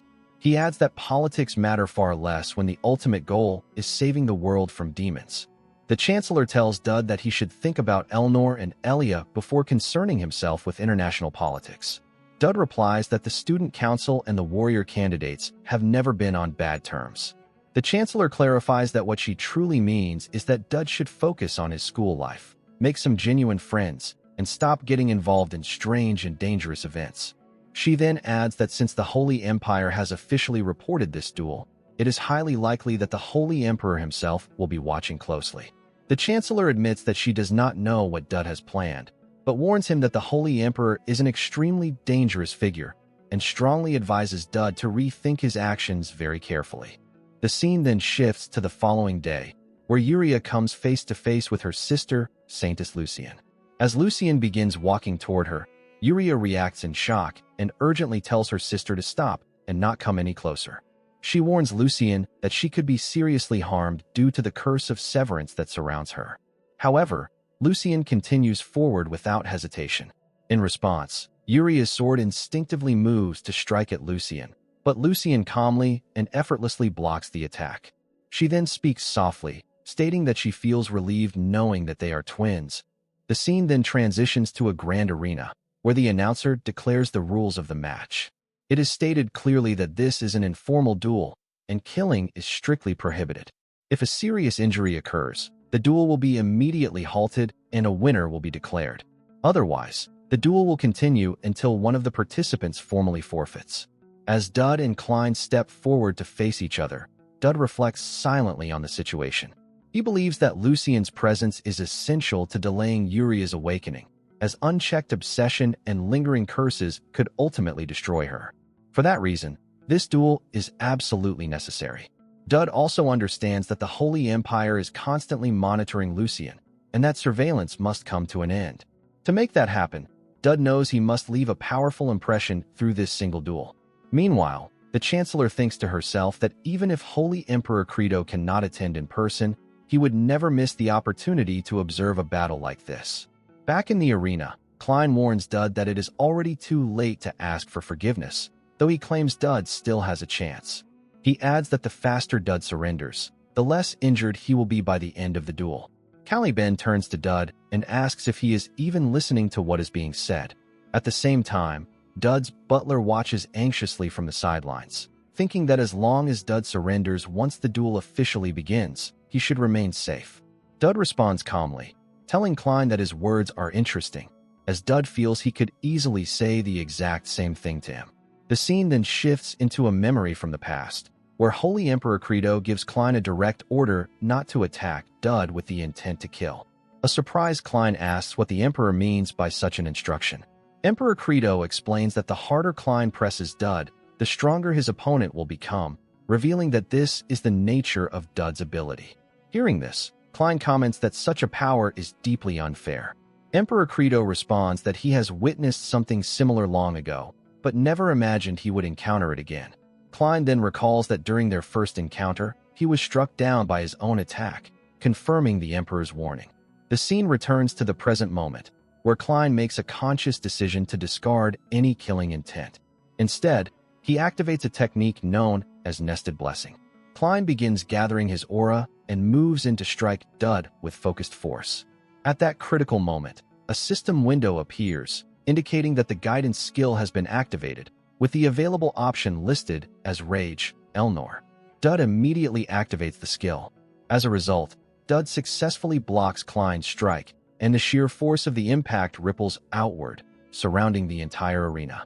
The Chancellor and Emperor Credo both look on in visible surprise, stunned by what they have just witnessed.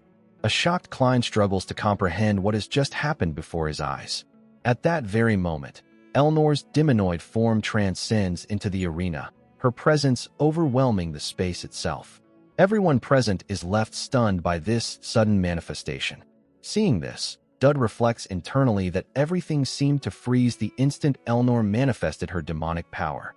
However, even with Dud's abilities, merely enduring this force feels overwhelming and chaotic. Meanwhile, a confused and shaken Klein wonders what this ominous and unfamiliar presence could be. Demon Elnor calmly speaks, noting that Dud is fighting once again. She tells him not to get injured, explaining that seeing him hurt would affect her emotionally. As she gently touches Dud's sword, it becomes enveloped in a dark, ominous aura. Observing this development, Emperor Credo grows visibly frustrated. Soon after, Dud launches a relentless series of strikes toward Klein. Klein thinks to himself that although it lasted only a brief moment, there was something fundamentally different this time. He questions how a mere student like Dud was able to block his attack so cleanly. The realization soon dawns on him that Dud is actively using demonoid power. In the next instant, Dud delivers a powerful punch directly to Klein's face, sending him flying across the arena. Before the situation can escalate further, Emperor Credo intervenes, using his magic to stabilize and protect Klein. The Emperor remarks that while he was not paying close attention, Elfante's educational standards appear to have risen far beyond his expectations. Dud then steps forward and asks if he may speak as the victor of the duel. Emperor Credo responds calmly, granting him permission.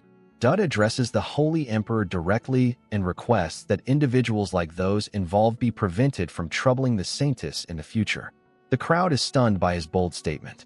Dud continues, telling Emperor Credo that there is something the Emperor himself is searching for, and that he should not waste time elsewhere, as it now belongs to Dud.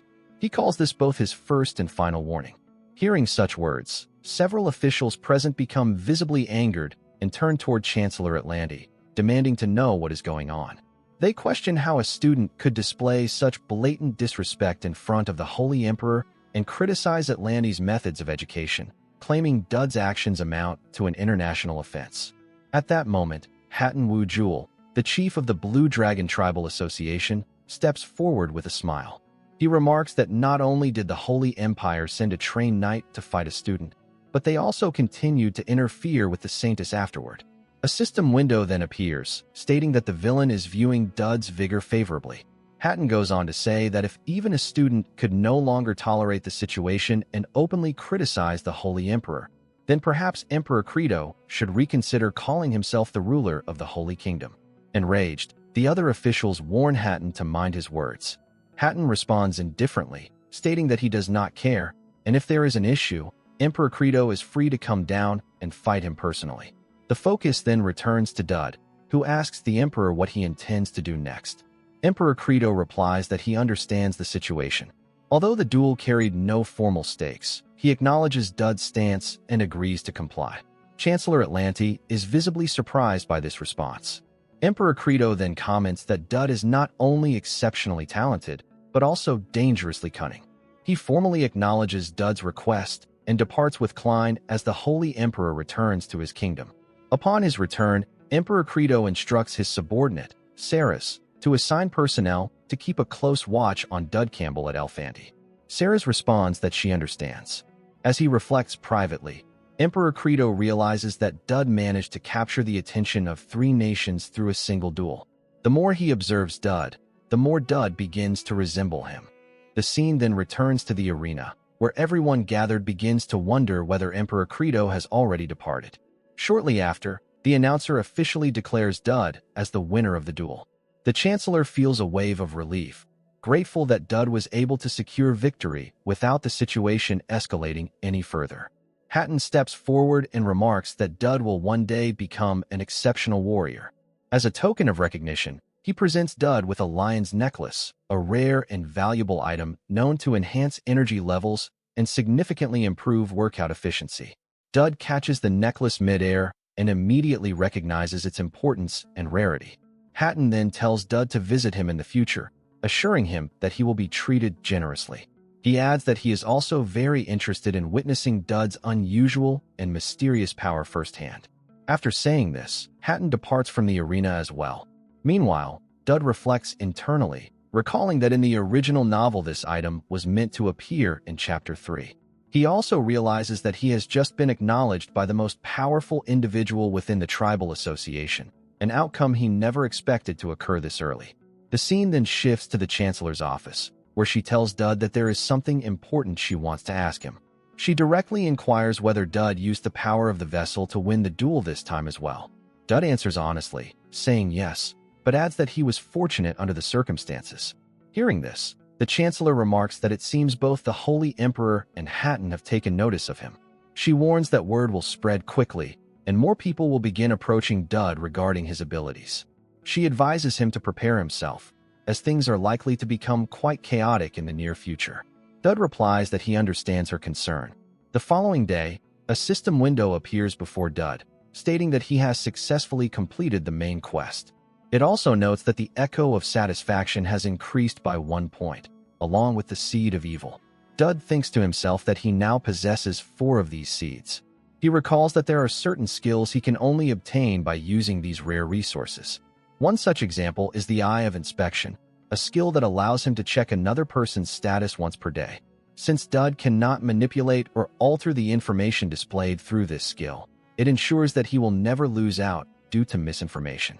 Deciding to test the skill, Dud looks around and spots Trisha standing in front of him.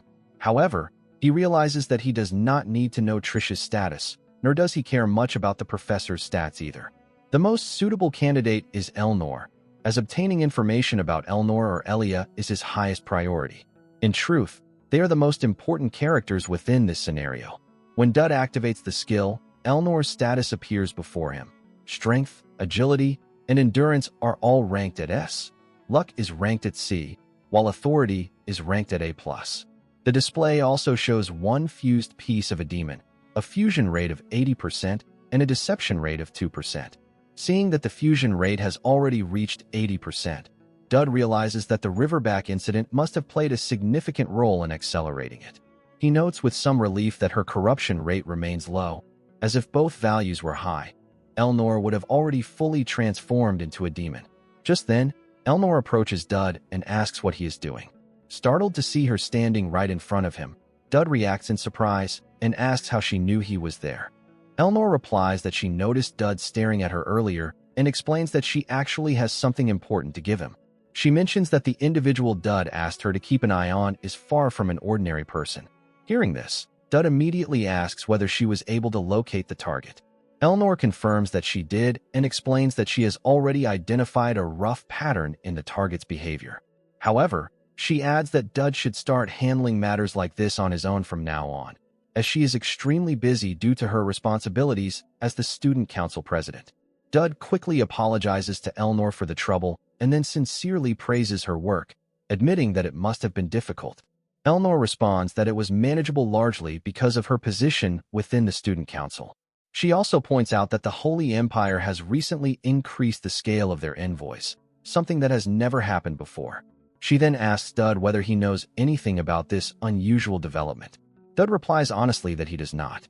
Elnor then hands Dud a document, explaining that it contains a detailed record of the target's locations during the midterm period. Seeing this information, Dud remarks out loud that Elnor is truly impressive.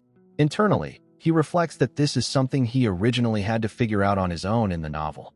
Overwhelmed with relief and gratitude, Dud suddenly hugs Elnor and tells her that he will repay her someday. Elnor is visibly surprised by the gesture. Shortly afterward, Dud notices that the target's current location is listed as the clock tower. Without wasting any time, he departs from the area. As Dud reaches the tower, he rushes up the stairs, thinking to himself that the target usually spends time at the clock tower until 7 in the evening. Dud knows that the target enrolled in the academy alongside the Saintess and is likely restricted from engaging in outside activities. He reasons that the target would naturally seek fresh air in a place like this. Arriving at the location completely exhausted, Dud finally sees the person he came to meet, King Valcasis. Upon spotting Dud, Valcasis casually remarks that Dud should work on improving his stamina. He then asks Dud what he is doing there. Hearing his own name spoken so casually, Dud asks if Valcasis already knows who he is. Valcasis tells Dud to sit down first and calm himself, explaining that the prophet had already warned him about Dud. On the other hand, Dud is shocked to learn that the prophet was aware of his existence at all. Valcasis continues by stating that the person Dud assigned to observe him carried out her task exceptionally well, as Valcasis truly does come to this place every day. He explains that he was not in a position to request a formal meeting with Dud, since they are technically enemies. Dud reflects silently that in the original novel, the prophet was merely a demon worshipper and was not supposed to interfere so directly in events like this. Valcasis then tells Dud that the prophet predicted Dud would become the greatest obstacle he would ever face. Smiling faintly, Valcasis releases his aura and directly asks Dud whether he intends to stand in his way. Hearing this, Dud realizes that Valcasis already knows about him and has likely anticipated his actions. He understands that Valkasis was given instructions even before the two of them ever met. Dud concludes that this is the very same method he himself has been using all along. Dud states that he wants to know exactly how much Valkasis already understands about him. Valkasis replies that he has heard Dud already possesses some information regarding his identity, and that Dud came to see him because Dud is aware of Valkasis's true nature. Dud responds that he knows enough to be certain that Valkasis does not harbor ill intent, even though Valkasis is clearly planning to take over the academy by eliminating everyone involved. Valkasis calmly replies that this is correct. He adds that 3 days ago, the prophet became particularly focused on this matter, and since then, they have been trying to uncover Dud's true identity. Valkasis further warns that in the future, Dud may have to confront everyone who has received divine enlightenment. Hearing this, Dud tells Valkasis to wait and asks why he is being told all of this so openly. Dud reminds him that Valkasis is the last king of Armada, the one who brought down all of his own subordinates through alchemy. He states bluntly that they are enemies, and questions why Valkasis would reveal such sensitive information so carelessly. Internally, Dud reflects that he dislikes having his carefully laid plans interfered with. Valkasis responds that he has no intention of disrupting Dud's plans, explaining that this conversation exists only so that they can face each other fairly. He remarks that a game should always be fair, yet Dud is severely disadvantaged regardless of how much information he gathers. Valkasis then adds that he assumes Dud came here to confirm whether Valkasis would fight fairly or not. Hearing this, Dud admits to himself that Valkasis is partially correct, but also realizes that this is not the full reason for his visit. Dud then activates his Seeing Eyes spell and observes that multiple alchemic spells have been applied to Valkasis.